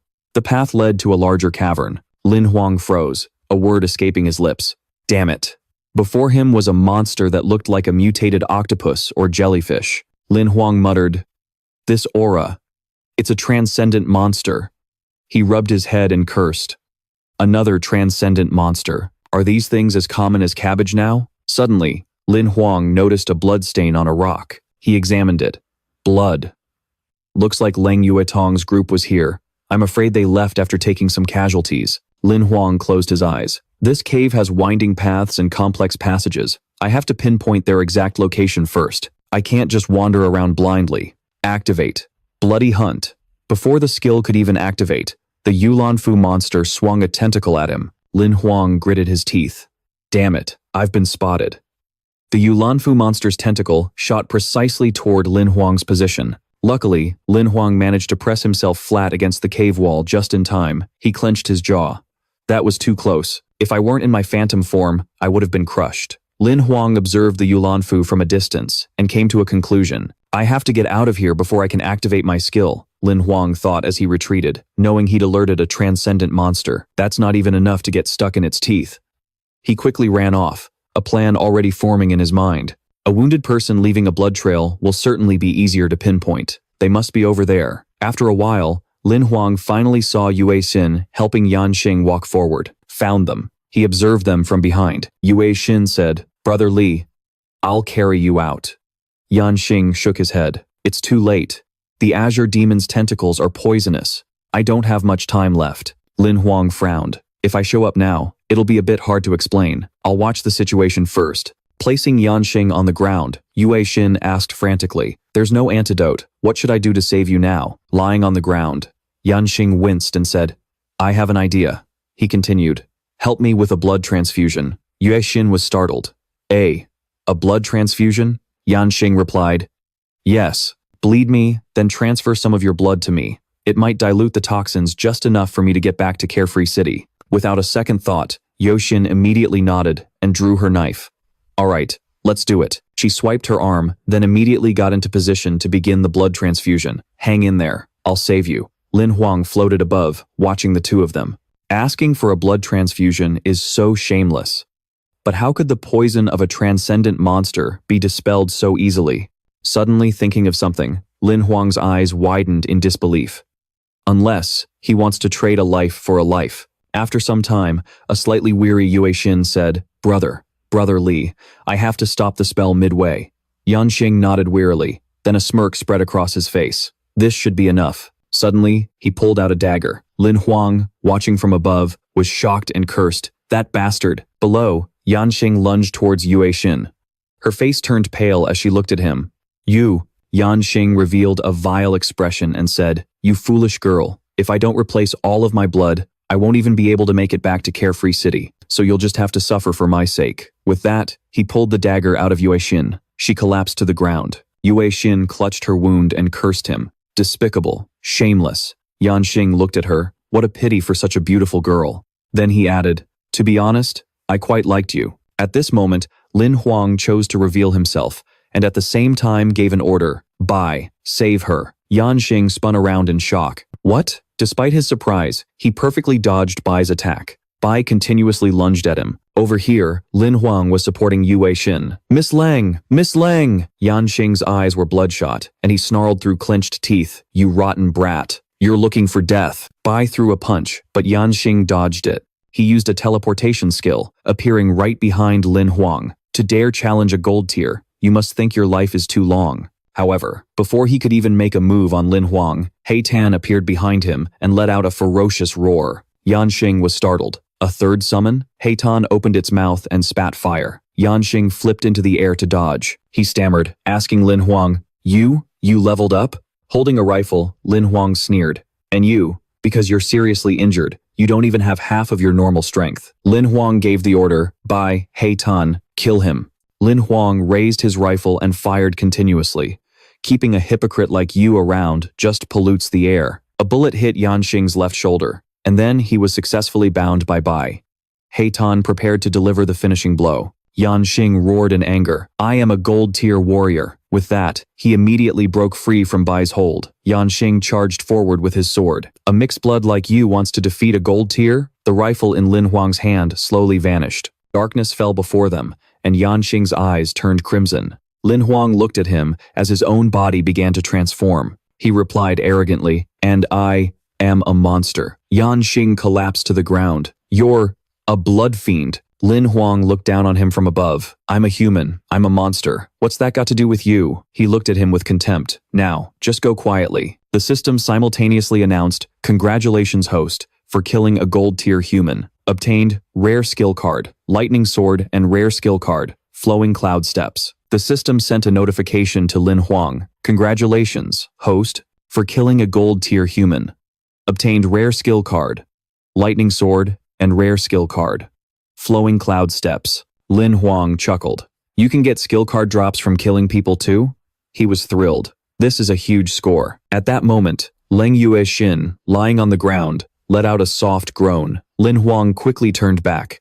"I almost forgot what's important." He went over and helped her up, taking out a healing card. Leng Yue Xin can't die. Lin Huang crushed the healing card in his hand. Activate treatment card. The wound inflicted by Li Yanqing gradually healed, closing up perfectly.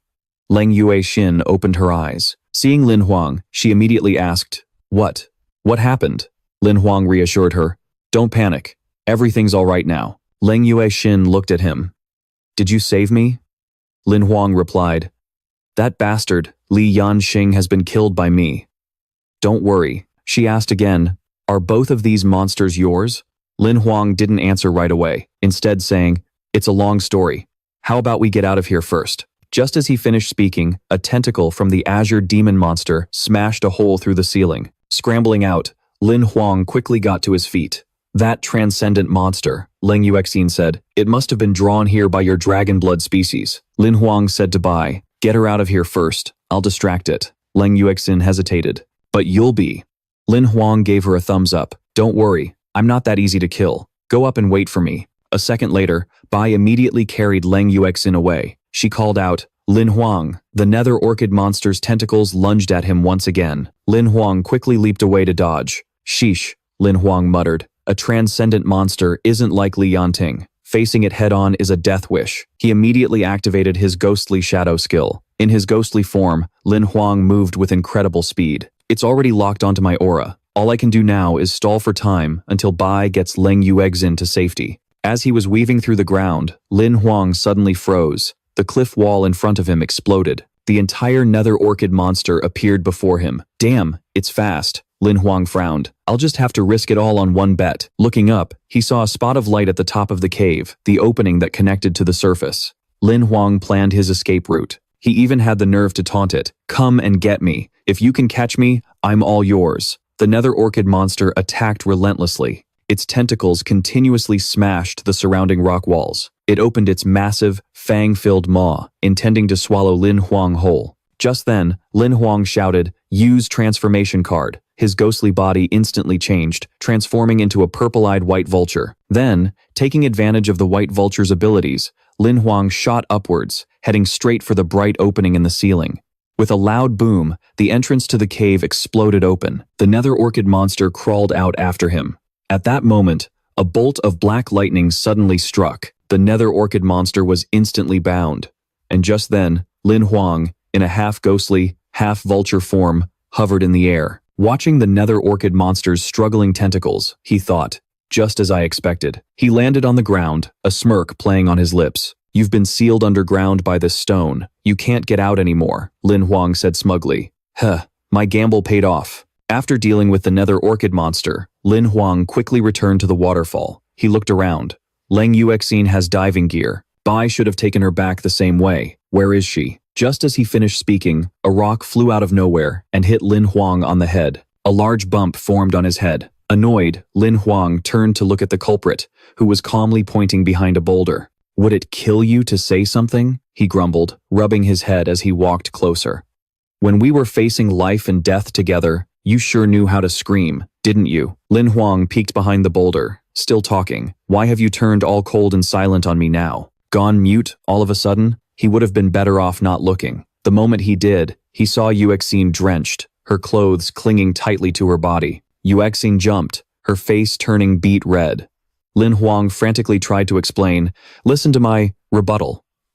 "No, wait, let me explain." After that, a loud smack echoed through the forest. A clear, five-fingered handprint appeared on Lin Huang's face. "Unbelievable," Yuexin said, standing before Lin Huang. "So unreasonable. If you hadn't just saved my life, I would've." Kneeling on the ground, Lin Huang quickly said, "I'm sorry." Then, he saw her kneel in front of him. "Thank you for saving me." This caught him by surprise. With a slight blush, Yuexin said, "I will definitely repay this debt." Lin Huang scratched his head and smiled. "Don't mention it. Just come back with me to Worry-Free City, and we'll call it even," he thought to himself. "Come on, my lady. Hurry up and help me finish this mission. I'm exhausted." A short while later, Yuexin's imperial mount appeared. She stroked the bird while asking Lin Huang once more, "Is Li Yanting dead?" As Lin Huang recalled Bai, he replied, "He was critically injured. I summoned 2 monsters to pin him down and finished him off with a single shot." Lin Huang thought to himself, "I definitely can't tell her about the transformation card." Yuexin murmured, "Good riddance." She looked up at Lin Huang. "Are his 2 subordinates also dead? When we get back, I'll tell the Li family that he was eaten by a transcendent monster. You don't have to worry. The Imperial Mount quickly carried the two of them into the sky. Sitting behind her, Lin Huang asked Yuexin, "He schemed to harm you, and you're just going to let it go like that?" Yuexin replied, "The Li and Leng families are both noble lineages. Without any proof of his death, saying anything more is useless. It would only bring more trouble." Lin Huang thought grimly. She's afraid that if this whole thing gets blown up, I'll be dragged into it. This girl, she's actually considerate. Lin Huang then asked, "By the way, why were you looking for a transcendent monster in the first place?" Yuexin explained, "That was a nether orchid, an immortal species from the abyssal rift. Over 100 years ago, it was sealed in the Forgetful Woods by a transcendent from the Leng family. The goal was to hope that someone from a future generation could obtain it and ignite their life fire to ascend to the transcendent level." She looked down thoughtfully. "I originally planned to kill it to complete my own advancement, but it turned out the monster had already undergone a second mutation. Although its combat abilities didn't improve, its actual power was 10 times stronger than it was 100 years ago." Yuexin looked at Lin Huang. "If it weren't for you, I would have definitely died down there. But how did you just happen to be passing by to save me?" Lin Huang scratched his head, laughing awkwardly. "Well, maybe it was." Nguyet Tam looked at him and smiled gently. After a moment, she said, "I know you're hiding a lot of things, but since you saved me, I won't press the issue." Lin Huang laughed heartily. "Much appreciated." That night in Carefree City, two figures moved through the darkness. Nearing the city, Lin Huang let out a breath. "We're finally here." Nguyet Tam turned back and said, "Give me the item." Lin Huang asked in confusion, "Item? What item?" Nguyet Tam replied, "You took Li Yanxing's Emperor's Heart Ring, didn't you? After his death, the Emperor's Heart Ring would have been locked. You can't open it." Scratching his head, Lin Huang took out Yanxing's Emperor's Heart Ring and handed it to Nguyet Tam. "If you hadn't mentioned it, I would have forgotten." She took it from his hand and said with a smile, "Don't worry, these are your spoils of war. Once I get everything out of it, I'll give it all to you." After a slight pause, Nguyet Tam continued, "Well, it's time to say goodbye. Until we meet again, Mr." Lin Huang replied with a smile, "Until we meet again." At the same time, the system sent him a new notification. "Congratulations, host, for completing the special mission. You have received 1 level 1 protection card and 1 upgrade card." After several tiring days, Lin Huang finally set foot in his home and sighed in relief. "Finally, I'm home." He excitedly cracked open a can of Coca-Cola. "Xiao Hei, come here. List all of my cards." The system quickly responded. 4 upgrade cards, 1 mission card, 3 treasury cards, 2 life energy storage cards, 4 item cards, 1 authority card, 2 flawless cards, and 2 healing cards. Xiao Hei said cheerfully, "You currently have 19 non-monster cards, and you've also just obtained 5 new monster cards. That's quite a haul from this trip." Lin Huang said worriedly, "I've used up all my transformation cards." Xiao Hei crossed its arms and lectured him. "A useless person who got lucky. The new skills you obtained from killing Li Yanxing are your greatest achievement." Then it opened the information panel for the 2 new skills for Lin Huang to see. Thunderclap Blade, skill card, rarity, rare. Skill type, blade skill. Skill level, gold tier combat skill. Status, usable. Description, this is a blade skill known for its speed and explosive power. Card rating, average. The other one was Flowing Cloud Steps, skill card, rarity, rare. Skill type, gold tier movement skill. Status, usable. Description, this is a dodging and movement technique suitable for short distance travel. Card rating, average. Lin Huang pondered. Not bad, but what are the life energy storage card and the authority card? Xiao Hei explained. Simply put, when you activate these 2 cards, you will gain 2 additional life wheels. They correspond to 2 more life energy storage cards. Lin Huang said immediately, "Then what are we waiting for? Activate them now." Lin Huang was thrilled. "This is great. The life energy I gained from killing monsters before leveling up won't go to waste. This is equivalent to expanding my ammunition depot." Xiao Hei added, "As for the authority card, after using it, it will permanently increase your authority in certain actions." Lin Huang thought seriously, "So it encourages using the authority card." So he pointed at Xiao Hei. "Use it on you." It jumped in surprise. Lin Huang wore a calculating expression. "Or are you saying you're not an item, so it can't be used?" Xiao Hei shrugged. "It can be used." Xiao Hei crossed its arms and activated the authority card, unlocking a new skill, the trading shop. The system panel opened, revealing a pile of locked items and skills in front of Lin Huang. He frowned in thought. Most of these products are unpurchasable. Xiao Hei glanced at him and replied, "The card fragments you have are only iron and bronze tier. You can't enter the exchange to view higher tiers." Lin Huang gritted his teeth and said, "Those are clearly fragments of the same tier. If I want to exchange them for a specific card, I have to trade 2 fragments for 1. Are you some kind of profiteer?" Xiao Hei bared its teeth and said, "If you want to exchange for fragments of a specific monster, even if it's of an equivalent tier, you have to pay a price. Isn't that perfectly normal?" Lin Huang waved his hand and sighed. "Forget it. I can't afford anything right now. I'll wait until after I reach the bronze tier." Xiao Hei nodded and continued, "That's right. Regarding your advancement, I need to remind you of something." It raised its hand and said seriously, "Although your iron-black life wheel is full, you still need a few months to properly consolidate it. If it's not consolidated enough, your attempt to break through to the next realm will fail. In a mild case, your life energy will drop significantly. In a severe case, your entire life wheel will explode, and you could even die." Lin Huang was startled. "Is it that serious?"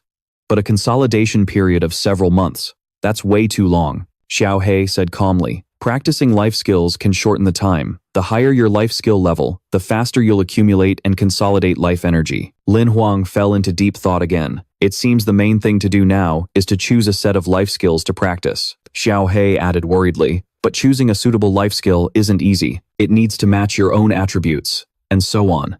Forget you. Even I don't know much about it." After some time, Yi Zheng appeared on the screen, asking Lin Huang with a confused look, "So you came looking for me? Give me a break. I haven't slept in over a month because I've been dealing with monster-related matters." Lin Huang scratched his head and said, "Sorry, but I know you're the expert when it comes to life tomes. I had no choice but to bother you," Yi Zheng said with disgust.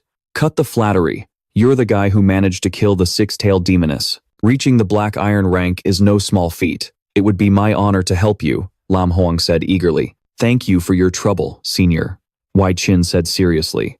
"Regarding the matter Lam Huang needs advice on, the life scripture you choose must match your own attributes. That's right. Cultivating a life scripture that matches your attributes will let you achieve double the results with half the effort. But most people, including you, are born with a life scripture that has no attributes. The choice for this type of scripture is based on personal preference. In principle, of course, the higher the grade, the better," Wai Qin continued. "Your main skill is using a saber, so I recommend you choose the martial conquest scripture." Lam Huang asked, "The martial conquest scripture? Isn't that a high-grade life scripture? But you said the higher the grade, the better." Wai Qin raised his hand to explain. "This life skill has 9 levels, but most people can only cultivate it to level 4 or 5. Very few experts can reach level 6. The 6th level is a critical barrier for this life skill set. Once you break through, its power and speed are in no way inferior to some top-tier life skills." Lam Huang pondered. "With Xiao Hei's help, breaking through to the 6th level shouldn't be too difficult for me." Lam Huang nodded. "Then I'll choose the martial conquest scripture. How many credits does it cost? Can I afford it?" Wai Qin asked in surprise. "Huh? Didn't you receive the express delivery?" Lam Huang was stunned. "What express delivery?" Wai Qin replied. "The reward from the last Beasttide incident includes a crystal for cultivating the martial conquest scripture. It was sent directly to you via express delivery. It should have arrived long ago." At this point, the scene shifts back to Lam Huang's home. Lam Hin tossed her school bag aside and happily rushed over. "Brother, you're back." Lam Huang caught the little girl. Lam Hin hugged her brother. "You haven't been in touch for so long. I thought you'd gotten yourself killed somewhere." Lam Hong comforted her. There. Don't say things like that." Lam Hin looked at him. "You're the only family I have. If something happened to you, I'd. Lam Huang looked at her gently. "Don't worry. Even if it's just for you, I'll be fine." Lam Huang thought to himself. Asterisk. "You're also the only family I have in this world. Asterisk." Then, he said to Lam Hin, "You have a day off from school tomorrow, right? I've already bought tickets for the Magic Crystal airship. Let's go to the Summer Palace for fun," Lam Hin exclaimed excitedly. "Really, brother? You're the best." Lam Hin quickly ran upstairs. "I need to pack right away. I have to bring my prettiest dress," Lam Hoen called after her from behind. He asked the little girl, "By the way, did an express delivery package arrive while I was away?" Lam Hin quickly replied, "There were 2. Wait there, I'll bring them to your room." Lam Hoang looked at the 2 packages in front of him. 2? Besides the reward from the Hunter Association, there's another one. Picking up a box, Lam Hoang muttered. "There's a note. Xiao Hei chimed in from the side. The sender's information is written on the box. The two of them looked at the paper, bewildered. Inside the box was a ring, and on the paper, a few numbers were written. 8028-7312. Xiao Hei said, "There's a storage ring. That must be the password to open it." Lin Huang said with a smile. "This sent. It's from unluckiest Tam." The two opened the item's information to check. Lin Huang said, "The storage space of this ring is 100,000 square meters. Wow. To expand an Emperor's Heart ring to this level would definitely cost at least 1,000,000 credits." Xiao Hei said, "Although this place is big, there aren't that many items. Just a few thousand life essence crystals and a few hundred gold-grade equipment rings." Then, their eyes suddenly widened as they stared at the screen. "Wait a minute. What's this?"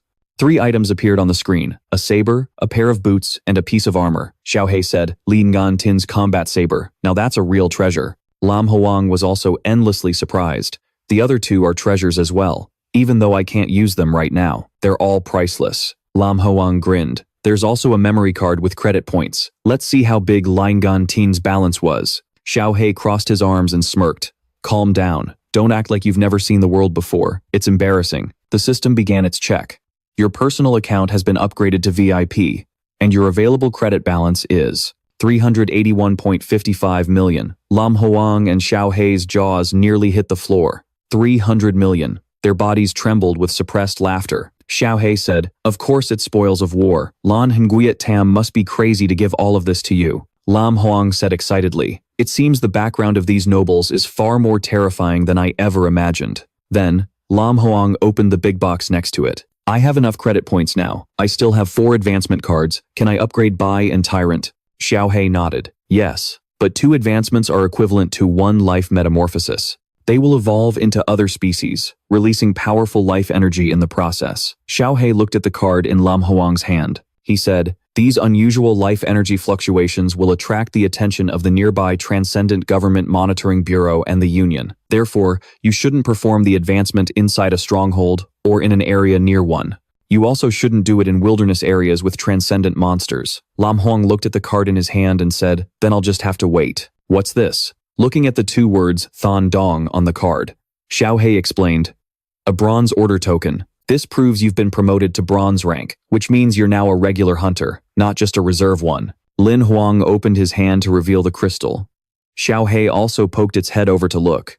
This must be what Yi Zheng was talking about, the cultivation crystal. For the art of war, try to see if you can activate it. Suddenly, the crystal in his hand lit up, and the image of an old man, with white hair and a long beard appeared. He opened his eyes, and Lin Huang swallowed hard, just looking at him. The old man in front of him suddenly threw a punch. Xiao Hei yelped and hid behind Lin Huang, who also fell backward to dodge. Lin Huang said, "Even though this is hand-to-hand combat, almost every move is a killing blow.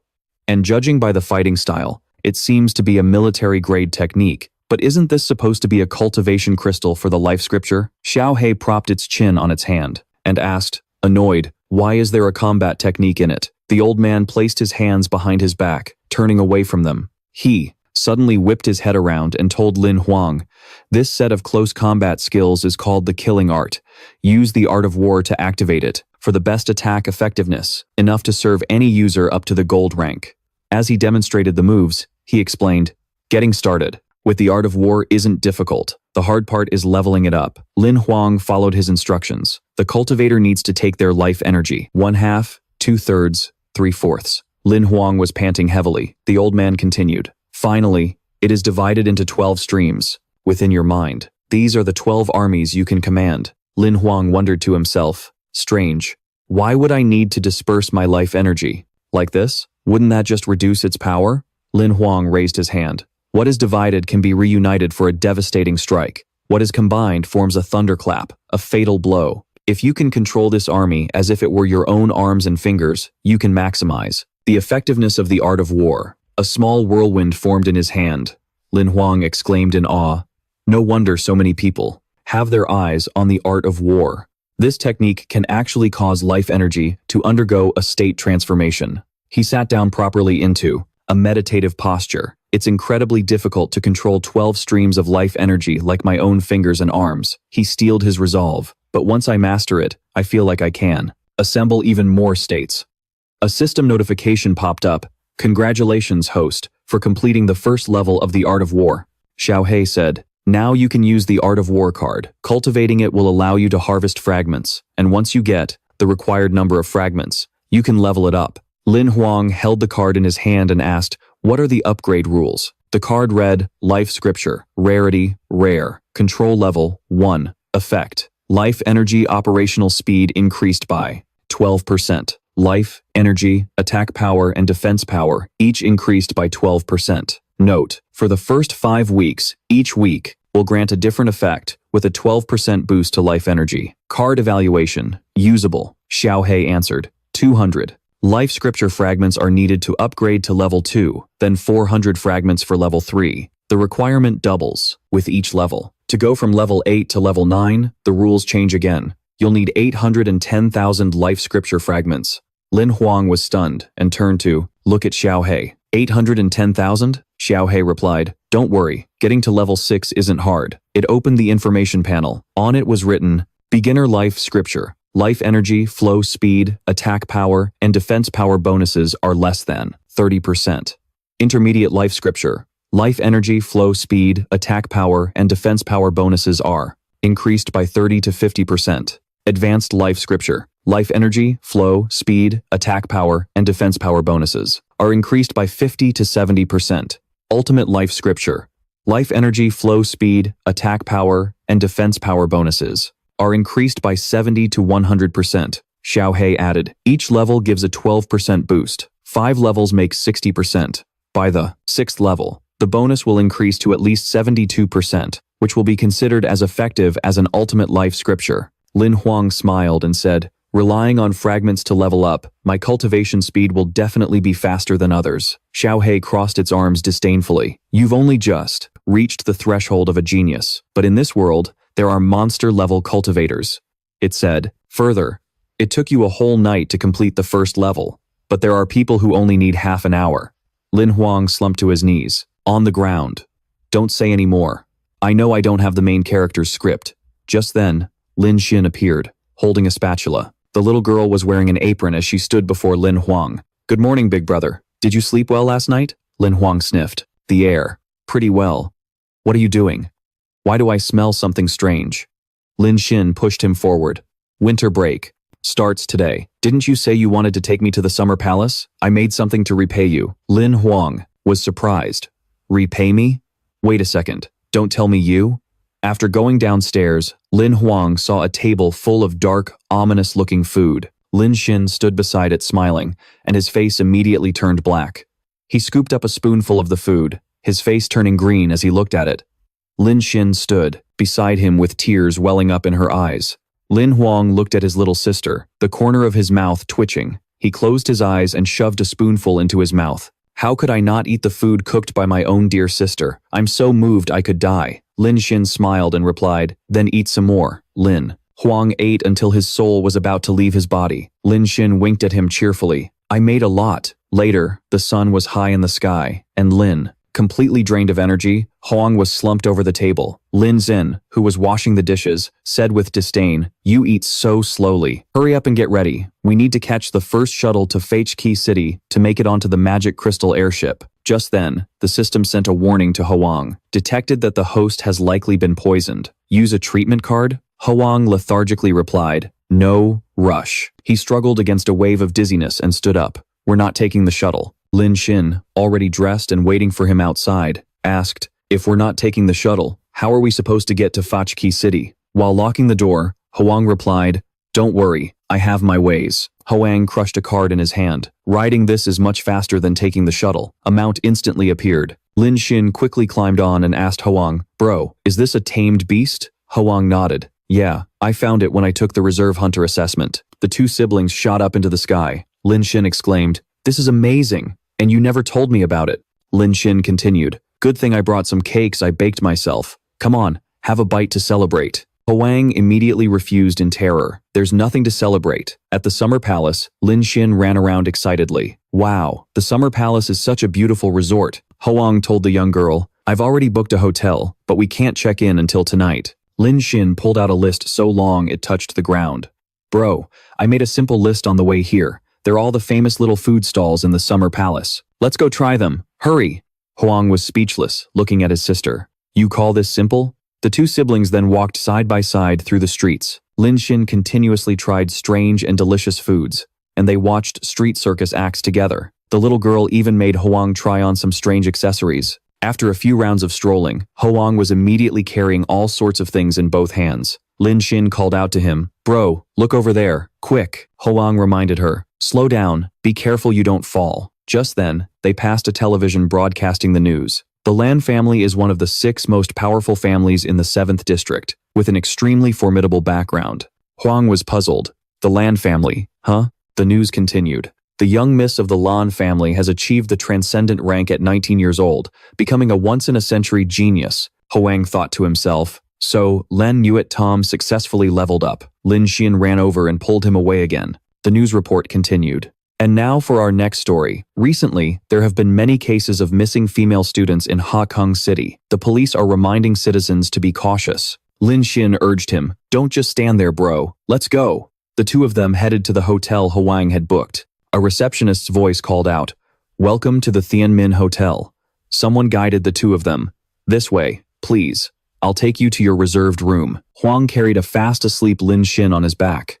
This girl falls right asleep after eating and drinking her fill. Xiao Hei appeared, crossing his arms and said, You came here for a vacation, so why are you summoning me? Huang, having just finished his shower, said to him, I've already taken Lin Xin to her room to sleep. I want to use this time to continue cultivating that fate tome. Xiao Hei nodded. Not bad, so you finally understand the principle of making up for a lack of talent with hard work. Huang scowled. Would it kill you, not to mock me? Huang closed his eyes. Xiao Hei said, The Sai Shen technique is a supplementary text for cultivating the Bing Fa technique. Progress revolves around comprehending life energy. As he trained, Huang said, I can already divide my life energy with ease. Xiao Hei retorted, with his arms crossed. Only after completing one full operational cycle can you obtain a single fragment. Huang replied, At my current speed, one cycle takes half an hour. Xiao Hei continued, Even if you train for 4 to 5 hours a day, it would still take 7 days to advance to the second level. Huang opened his eyes and smiled. But I've discovered that the more I practice, the shorter each cycle becomes. Xiao Hei scowled. You sure have a lot of dumb methods. The system sent a notification. Congratulations to the host for obtaining one Bing Fa technique fragment. By this time, Lin Xin had woken up. The girl was walking down the hallway, looking for Huang's room. I only napped for a little while, and it's already this late. I'll go see what my brother's doing. The girl stood in front of Huang's door and knocked. Bro, are you asleep? But inside the room, Huang was completely focused on his cultivation and didn't hear Lin Xin at all. My life energy is flowing more and more smoothly. I should be able to break through to the second level by the end of the night. The girl kept calling, Bro? When there was no answer, the girl turned to leave. He must be asleep already. Lin Xin looked outside. I've already slept for a few hours. I can't fall back asleep. I guess I'll go for a walk. The girl grabbed a bag of snacks and wandered around the hotel grounds. My brother's so mean, going to sleep this early. Otherwise, we could have played on the slide together. Suddenly, Lin Xin sensed something. The girl whipped her head around, looking about, nervously. She felt like someone was watching her. She walked over to a trash can, crumpling a cake wrapper in her hand. Forget it, I'll just go back to my room early. I'll ask him to hang out with me tomorrow. Lin Xin threw the wrapper into the can. Suddenly, the trash can shook once. The girl looked at it, confused. Huh? All at once, the trash can in front of her grew larger, opened its mouth wide, lunged down to grab Lin Xin, then straightened up, tossing the girl into its maw. Police sirens blared loudly. The hotel manager wiped his sweat as he followed behind the police chief. Thank you for coming so quickly, sir. The incident this time involved a hotel guest. The police chief asked, You're the manager of this hotel? Show me the security footage first. Model. The hotel manager hastily nodded. Yes, sir. Entering the surveillance room, the hotel manager wiped his sweat and said, Tianming is a top-class hotel. We always ensure we create the safest possible environment for our guests. Captain Zheng cut him off. Spare me the spiel. Get to the point, the manager said.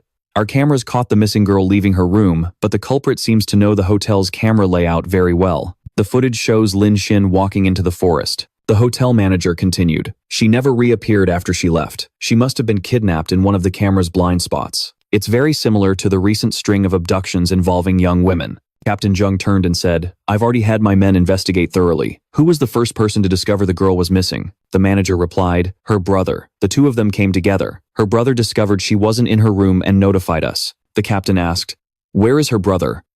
Only then did the manager realize, right, that's right. He was just here a moment ago. Why is he gone now? Where did he go? Elsewhere, in a massive skyscraper, Lin Xin was thrown to the ground. A little girl sat before Lin Xin, along with a giant worm. Don't be scared, big sis. Everything's okay now. Lin Xin asked in a panic. Who are you? Where is this? What is this thing? The girl introduced herself. I'm Lily. Chong Chong is my best friend. He helps us find our family. From now on, you're my sister. We are all father's children. Lin Xin trembled and backed away. Father? What nonsense are you talking about? Where is my brother? I want to get out of here. Lily reached out and grabbed Lin Xin by the throat. Sister, if you try to run, you'll end up just like the others. Becoming Chong Chong's food. She climbed onto Lin Xin. I really like you. Just be a good girl and be my sister. Lin Xin screamed internally. Brother, save me. At that moment, below the building, the bodyguards grew wary of a newcomer. Who's there? Lin Huang's eyes were bloodshot. He had activated his blood hunt skill. The guard said, this is private property. Unauthorized personnel are forbidden. Lin Huang thought to himself, the trail from the blood hunt. Lin Xin's location is right here. The bodyguards drew their guns and aimed them at Lin Huang. Back off, or we won't be so courteous. We have an intruder. All units, on alert. Just then, Bai also landed behind them. With a single wave of his hand, the guards were sent scattering. All they could manage to yell out was, what? Lin Huang said, Bai, no need to show any mercy. These obstructions. He paused, then said, kill them without a second thought. On the upper floor, the guards were in position, aiming at the elevator. The intruder is on his way up. Everyone, on high alert. We have to stop him. Don't let him get near the boss. Roger that, the guard's commander ordered. He's just one man. Let's light him up. As expected, the elevator reached the 50th floor. The doors opened, and the guards immediately unleashed a hail of bullets. Die, you little punk. To their surprise, Lin Huang appeared from a door behind them. He advanced like a harbinger of death. You idiots. Have none of you ever seen a movie? The guards shouted. It's the hunter who should be dead. How is this possible? A single swing of his sword sent blood flying. Lin Huang said grimly, you dared to touch my sister. You all deserve to die. At that moment, two figures appeared in the doorway. Someone spoke up hesitantly. Your sister? Lin Huang turned his head to look. The person who had arrived was a man, accompanied by the girl named Lily. He said, I'm sorry. I think you're mistaken. There's no one else here but me and my daughter. Lily clung to him tightly. Daddy, I'm scared. Wei San, sitting on the floor, held Lily and said with a smile, you must be confused. Please, let me explain. Don't scare the child. Lin Huang frowned, his gaze as sharp as a blade as he looked down at them. Whether it's a misunderstanding or not, I'll see for myself, and then we'll talk. The man naturally scrambled forward, using his own body to block the way, determined to stop him. This is my private home. There's a child here. If you want to come in, you can contact the police captain. But Lin Huang paid him no mind, pointing his sword straight at Wei San, forcing the man to lean back to dodge it. Move! Lin Huang strode inside, his tone like steel. My sister is in here. Either you hand her over peacefully, or you die. The man instantly froze. Seeing the situation going south, Lily started to put on an act. She began to cry pitifully. Daddy, I'm scared. Wei San played along, frowning as he reprimanded Lin Huang. What is the meaning of this? If you continue this absurd behavior, I won't let you off the hook. As he continued to run his mouth. You're a hunter. I'll file a complaint against you with the Hunters Association. Do you have any idea who I am? Meanwhile, Lin Huang was anxiously scanning the room, thinking, Lin Xin's scent is definitely here. So where is she? In that moment of distraction, Wei San's lips curled into a cunning smirk from behind him as he slipped a hand inside his coat, searching for something. His eyes glowed red, and a cruel smile spread across his face. He pulled out a small token. Just a piece of black iron rank trash has the nerve to challenge me? He then threw it forward, shouting a command. Go, eat him alive for me. From within the token, a giant insect with razor-sharp teeth emerged. Wei San laughed triumphantly. Go to hell, Lin Huang thought to himself. An apostle? No, that's a divine beast token. Then, he scoffed aloud, summoning a monster. In front of me? Are you insane? He got into a fighting stance, gripped his sword tightly, and declared with arrogance, to deal with the likes of you, I don't even need to use my own. Summoning a monster in an instant, Lin Huang unleashed a single slash that cleaved the massive insect in two. The force of the attack flew backward, striking Wei Can in the shoulder. He cried out in pain, collapsing to his knees, trembling in despair, but he still tried to beg for help. "It hurts so much. Help me. Someone, save me," Lin Huang declared. "I told you. Anyone who touches my sister will die without mercy." Just then, Lily showed her true colors.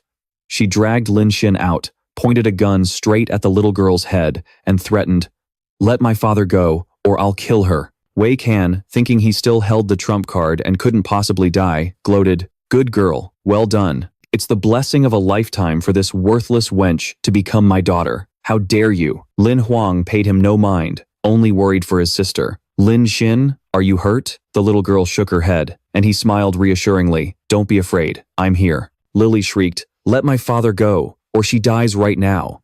But in the blink of an eye, Lin Huang had appeared behind her with lightning speed. He raised his sword and questioned, "Who did you say was going to die?" Then, he slammed the hilt of his sword into the back of her neck, causing her to cry out in pain and fall unconscious. Seeing his last hope extinguished, Wei Can cursed in fury. "Damn it, useless trash, utterly useless." Lin Huang walked over and used his sword to cut the ropes binding Lin Xin's hands. The little girl burst into tears and threw her arms around him. Over on the side, Wei Can was so furious, the blood vessels in his eyes consumed the whites, and he ground his teeth in bitter hatred. Lin Huang looked down at the two of them with a deathly stare, radiating a terrifying killing intent. He raised his sword high, preparing to strike down and finish them both. At that very moment, the police chief burst through the door and stopped him. "Put the weapon down. You've already rescued the victim. If you attack now, you'll be punished by the law." Lin Huang only answered with a razor-sharp glare. The old man placed a hand on his chest and said, "Trust me. Hand this over to law enforcement, and we will give you and your family the justice you deserve." Lin Huang pulled Lin Xin into his arms, his brow furrowed in anger as he spoke. "Chief, are these two animals connected to the disappearances of all those young girls?" The old man replied, "We're very grateful that you've resolved this case, but this child is also an orphan. You can't kill her.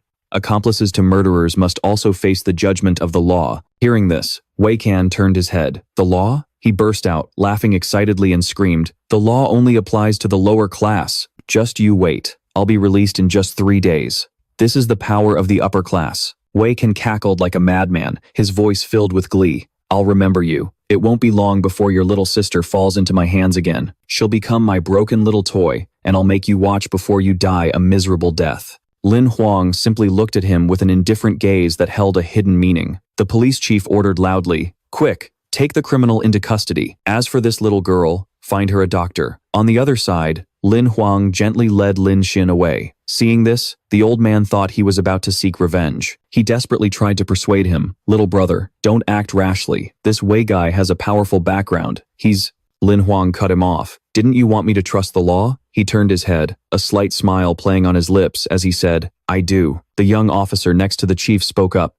"Chief, aren't we taking this kid in for questioning? He's injured so many people." The old man snapped angrily. "Shut up. Look at this scene. Do you still think he's just an ordinary black iron rank hunter? Don't cause me any more trouble." They began escorting Wei Can outside. He shoved their hands away and cursed, "Don't touch me with your filthy hands." Then he ground his teeth and seethed. "A bunch of lowlifes dare to lay a hand on me. Just you wait. You and your wretched sister." Before he could finish his sentence, a powerful bolt of lightning suddenly shot down from above. It struck the ground right in front of him, making Wei Can jump in fright. He immediately spun around, stammering, Who's there?" He raised his hand, and golden threads of magic instantly swirled around it, his eyes glowing brightly. The threads began to move, surrounding Wei Can and making him terrified. Wait. The threads started to constrict, pressing tightly against his body. No one knew what happened next, only that a blood-curdling scream echoed out, terrifying everyone who heard it. All that was left on the ground was a large pool of blood. The horrified crowd began to murmur, What happened? The killer escaped. Go catch him. Chief. On the rooftop of the opposite building, Lin Huang had been watching the entire time. In his hand, he held a token with a white tiger emblem. Behind him, Lin Xin spoke worriedly. "Brother, can we go now?" Lin Huang turned back with a smile and said, "It's all over." His eyes were as sharp as blades. "No one will ever be able to threaten your safety again." From a window in a nearby building, a mysterious figure captured an image of Lin Huang. The person tapped a few times on a virtual screen and then whispered to someone, Wei Can is dead. He was killed by a teenager. I've sent the photo. Investigate his background and find out who he is. If he has no backing, the mysterious person said with a grim expression, then take care of him. Lin Huang strolled through the crowded night market, thinking to himself, after such a life or death crisis, it'll probably take Lin Xin a long time to recover. But contrary to his thoughts, Lin Xin was completely carefree. That clothing store looks interesting. Let's go check it out. Lin Huang forced a smile. All right. He was a little surprised inside. He didn't expect her to be so full of energy after just one nap. She picked up a dress and asked, Honey, does this jade color make me look too mature? Lin Huang answered without paying much attention. It's fine. You're so cute. You look good in anything. Just then, he noticed something unusual. A murderous aura. In that moment, Bai was summoned. Lin Hin was stunned. Honey? She wondered in confusion. Why did he suddenly switch to a combat form? Just then, the shop owner peeked out and spoke. Is there anything I can help you with? Lin Huang picked out a full-body black cloak for him and cheerfully asked for the price. How much for this set? I'll take it. Hearing this, she replied, 1,000 St. Crest points. Lin Hin pouted, I haven't even bought anything yet. After they finished shopping, the three of them left the shop and continued to wander around the fair. She turned to him, a little worried, and said, Are you feeling uncomfortable about something? Should we head back early? Lin Huang rubbed her shoulder comfortingly. It's fine. You go ahead and have fun. I'm right here. His eyes, glancing behind him, glowed red. In the distance, there was a suspicious figure wearing a hooded cloak. He stared intently at the three of them as they moved down the street. He followed them, keeping a reasonable distance to avoid being noticed. He slowly pulled a knife out from his cloak. Suddenly, a magical wolf appeared before him. Its teeth were razor-sharp, its eyes glinting with a deadly aura. The bodies of the three stalkers suddenly glowed a brilliant green, and parts of their bodies looked as if they were being corroded. What is this? In a flash, they vanished, leaving only a small flicker of flame behind. Lin Huang looked back in astonishment, thinking to himself, the killing intent is gone. Could I have been mistaken? No, this is the second time. At that moment, a young man was standing still on a rooftop. Up there, the man was Se Ran. He remarked with admiration, not bad. A black iron rank who can actually sense an assassin's presence. A silver badge. This kid has a limitless future. He glanced in a certain direction as if he had spotted something. It turned out to be the man who had taken a picture of Lin Huang earlier. He was dashing through an alley. The second team has been eliminated. To this day, we still don't know who made the move. Seiran immediately leaped down. So, there you are. The man jumped in fright. He grabbed the man's hand tightly, then said with a smile, Hey, so you're the boss, huh? The man stammered. Who are you? A strange voice emanated from the ring. Who are you? The man screamed. Suddenly, a wolf pounced, sinking its teeth into his neck. Seiran remained perfectly calm and said, Come over and see for yourself. Won't you know who I am then? The voice from the ring spoke up again. Fine. I'd like to see who's pulling the strings behind the scenes. He smiled and proposed a meeting, 1 hour after dark. Let's meet at the clock tower. How about it? The voice accepted. All right. See you there. By now, the man's neck was a bloody mess. The wolf opened its fanged maw once more, tearing him apart until he was unrecognizable. Meanwhile, Seiran nonchalantly walked away. See you there. At the clock tower, Seiran had been waiting for a long time for the meeting he himself had arranged. A figure clad in a black cloak appeared, hovering in midair. He spoke, Feng Seiran. So it really is you. He turned his head back with a smile and replied, Huh. All bundled up like that. Aren't you hot? The man questioned him. Must your Lan clan insist on protecting that little brat? He answered casually. Well, I'm here, aren't I?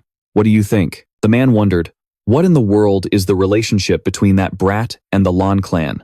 Seiran countered with his own question. You answer me first. Sending a transcendent like you to hunt down a mere black iron rank kid. What's his story? The man gritted his teeth but didn't answer. Changing the subject, he asked, I'll ask you one last time. Does the Lan clan intend to see this through to the end?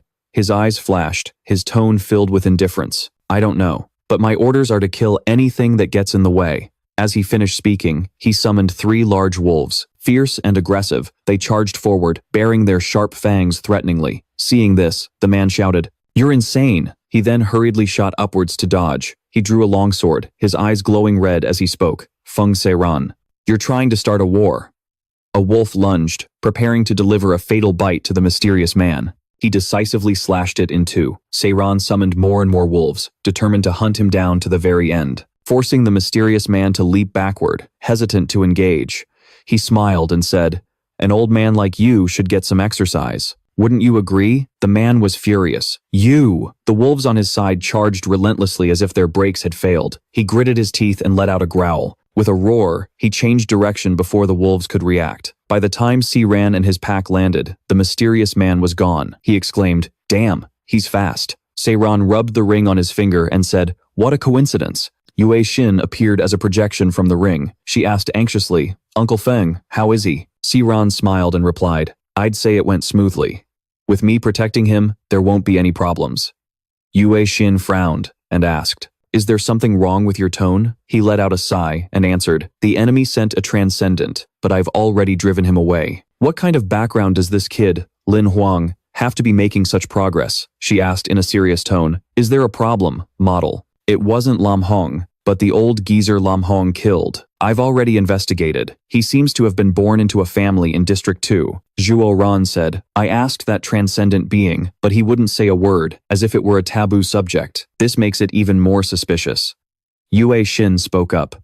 "Uncle Feng, you're the Leng family's ace in the hole. If you show yourself, the other party definitely won't dare to make a move for the time being. Please go back and help me continue investigating this matter." He smiled gently and replied, "All right, I'll leave a shadow scout behind to protect him." After hearing this, she vanished, leaving Zhuo Ran feeling neglected. "Hey, you're not going to show me a little concern too?" In District 2, inside a large, luxurious mansion, a voice echoed before a gruesome skull. "It's because you were too arrogant that things ended up this way." A hand gently stroked the top of its head. "You liked that little girl. You could have as many as you wanted, but you had to risk your life and go to a backwater place like that to find a woman." Hugging the skull, she said softly, "You were born with an incomplete life ring, unable to cultivate life energy. You knew perfectly well you couldn't use defensive armaments and treasures, yet you didn't even bring a guard with you. You deserved it." She raised her voice, "But in the end, you are still my son. I can't let you die an unexplained death." Then, she touched her forehead to the skull's forehead. "Call for Shanair." It began to open its mouth and speak, "Mother,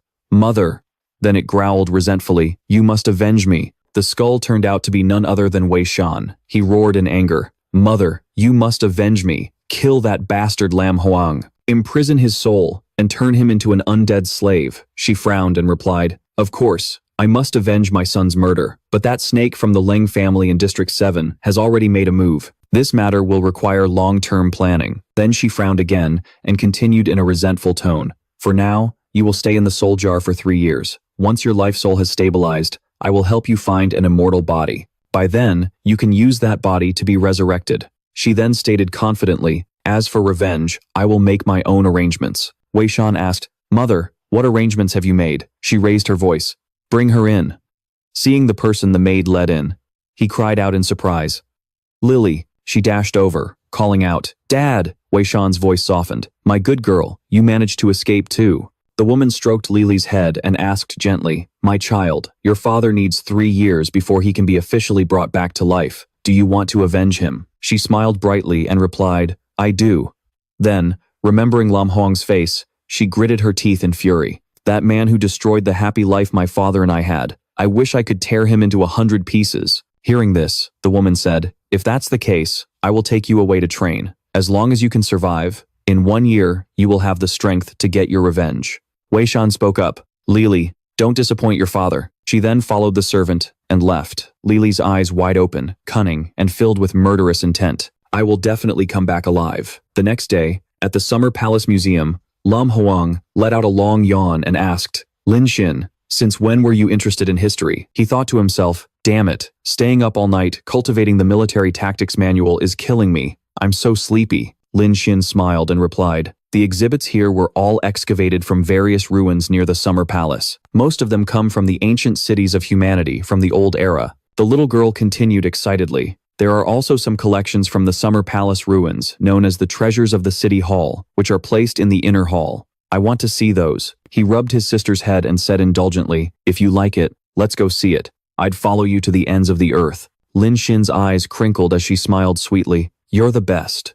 The museum guide began his introduction. "Esteemed guests, You are now entering the inner hall of the museum. The exhibits here are all from the ruins of the Summer Palace. These items are extremely precious, and some even contain unexplained mysteries. The museum guide's voice continued. Through these cultural relics, we can get a general overview of how the people of the old era lived and cultivated. At this moment, Lin Huang was captivated by something, while Lin Xin was admiring a treasure. Bro, this is so beautiful. His eyes widened in utter shock. When the little girl got no response, she turned around. Lin Huang paid her no mind, walking straight ahead before stopping abruptly at a display case and muttering, "Isn't that?" Lin Xin asked. "What's wrong, bro?" He stammered. This item," the museum guide said with a smile. "This is the treasure of the city hall. Archaeologists have studied it for a long time, but still don't know its specific function, so it has been designated as an unidentified object." He was frozen in astonishment. "An excavated relic, you said?" He then pointed directly at a damaged laptop and demanded, "This is an excavated relic?" She explained cheerfully. "Yes, sir. This item was indeed excavated from the Summer Palace ruins.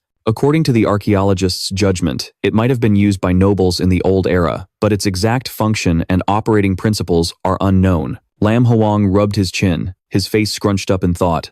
"There's no mistake.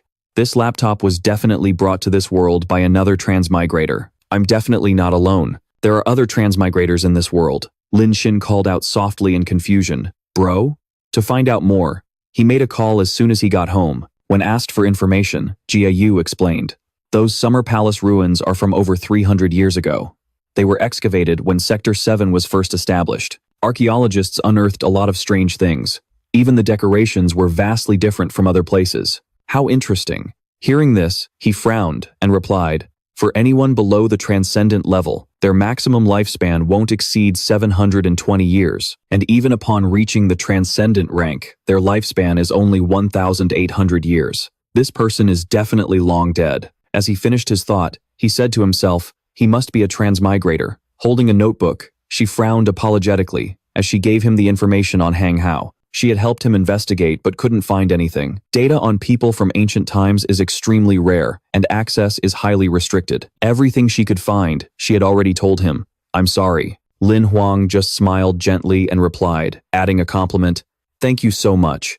By the way, you look really beautiful today." Jia Yu blushed in embarrassment and stammered, I was just at a party. Let's leave it at that. Contact me if anything else comes up." She hastily said her goodbyes, "Bye-bye," and then disappeared. He let out a sigh and said with a smile, "She gets flustered so easily. Just one compliment and she's already shy." "No." Lin Huang's expression turned serious again. Only a transmigrator with a golden finger could level up to a demigod in such a short time. This Hang Hao must be the transmigrator I'm looking for, the Summer Palace ruins. He frowned and said aloud, "It looks like I have to go." The scene changes to the next day. Lin took a bite of cake and asked, "You have to go to Xiaxia town?" "Why?" Lin Huang smiled and replied, "There were some unanswered questions at the museum yesterday that require a visit to the ruins. You can play around Xigong City by yourself today." He even told Bai to stay with her and take her around. The little girl frowned in disappointment. This guy doesn't even know how to talk properly. Meanwhile, Bai was practically drooling over the piece of cake in her hand. After traveling for a while, Lin Huang finally neared the Xigong ruins. Xiaxia town was bustling with people coming and going. He glanced around and thought to himself, even for a tourist town built on top of ruins, Xiaxia town is a third of the size of Baki City. As he arrived in front of the hotel he had booked, a voice rang out with a warm welcome. "Welcome, guest. Glad to have you." Lin Huang smiled and asked, "Boss, is it the off-season right now?" "I don't see many tourists," the owner replied seriously. "It was just the spring break, so everyone chose to go to Xigong City. In a few days, this place of ours will be packed again." "Understanding now," he said. "Oh, I see." Afterwards, the hotel owner led Lin Huang to his room to rest. As they walked, he asked curiously, "Regarding the Summer Palace ruins, do you know any interesting legends?" The owner answered casually, "The Summer Palace ruins have always been very mysterious, so there aren't many legends about them. But, having lived here for so many years, I have heard one story." Just then, two passing tourists cheerfully waved at him. The hotel owner continued, "Sir, if you're interested, you can just listen to it as a story." Lin Huang replied happily, "I'd love to hear the details."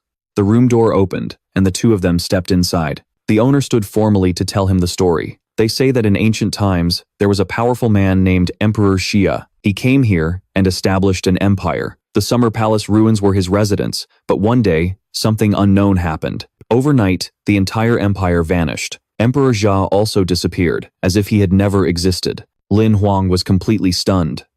Vanished without a trace in a single night.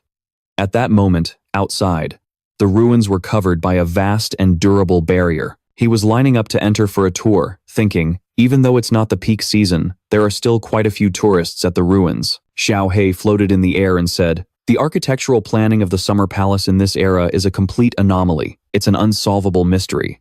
Lin Huang spoke up. "To me, it just looks like a smaller version of the Forbidden City. This Emperor Xia was probably a transmigrator from Earth. Suddenly, it detected something and immediately shot off. This way, quick, over there." He quickly chased after it, wondering, what's over there? They arrived in front of a plot of land. In the middle was a rather large hole, surrounded by 6 tall pillars. Xiao Hei explained, "This ground is paved with mystic black stone from the Nether Sea, and even a full power attack from a transcendent wouldn't be able to leave the slightest mark on it." Lin Huang frowned in utter shock. "How is that possible? Look at how cracked it is." It spoke gravely, detecting abnormal energy fluctuations. Underground. Acquiring this energy will unlock new functions. Lin Huang immediately turned back and asked for clarification. "Are you sure?" Xiao Hei confirmed. "Positive.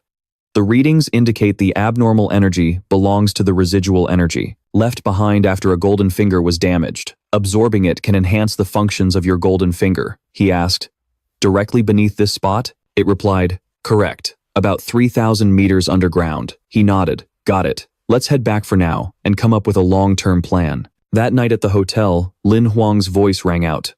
"Xiao Hei, besides the abnormal energy underground, what else do you need from the ruins?" He crossed his arms and said, "According to the life wave readings, a secondary mutant monster is about to undergo its second mutation. Plus, its specific species is unknown, so this might be a tough one." Hearing this, he remarked, "A second mutation. Right now, black charcoal is the only one I have who can fight it." Suddenly, Lin Huang remembered something. "I almost forgot. I've used up all my transformation cards. Not a single one left. Now I have no way to turn into a shadow ghoul to go underground." Xiao Hei didn't miss the opportunity, immediately conjuring the exchange interface in front of Lin Huang. "A simple shadow ghoul transformation? That's just bronze level. You have enough fragments of the same level to exchange for it in the mall." He sighed in frustration. 60 fragments for one card. "This is what you call exploitation. You know that?" But then, he sighed in resignation. "There's no other way. I'll exchange for 5 cards for now." After that, Lin Huang leaned his ear against the wall, blushing as he said, "Those 2 next door are busy." The system asked tiredly, "Acting like this, do you even want to become a powerful figure?" Suddenly, the room plunged into darkness. He yelped in surprise. "The power's out!" A little scared, Xiao Hei huddled close to him. Abruptly, all sound ceased. Lin Huang realized something was wrong, and his expression turned grave. Not looking directly at the door, he could feel a sinister demonic energy radiating from it.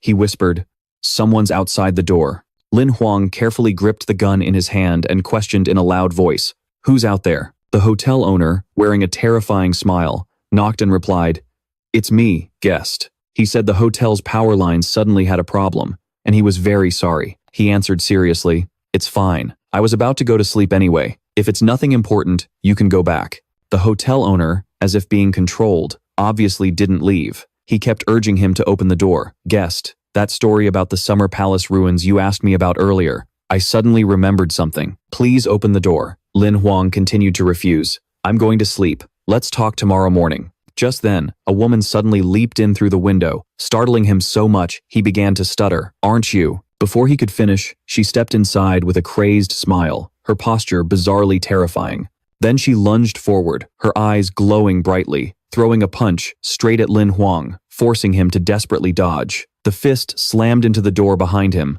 Xiao Hei warned, "It's a parasite host, Lin Huang. She's being controlled. If you can remove the parasitic effect, she can still be saved." Just as he finished speaking, Lin Huang gave her a lead bullet to the head. Only then did Lin Huang turn to ask, "What were you saying?" The system replied helplessly, "Never mind. It's nothing." A large hole was now in the room's door. The hotel owner peeked his head through and said with a smile, "Guest, aren't you still awake?" He then reached his hand in to unlock the door. He backed away, questioning, "Is he being controlled too?" Xiao Hei replied, "From the looks of it, yes. but to remove the parasitic effect, you have to find and destroy the main body. By now, the owner was able to step inside. A creepy, monotonous voice rang out. My master says you have something he desires. Kill you, and bring your corpse back to him. Kill me? He gritted his teeth and replied, if you want to kill me, then don't blame me for what happens next. With that, he opened fire, shooting straight at the man. As the hotel owner fell back, other controlled people rushed in like zombies. Some held knives, others held guns, all chasing after Lin Huang to kill him. He shouted, let's go, and then escaped with Xiao Hei through the window. But unfortunately, a horde of horrifying zombies was waiting below, eager to tear him apart. Lin Huang crushed a card, and a specter bird was immediately summoned, carrying the two of them high into the air to escape the danger. Xiao Hei spoke up. I get it now. It must be the monster buried underground in the ruins. He tilted his head, puzzled. Those monsters are parasites? He replied, he's controlling these people to attack you because you have something he wants. Lin Huang was silent for a long while before speaking. Xiao Hei, when you sensed the abnormal energy in the ruins earlier, could it be that he also sensed you? He crossed his arms and said, he can indeed sense my existence. He frowned and questioned. So, you're saying that you want to claim his power, and he also wants to claim your power? Xiao Hei affirmed, he could never claim my power, but he could take over my consciousness and become a new cheat system. The prerequisite is that he has to be strong enough. Lin Huang looked back at the horde of zombies chasing him from below and said, then that's it. The monsters that exist underground must have been drawn by the abnormal energy, which is why they sent people to attack me. By now, they were swarming the streets, as numerous as ants. Xiao Hei spoke up. You can either run or fight these parasite hosts to the death. What are you doing here? He replied with a frown. The parasite's target is me. If I leave, they'll search for me everywhere. Xiagong City is not far from here. It could easily be attacked. On the system screen, a voice was heard. Hello, this is the Hunters Association. How may I help you? Lin Huang immediately stated his request. Near the south gate of Xiaoxia town, hundreds of people are infected with some kind of parasite. Please send people to apprehend them as soon as possible. Xiao Hei chuckled. You want the Hunters Association to contain this place? He replied, it's just as you said. If the parasites are dealt with successfully, these people can still regain their consciousness. So leaving them to the Hunter Association offers a glimmer of hope for survival. It said, when your own safety isn't on the line, you really are a caring person. Lin Huang's eyes were filled with determination. By protecting her, Xinair is temporarily safe. But it's a different story if her special ability detects the existence of my golden finger. We're currently immortal. Xiao Hei warned. Get ready to go to the ruins of the Summer Palace. Even if we escape, the special powers and the parasites, are they just going to let us go so easily? Below them, hunters were currently subduing the infected people. Lin Huang spoke up. Xiao Hei, without you, I feel like I've hit a dead end, he said through gritted teeth. Once you're absorbed, his eyes resolute. Let's wait and see. At the palace ruins, Lin Huang was slowly advancing inside. He spoke up. The energy body underground can sense you, can't it? Are we just going to waltz in like this? Xiao Hei said, that's just its excess power. Its will and strength are limited. I've already blocked my own energy fluctuations, so we won't be detected within 100 meters. He praised. Smart. It crossed its arms, a smug look on its face. Thanks. Although, with your intelligence level, you're not qualified to use that word to praise me. Annoyed, he threatened. Want to try dying once and see what happens? Just then, Lin Huang's gaze darted to the side, as if he had noticed something strange, and he immediately grabbed Xiao Hei by the head. Then he leaped behind a large rock to hide from the zombie-like group outside. Careful, they're parasite hosts. It struggled in vain. Relax, they can't see me. They just staggered back and forth, their words broken. Master. Sense. Human breath. Kill. Offer energy to master. Lin Huang took out a magic card and said, so, it's not just that you can be sensed. That group can sense me too. It's fine. I have a way. They're moving ahead. The two of them immediately used their magical power to fly away. He spoke up. Good thing I exchanged for the Shadow Demon transformation card earlier. Xiao Hei, give me a direction. It said, that way. He frowned, puzzled. How can an energy body buried underground control a parasitic monster? Xiao Hei explained. That monster relies on the energy body to evolve. And the energy body is its master, so you need to be more careful. It's just up ahead. Opposite them now was a brightly glowing orb, enveloped by red thorny vines. Lin Huang was sweating bullets as he asked, "Is that the energy body and the parasitic monster?" It frowned and replied, "It's only bronze rank. This thing has already parasitized tens of thousands of people. Letting it ascend to the transcendent level would be absolutely terrifying." He clenched his fists. If that's the case, this thing absolutely cannot be allowed to live. He then summoned Hei Tan. It immediately spat out a stream of black magic straight at the parasitic monster. Both are bronze rank, tier 3, and both have mutated twice. Hei Tan is of the dragon blood species, so it should be much stronger than this parasite. The orb was instantly engulfed in flames. He cheered excitedly. The dragon fire is working.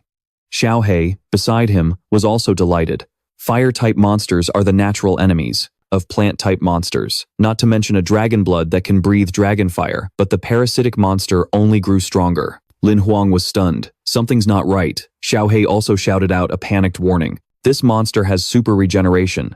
Its thorny vines immediately sprang to life, lashing straight forward. Hei Tan took a direct hit and was sent tumbling backward. He said angrily, "I need to help." Xiao Hei reminded him, "Even a dragon blood can't kill it. What can you do? The moment the energy body senses your existence, it will eliminate you instantly, and I'll be absorbed too." It continued, "Hei Tan can still hold it off for a long time. Those parasitic spores have no effect on the dragon blood species, but you're human. You can't compete with it." Hei Tan continued to breathe fire, landing a direct hit on the parasitic monster. Lin Huang frowned and spoke. "This guy really won't take a single step away from the energy body." Xiao Hei said, "If we can't end this fight quickly, the situation will become very disadvantageous for us." Suddenly, he reverted to his original form. It announced in a panic, "Damn it! The transformation card's time limit is up." The creature flew closer and closer. Xiao Hei screamed a warning.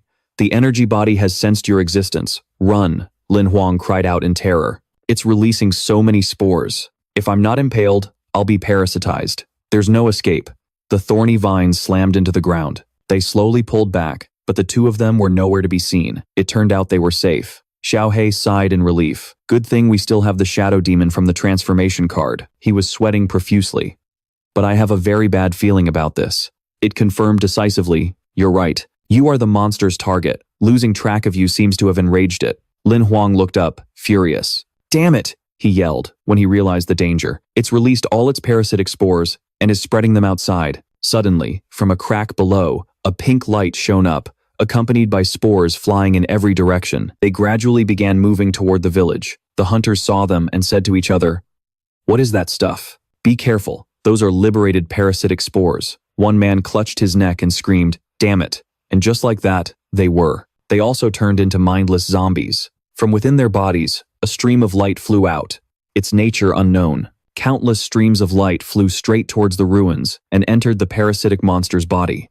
Xiao Hei warned, "It's stealing the life force of its hosts. It wants to level up to silver rank." Lin Huang replied through gritted teeth, "If this keeps up, even Hei Tan won't be able to beat it." "Xiao Hei, is there no way to destroy it?" Hearing this, it explained, "The shop fragments can form a low-level destruction card. It can instantly destroy any monster below the transcendent level. Unfortunately, it requires 1 million card fragments." He questioned, "What if we retreat for now? I'll come back when I've leveled up and gotten stronger." Xiao Hei became extremely agitated and stated firmly, "If you want to kill it, your only chance is right now. With the support of this alien energy, this parasite will evolve faster than any other creature in this world. Based on its growth rate, it will reach the transcendent level in less than 2 months, and it might even undergo a third mutation." Lin Huang turned and asked, "This leftover alien energy is that powerful? Doesn't that mean Hang Hao's cheat system was much stronger than mine?" It angrily scolded him. "Nonsense. All cheat systems must abide by a strict set of rules. The host must also follow the rules of use. But this batch of alien energy has broken free from its cheat system and exists independently. Therefore, it can unintentionally support the parasite's growth." Hearing that, Lin Huang's eyes lit up. He exclaimed, "I really admire these parasites." Xiao Hei retorted with extreme annoyance, "Unlimited power growth can only result in self-destruction. That phrase is imprinted in my consciousness." Looking at the two creatures locked in a fierce battle, he spoke up, "All right. If we can suppress the parasite's regeneration ability, Hei Tan can defeat it quickly." Hearing this, Xiao Hei said, "If you want it to lose its regeneration, you must first completely absorb the alien energy." He questioned, "How do I do that?" It laid out the method. First, for 3 minutes, The host needs to place their hand on the alien energy source. 3 continuous minutes. Hearing that, his hair stood on end, and he yelled, "If I get that close, 3 minutes is enough for it to kill me a dozen times over." Suddenly, Lin Huang's eyes widened, and he exclaimed, "I have an idea." He then flew straight up. "Can this energy entity move from its position?" Xiao Hei confirmed, "It can't, unless a new cheat system absorbs and removes it." He was satisfied. Then, this is easy. Standing before the parasitic monster, Lin Huang said, "I can reach out from the ground and just touch its base." Xiao Hei sounded a little uneasy. "You're too close. It's detected me." He couldn't take it anymore and immediately rushed forward. "So what if it detects me? This spot is right under the energy entity. It's a blind spot for the parasite's attacks." Lin Huang decisively raised his hand to touch it. He just had to hold on for 3 minutes. At that moment, it visibly grew larger, and its demonic power intensified. Xiao Hei screamed in terror. "Damn it, it's leveling up to silver rank." Streaks of black magic rained down below. It said grimly, "I'm afraid you won't survive for 3 minutes." At that moment, energy was rapidly gathering inside the parasitic monster. Then, it seemed to explode outward, as if to destroy everything. Down below, Lin Huang trembled as he held his ground. An attack from a silver rank level 2. Even if I'm a phantom, I'll take a fatal blow. Just then, its thorny vines latched onto Hei Tan. Then, it violently tightened around his neck, nearly causing him to pass out. At that moment, a blast of magic struck Hei Tan directly. The system immediately announced, "Warning, Hei Tan has suffered a fatal blow. Please recall him immediately." Lin Huang was stunned. The parasite grew stronger and stronger, frantically swinging its thorny vines everywhere, gradually forming massive, sharp clusters of thorns. Then, like countless drills, they stabbed straight down. Xiao Hei shrieked in panic. Without Hei Tan to hold it back, "You're dead for sure this time." All this time, Lin Huang's hand was still touching the parasitic monster. He desperately turned to ask Xiao Hei, "Has it been 3 minutes yet? I'm so cold." Just then, a system notification appeared. "Alien energy absorption complete," he exclaimed with joy. "All right." The parasitic monster's form was now covered in deep crimson thorny vines. They both carefully retreated. Xiao Hei spoke up. "I've only temporarily suppressed the alien energy. You still can't beat it," he reassured him. "Don't worry, I have a plan." Then, a smirk appeared on Lin Huang's face as he crushed the card to summon Bai. He immediately appeared in front of the monster. He shouted in astonishment, "Are you crazy? You're going to sacrifice the bloodthirsty card?" A mass of thorns rushed straight at them. He confidently threw 2 more cards forward and yelled, "Consume 2 level-up cards. Level up twice." This created a protective circle around Bai, shielding him from the parasitic monster's attack. Xiao Hei spoke, utterly amazed. A normal monster's level-up process can be interrupted, but a card monster's level-up, not even a demigod, can do anything about it. "You're pretty smart." He awkwardly scratched his head and laughed loudly. "You flatter me. You flatter me." But then he turned and asked a clueless question. "Huh? Really? That's the first time I've heard that." It smacked him in annoyance and scolded, "You idiot." The thorny vines continued to strike the magic circle, but to no effect. At this moment, the top layer slowly began to crack like an eggshell. A hand of Bai erupted outwards.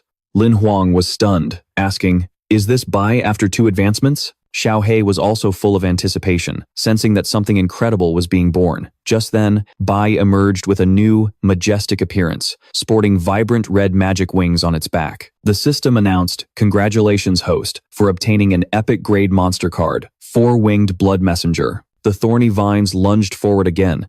As swift as lightning, he vanished from his spot and shot forward into the air. Lin Huang cheered excitedly. "Go, destroy it." Xiao Hei was just as thrilled. Without its abnormal energy, it will lose its self-healing ability. We have a chance to win. Watching charcoal provide support by breathing fire, he was filled with confidence. "You idiot, you're dead meat." But Xiao Hei suddenly shouted, "Wait, something's not right."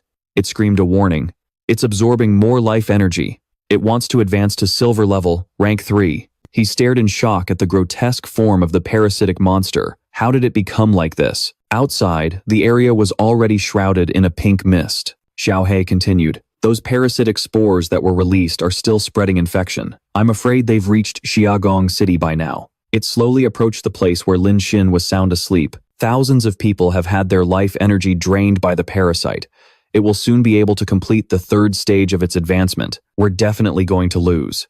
Lin Huang shot to his feet and declared, "We will not lose." It asked in bewilderment, What are you planning to do? He stepped forward and commanded. Charcoal, cover me. Bye, mark its wounds. Xiao Hei yelled frantically. You're insane. A close-range attack is certain death. If you die, everything will be over. Lin Huang leaped into the air. If this thing doesn't die, we're all finished anyway. He grabbed onto Charcoal's leg to fly higher. It's not just me, but Lin Xin and tens of thousands of other people too. Bai charged straight at the parasitic monster, then used its magic to incinerate its thorny vines. But it had no effect. Xiao Hei urgently reported, Be careful, it's advanced. At that moment, Charcoal dropped Lin Huang. He held his sword and growled, Paralyze it. Then he swung his sword in a long arc. Die for me. But just then, his eyes flew wide open in horror. It turned out a thorny vine had pierced through Lin Huang's chest without him even noticing. Xiao Hei screamed in terror. Lin Huang. At that moment, Lin Huang's consciousness was fading. Am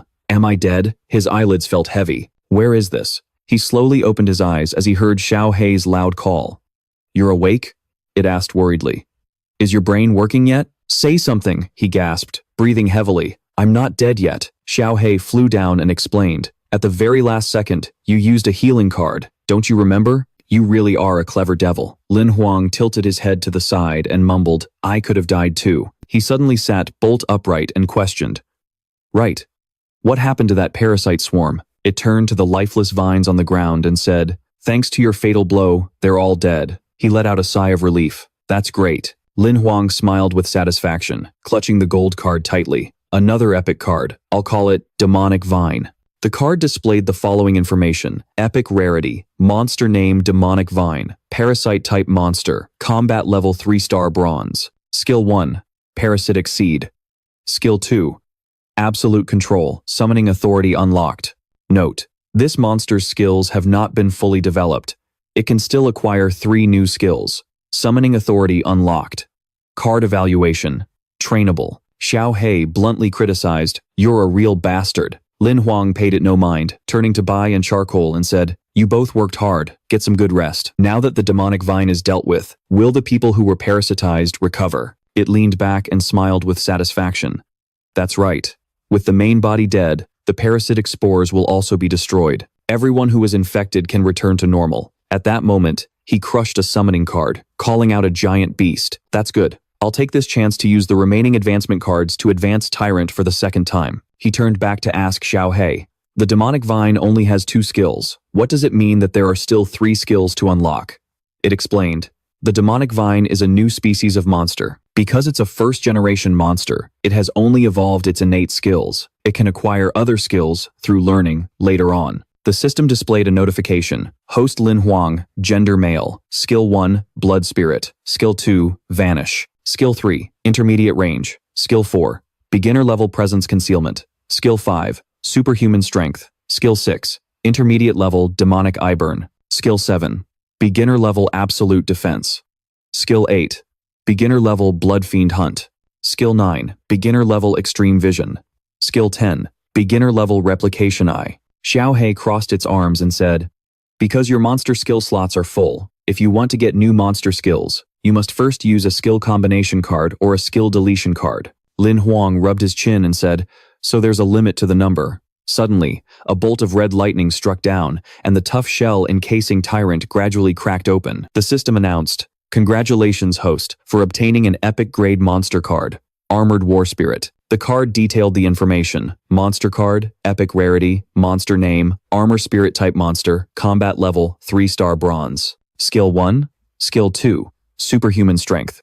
Skill 3, beginner level super speed regeneration. Skill 4, primary burst enhancement.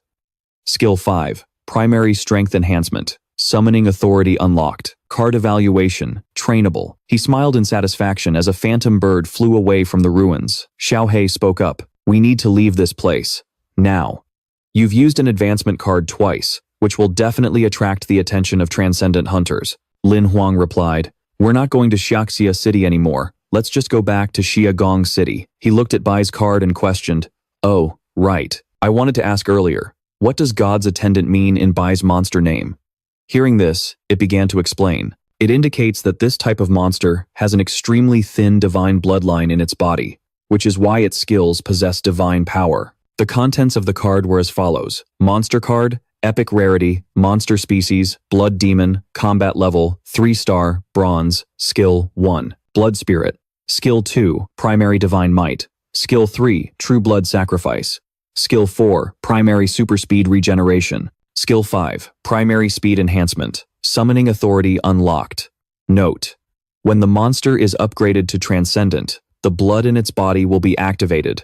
Its power will be greatly improved. Lin Huang spoke up. Very good, 3 epic cards at once. However, what new function did I get from absorbing that abnormal energy? Xiao Hei answered. It added the death substitution function. He asked, confused. Death substitution? It crossed its arms and explained. If a monster card of a higher rarity dies, it can be replaced by another monster card of the same combat power with a lower or equal rarity. If the number of deaths exceeds the number of substitutes, the card will be destroyed. An epic level monster card has 3 chances for death substitution. The first time, you can substitute a normal card. The second time, you must use a rare card. And the third time, you must use a rare or epic level card. He was quite satisfied. This function doesn't sound bad at all. Arriving back at their place, they both jumped inside. Lin Huang said, since things are peaceful for now, I'm going to go get some rest. Xiao Hei reminded him, wait, you've forgotten something important, haven't you? It flew after him. What is it? He asked. He gestured for it to be quiet. Xiao Hei said irritably, how dare you shush me? At that moment, he peeked inside the room. Lin Xin was still sound asleep, oblivious to the world. Relieved, Lin Huang smiled gently and whispered, this silly girl. She forgot to close the curtains again while sleeping. It asked from the side, so, what was the important thing after all? He immediately started taking credit. I nearly died helping you absorb that abnormal energy. Don't I deserve some kind of reward? Xiao Hei crossed its arms, closed its eyes, and replied, what you're saying is completely unreasonable, but you do have a point. It smiled and decided, all right then, I'll give you a big reward. We'll bet on your pride and grant you a 10-card consecutive draw. As it finished speaking, countless cards flew towards a stunned Lin Huang. Lin Huang found himself in a strange dimension, stammering in shock. A 10-card consecutive draw? But when he looked at the more than 100 cards in front of him, he was dumbfounded and demanded, why are there so many? Isn't the card pool supposed to have only 13 cards? Xiao Hei closed its eyes and reminded him, get a grip. You're at the Black Iron rank now, so naturally, the card pool has expanded. Isn't that a good thing? A good thing? Lin Huang collapsed to his knees, completely defeated. Good my ass. Do I have a better chance of drawing a good card from 18 cards, or from 100? After a moment, he pulled himself together, gritted his teeth, and said decisively, whatever.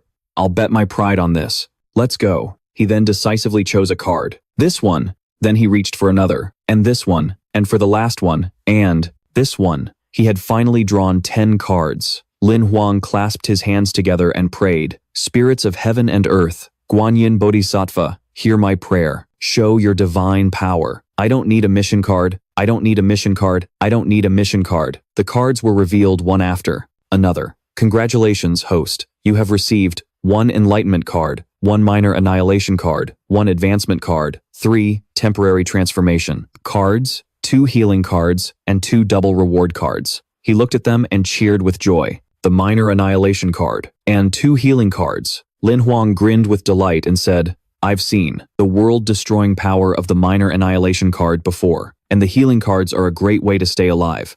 It's a pity about the advancement card though. There's only 1. Otherwise, I could have upgraded the purple-eyed white vulture. As for this enlightenment card, this is the first time I've ever seen one. The card depicted a human figure with colors like a starry universe. The all-knowing Xiao Hei began its lecture. The enlightenment card is a consumable card that can only be used once. If you encounter a bottleneck during your cultivation, you will get 1 chance at enlightenment. The effect of the enlightenment is related to your personal talent and potential. Hearing this, Lin Huang crossed his arms and laughed in satisfaction. Good stuff. This 10-card draw gave me all functional and powerful cards. My luck is finally turning around. It turned away and said, don't get cocky. It was just dumb luck. And so, the two of them started arguing again, throwing playful punches at each other. Can't you just let me be happy? Always gotta be a buzzkill. Did you draw an epic card or something? What's there to be so smug about? If you've got the guts, let me do another 10-card draw. In your dreams. The next morning, Lin Xin was already awake. She was sitting on her bed, looking intently at something. When the girl saw Lin Huang, she immediately put away her screen. "Brother, when did you get back?" Carrying a bag of food, he walked in and said, "Stop lazing around in bed. I brought you breakfast. Get up and eat." Lin Huang placed the bag on the table and explained, "I got back late last night, so I didn't want to wake you." Lin Hin replied, "Bye," suddenly disappeared. "I thought you were in danger. I couldn't contact you either. I was worried sick." As she ate, the girl asked, "Brother." The morning news said a transcendent monster appeared at the Xiaxia city ruins, but it was quickly suppressed. "Was that you?" Lin Huang immediately denied it. "How could that be possible? That was a transcendent monster. I'm just a black iron rank. If I got anywhere near it, I'd be killed instantly," the girl pointed out. "But the timing of your and Bai's departure was too much of a coincidence." Hearing this, he just ruffled Lin Hin's hair and said, "Stop with the wild fantasies and hurry up and eat." Then he turned to leave. "When you're done eating, get ready. There are still plenty of places we haven't visited in Xiaxia City." The girl put down her food and spoke up, "Brother, I don't want to go sightseeing anymore. Let's go home." Lin Huang was completely surprised and questioned her. "You don't want to go sightseeing? Summer vacation isn't even over yet. What's wrong? Are you not feeling well?" Without turning around, Lin Hin stated clearly, "I'm entering my graduation year this month. If we want to have fun, we can do it all we want next year." The girl said seriously, "Right now, I should focus my time on studying for graduation and combat training, so I can get a good score on next year's exam." Hearing this, Lin Huang joyfully ran over and hugged his sister. "My little Hinher has finally grown up. You're so mature now." The girl was a little embarrassed. Lin Huang walked to the door. "I'll go back to my room to pack up a bit and buy the tickets. We'll take the magic crystal airship home." Lin Hin replied, "Okay." After he left, she turned her screen back on. A loud voice announced, "Our exclusive interviewee today is Ouyang Bingli. At 18 years old, she's ranked 14th on the gold medal hunter list in Sector 7, and is also the highest ranked female gunsmith." The person on the screen continued seriously, "If you don't want to be a burden to others, you must learn to become strong." Lin Hin's eyes filled with determination. "I will never be a burden to my brother," she resolved. "One day, I will fight side by side with you." Lin Hin's voice called out, "Brother, you can handle the arrangements. I'm going back to my room first." Downstairs, Lin Huang smiled and said to himself, "Silly girl. And here I thought you'd finally grown up and become mature." He looked at the golden card in his hand and muttered, "I don't have much to do lately anyway. Might as well use this leftover mission card. I hope it's not another trap." Lin Huang immediately crushed the card. A system notification appeared. "Congratulations, host. Mission card activated. Mission content. Within 30 days, upgrade the Warlord Scripture to the 6th level. Mission completion reward. 1. Healing card. If you fail to complete the mission within the specified time, you will lose 1 function card." He was so devastated he fell to his knees and wailed, "It's another trap." Lin Huang tore at his hair, screaming in despair. "Upgrade the Warlord Scripture to the 6th level in 1 month? It's impossible. I'm only on the 3rd level right now. Getting to the 6th means I have to accumulate 120,000 fragments in a month. That's just not possible." Utterly miserable, he dragged his broken body and said, "Hinher, I'm giving you all the living expenses. For the next month, you'll have to buy your own food. I'm going into seclusion to train." Lin Hin was completely stunned. "Huh? Oh, okay. Brother, are you all right?" Lin Huang thought resolutely. "If I don't complete this mission, I'll lose a function card. If I lose the annihilation card, the loss will be huge. For the sake of the annihilation card, I have to risk it all." Later, as he sat in his room, a projection appeared. He said aloud, "Lately, whenever I have time, I've been practicing the God-slaying scripture to accumulate fragments for the Warlord's scripture. Right now, I'm still short 800 fragments to break through to the 4th level." Lin Huang frowned, speculating, "But if I keep training like this, 1 month definitely won't be enough." Xiao Hei suddenly flew out and confirmed, "That's right." He jumped and shouted, "Don't just pop out like that. You scared me to death." Lin Huang turned to question it. "What then? Is there a better way?" It chuckled smugly. "There is a way to get fragments faster.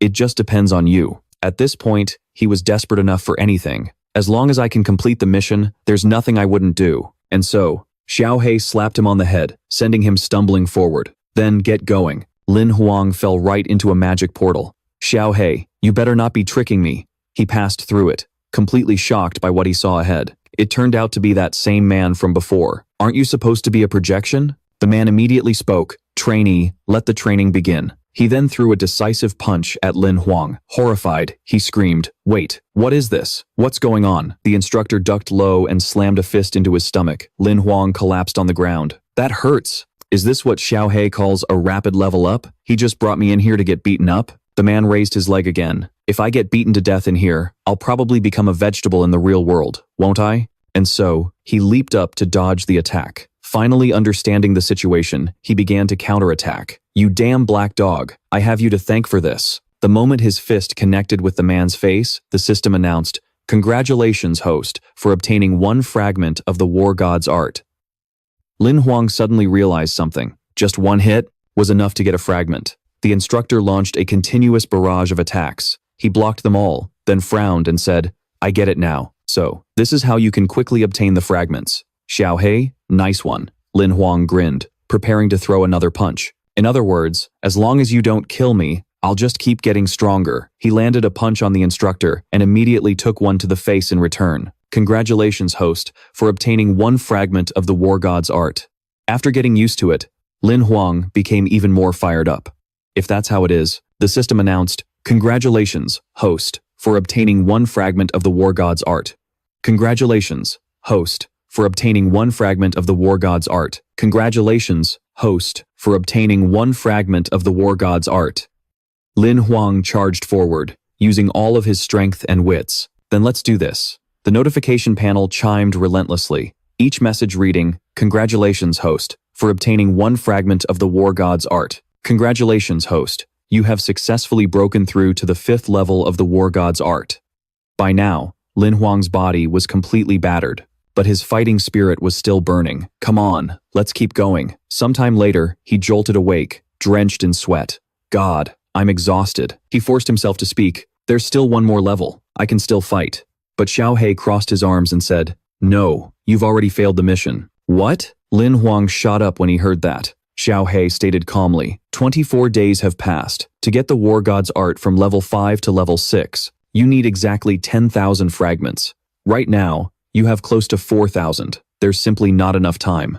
He panicked and yelled, "The mission's a failure." Lin Huang sat there stunned, his voice filled with disappointment. "There's no way I can gather 10,000 fragments in 10 days. The mission is bound to fail." Xiao Hei flew over and said, "You'll either lose the Annihilation card or the Enlightenment card. It all depends on your luck." He held up a hand. "Wait." He gritted his teeth, his voice firm. "My luck is absolute trash. Relying on it is the same as waiting to die. I'm going to use the Enlightenment card."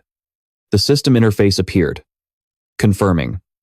"Host, please verify if you wish to use the Enlightenment card." Xiao Hei warned him, "Don't say I didn't tell you. With your current abilities, using the Enlightenment card is extremely dangerous." Lin Huang ignored him and shouted, "Confirm use." The fragments swarmed around his body. Xiao Hei spoke, "Forcibly accelerating your cultivation progress is no different from completely restructuring your body, including your soul." As he spoke, Lin Huang coughed up a mouthful of blood. The intense pressure made Lin Huang scream in agony. Xiao Hei frowned and said, "You're too weak. There's no way you can control the Enlightenment card. You'll most likely die from this forced cultivation." But he was absolutely determined, refusing to give up. "It's just one breakthrough. I've got this." With that, Lin Huang sat down seriously as streams of dark magic flew into his body. Xiao Hei frowned as he waited.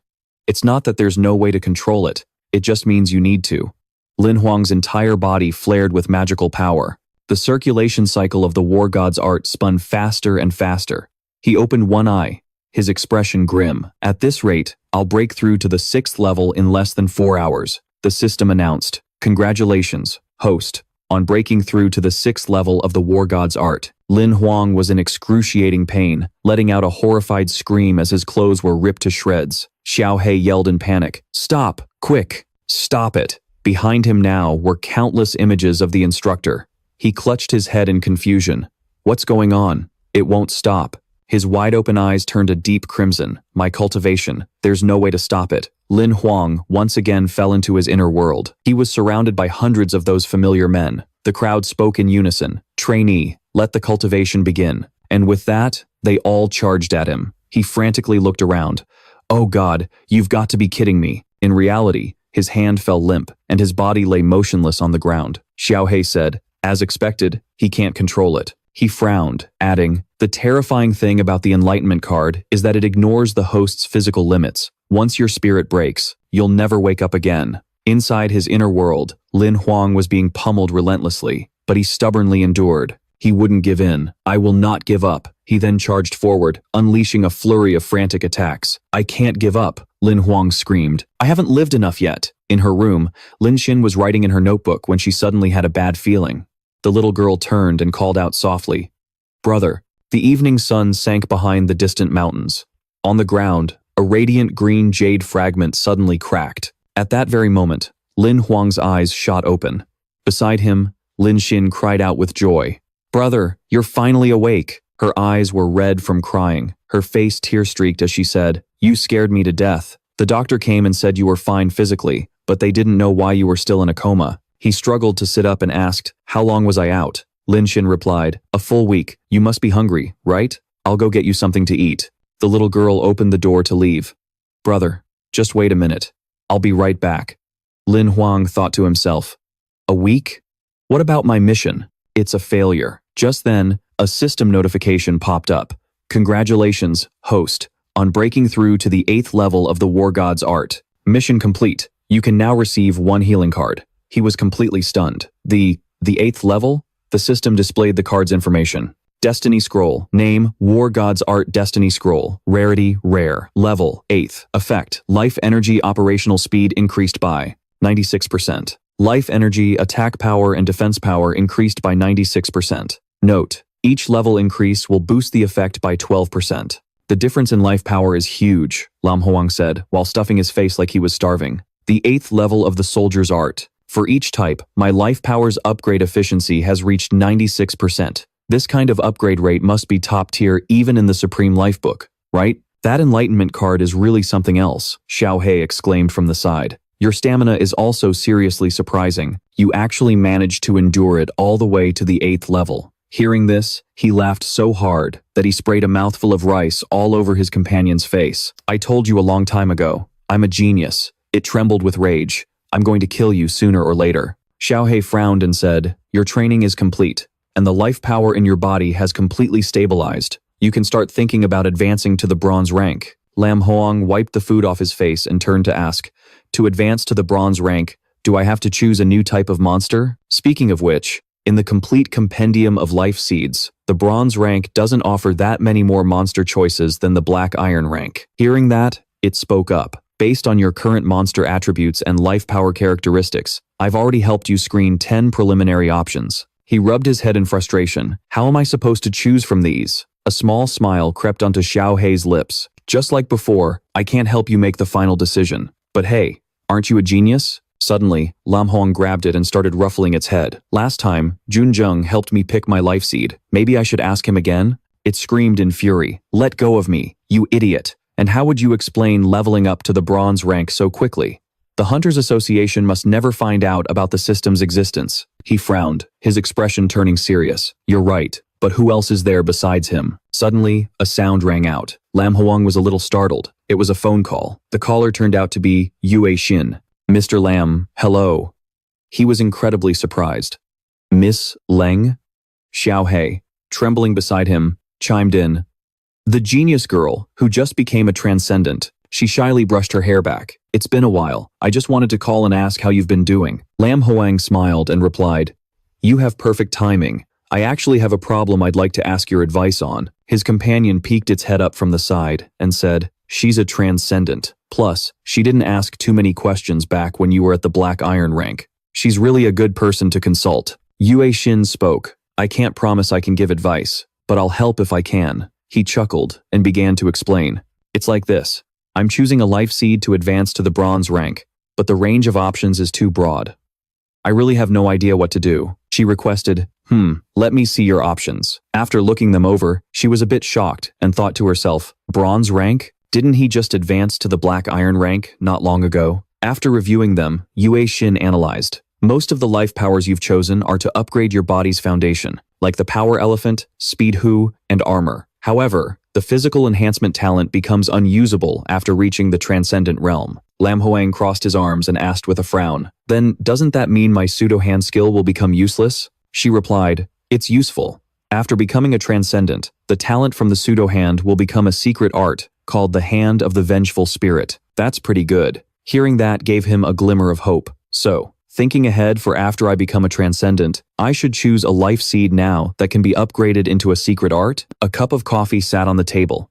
Yue Xin slowly raised it to her lips. She smiled faintly and said, I was actually thinking of a certain bronze rank monster. The life power you get from killing it, and the secret art it evolves into after you become a transcendent, is quite special. It might be a good fit for you. Lin Huang was intrigued. Tell me more. She took a sip and said, the sand leak puppet isn't very strong, but it's very tricky to deal with. Because they have a substitution ability. After killing one, you get a life seed called the substitute life seed, which is an anomaly type. He was completely stunned. Substitute life seed? Yue Xin continued. The ability of the substitute life power is very underwhelming. It's not very useful. Each day, it can only transfer 3 non-fatal injuries. It's much less effective than some recovery-type seeds. That's why many people overlook it, she went on. But after ascending to the transcendent realm, this substitute talent can be upgraded into the Death Substitute Secret Art. It can transfer 9 fatal injuries each day. He nodded. So that's how it is.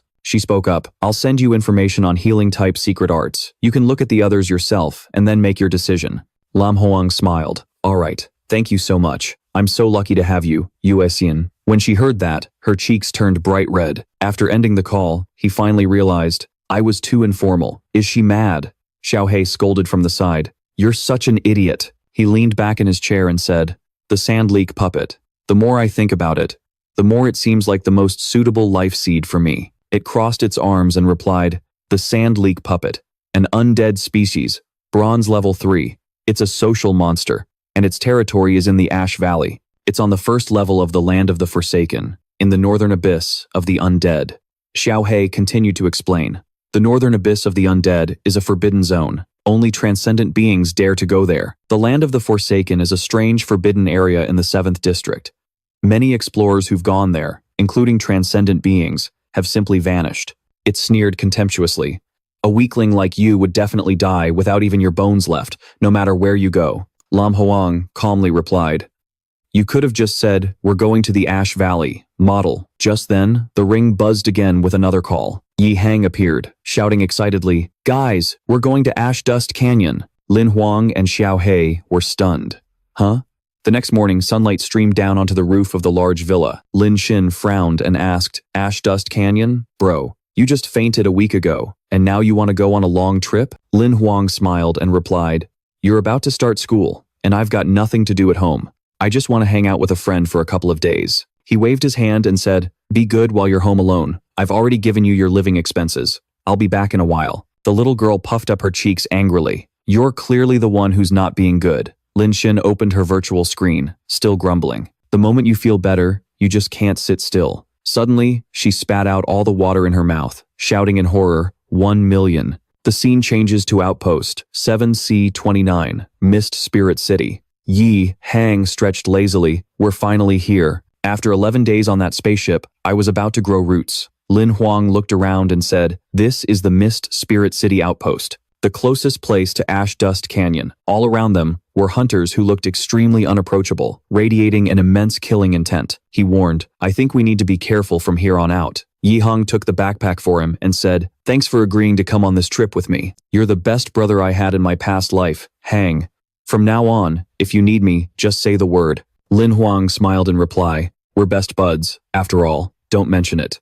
Just then, Yi Hang leaned close to his ear and whispered, this substitute, life seed, the leaky puppet, might not look like much, but after it's upgraded to transcendent level, its genius life seed can be upgraded into a life-saving secret art. You have to keep this a secret. My dad spent a huge sum of money to buy this piece of intel. Lin Huang immediately understood. Asterisk. So that's the reason you chose Ash Dust Canyon to level up to bronze rank. Asterisk, he thought. Asterisk. Same as my objective.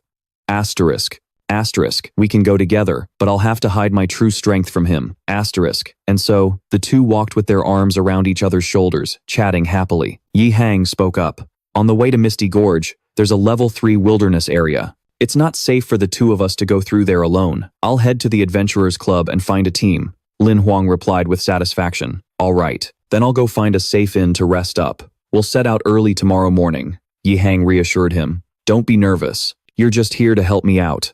I'll protect you. Lin Huang chuckled. Thanks a lot, man. Lin Huang strolled along the long street, thinking to himself, asterisk. The people gathered in Mist Spirit City are all hunters who kill monsters in the nearby wilderness areas. Asterisk. Asterisk. Some of them are from the Hunters Association. Asterisk. His expression turned serious as he continued his thought. Asterisk. But there are many reckless rogues with unknown backgrounds. I have to be extremely careful when dealing with them.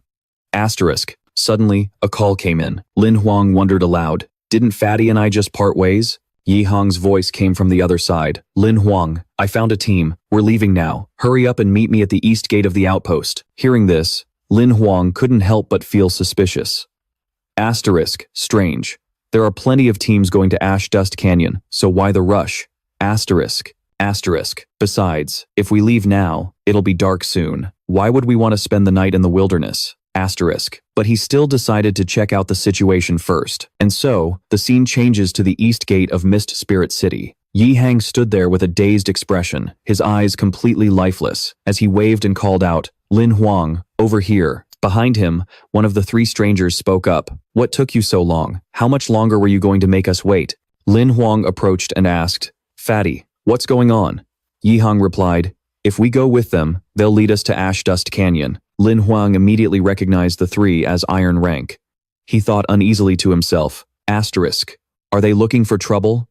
Asterisk. They summoned a large beast, and sitting on its back, they shouted in a loud voice, You've already made us wait long enough. Stop talking nonsense and let's get moving. Yi Hang's face was pale, but he still urged, let's go.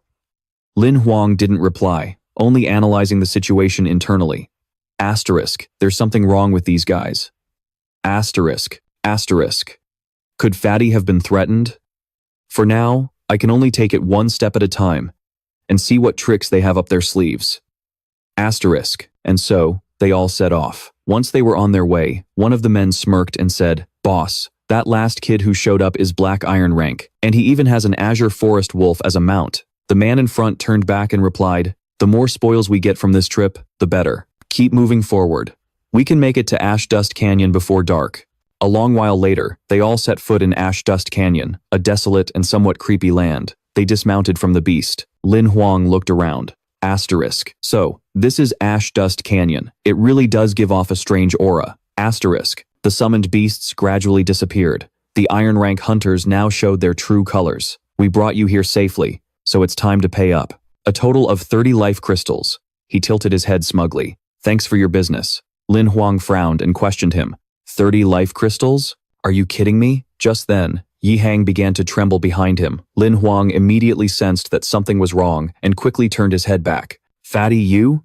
Yi Hang grimaced, his skin turning a sickly purple, looking very uncomfortable, but he still managed to warn him, Be careful. He looked straight at the three men in front of them and continued, This guy. He can control people.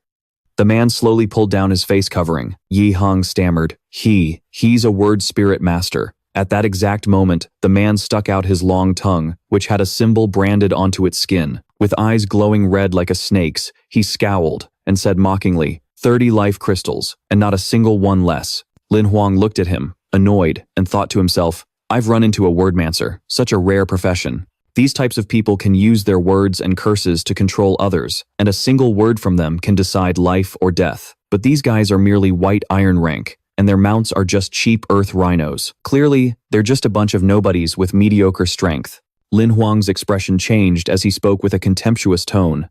A robbery? Beside him, a terrified Yi Hang gestured for him to keep quiet, pleading, Don't provoke them. The white Iron Rank thugs started threatening Lin Huang. You stinking brat, you guessed right. If you don't want to die, hand over the money now, or we could just kill you both, take everything you have, and dump your corpses in the gorge. Unfazed by their threats, he countered with an offer of his own to overpower the white Iron Rank man. I can give you a third option. If you all scram right now, I can pretend this never happened and spare your worthless lives. Yi Hang broke out in a cold sweat, screaming at him, Are you crazy? The white Iron Rank men scoffed at his words. Boss, I think this little brat has been scared stupid, hasn't he? If we didn't know his surname was Lin, we might have thought he was from some noble family. The man's eyes widened as he snarled, You little brat, you've chosen the hard way. He began to speak, his voice soft at first, but his face twisted into a crazed grin as he shouted one word, "Paralyze." In the next moment, Lin Huang stood completely unharmed and said, "Paralyze?" He wondered, what is this guy doing? The atmosphere turned awkward, leaving everyone frozen and utterly speechless. Feeling utterly humiliated, the white iron rank man's blood began to boil, and his voice grew shrill. What's going on? Why didn't the wordmancy work on this brat? He's just a black iron rank. Kill him, kill him, kill him for me. Ignoring their meaningless actions, he began to make his move. Now, it's my turn. Lin Huang waved his hand lightly, and Bai instantly appeared. At the same moment, both sides charged in to attack. The white iron rank man took the full force of Bai's slashes, groaning in agony. What the hell is this thing? No, this is impossible. He tried to fight back, but it was no use. How can this be? Aren't you a black iron rank?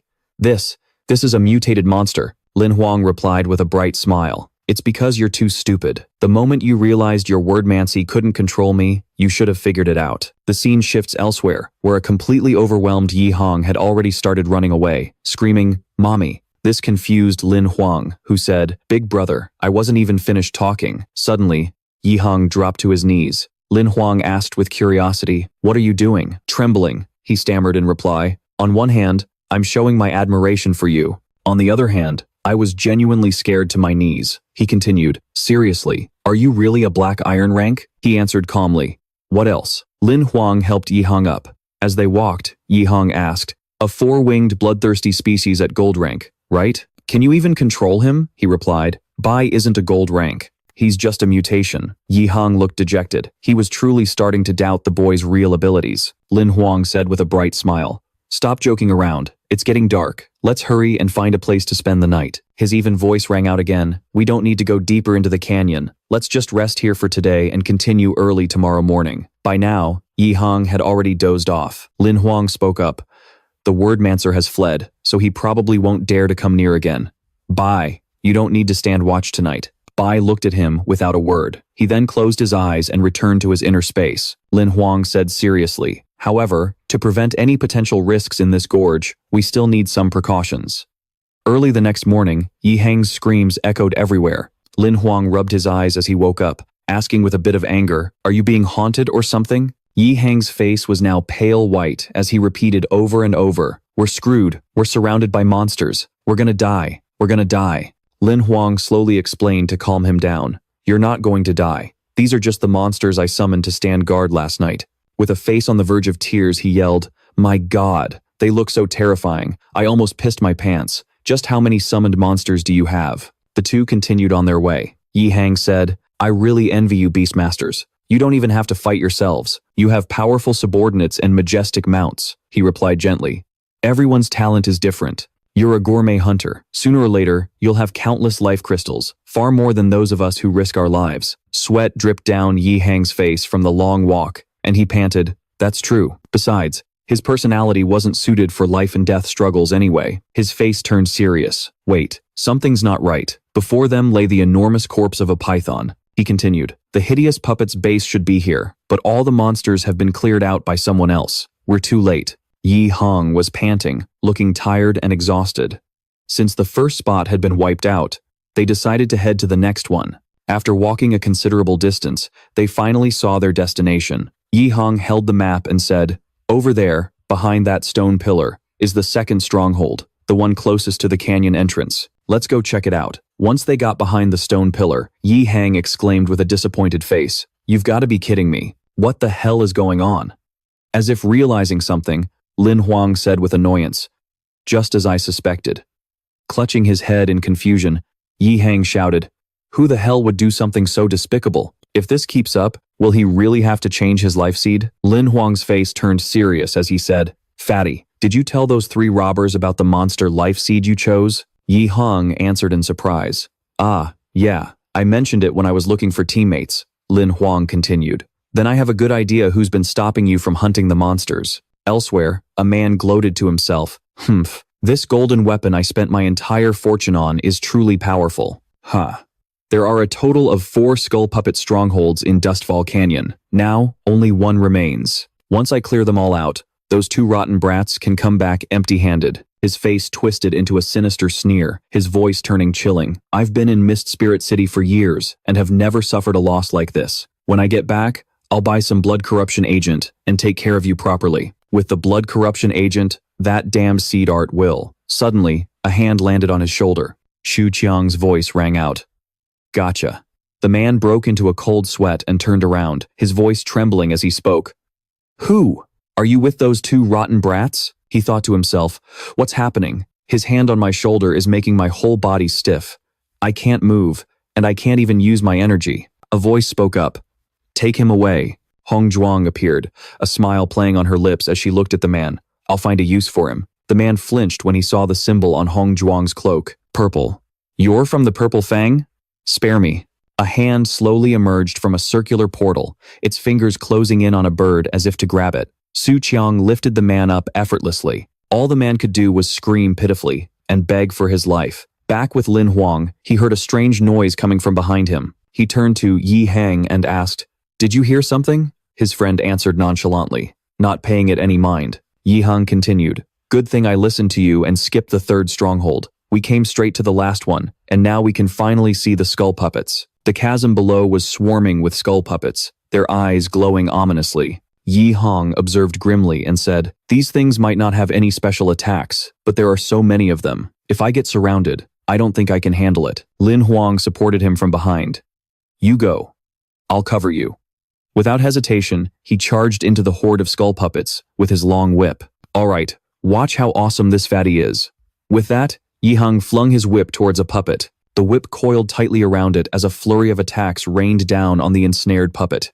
Yi Hang exclaimed excitedly, Now we're talking. As soon as he finished speaking, he became even more ferocious. With a single slash, he sent the puppet's head flying. In a flash, the wooden puppet vanished, causing him to cry out in surprise. Huh? Where'd it go? An instant later, it reappeared from behind and lunged at him. Caught off guard, Yi Hang panicked. Its powerful attacks made Yi Hang scream, Damn it, this thing can resurrect. Lin Huang, help me. As he spoke, he braced for its next attack. Suddenly, the puppet was completely bound. Lin Huang said calmly, It's tied up, go. Beside him was Bai, who was restraining the wooden puppet. Seizing the opportunity, Yi Hang attacked the puppet with a delighted expression. All right, time to take this blockhead's head off. After some time, Yi Hang, drenched in sweat and panting, whined. That was 5 times. Are we done yet? Bai, now floating in midair, was dealing with the remains for Yi Hang. Looking exhausted, he said, It's done. We succeeded. Lin Huang smiled and patted Yi Hang's shoulder. How was it? Is your life seed okay? Yi Hang replied, No problem. I've successfully advanced to the bronze level. Now I just need to practice to solidify my rank. Overcome with gratitude, Yi Hang looked like he was about to kiss him. Thank you, Lin Huang.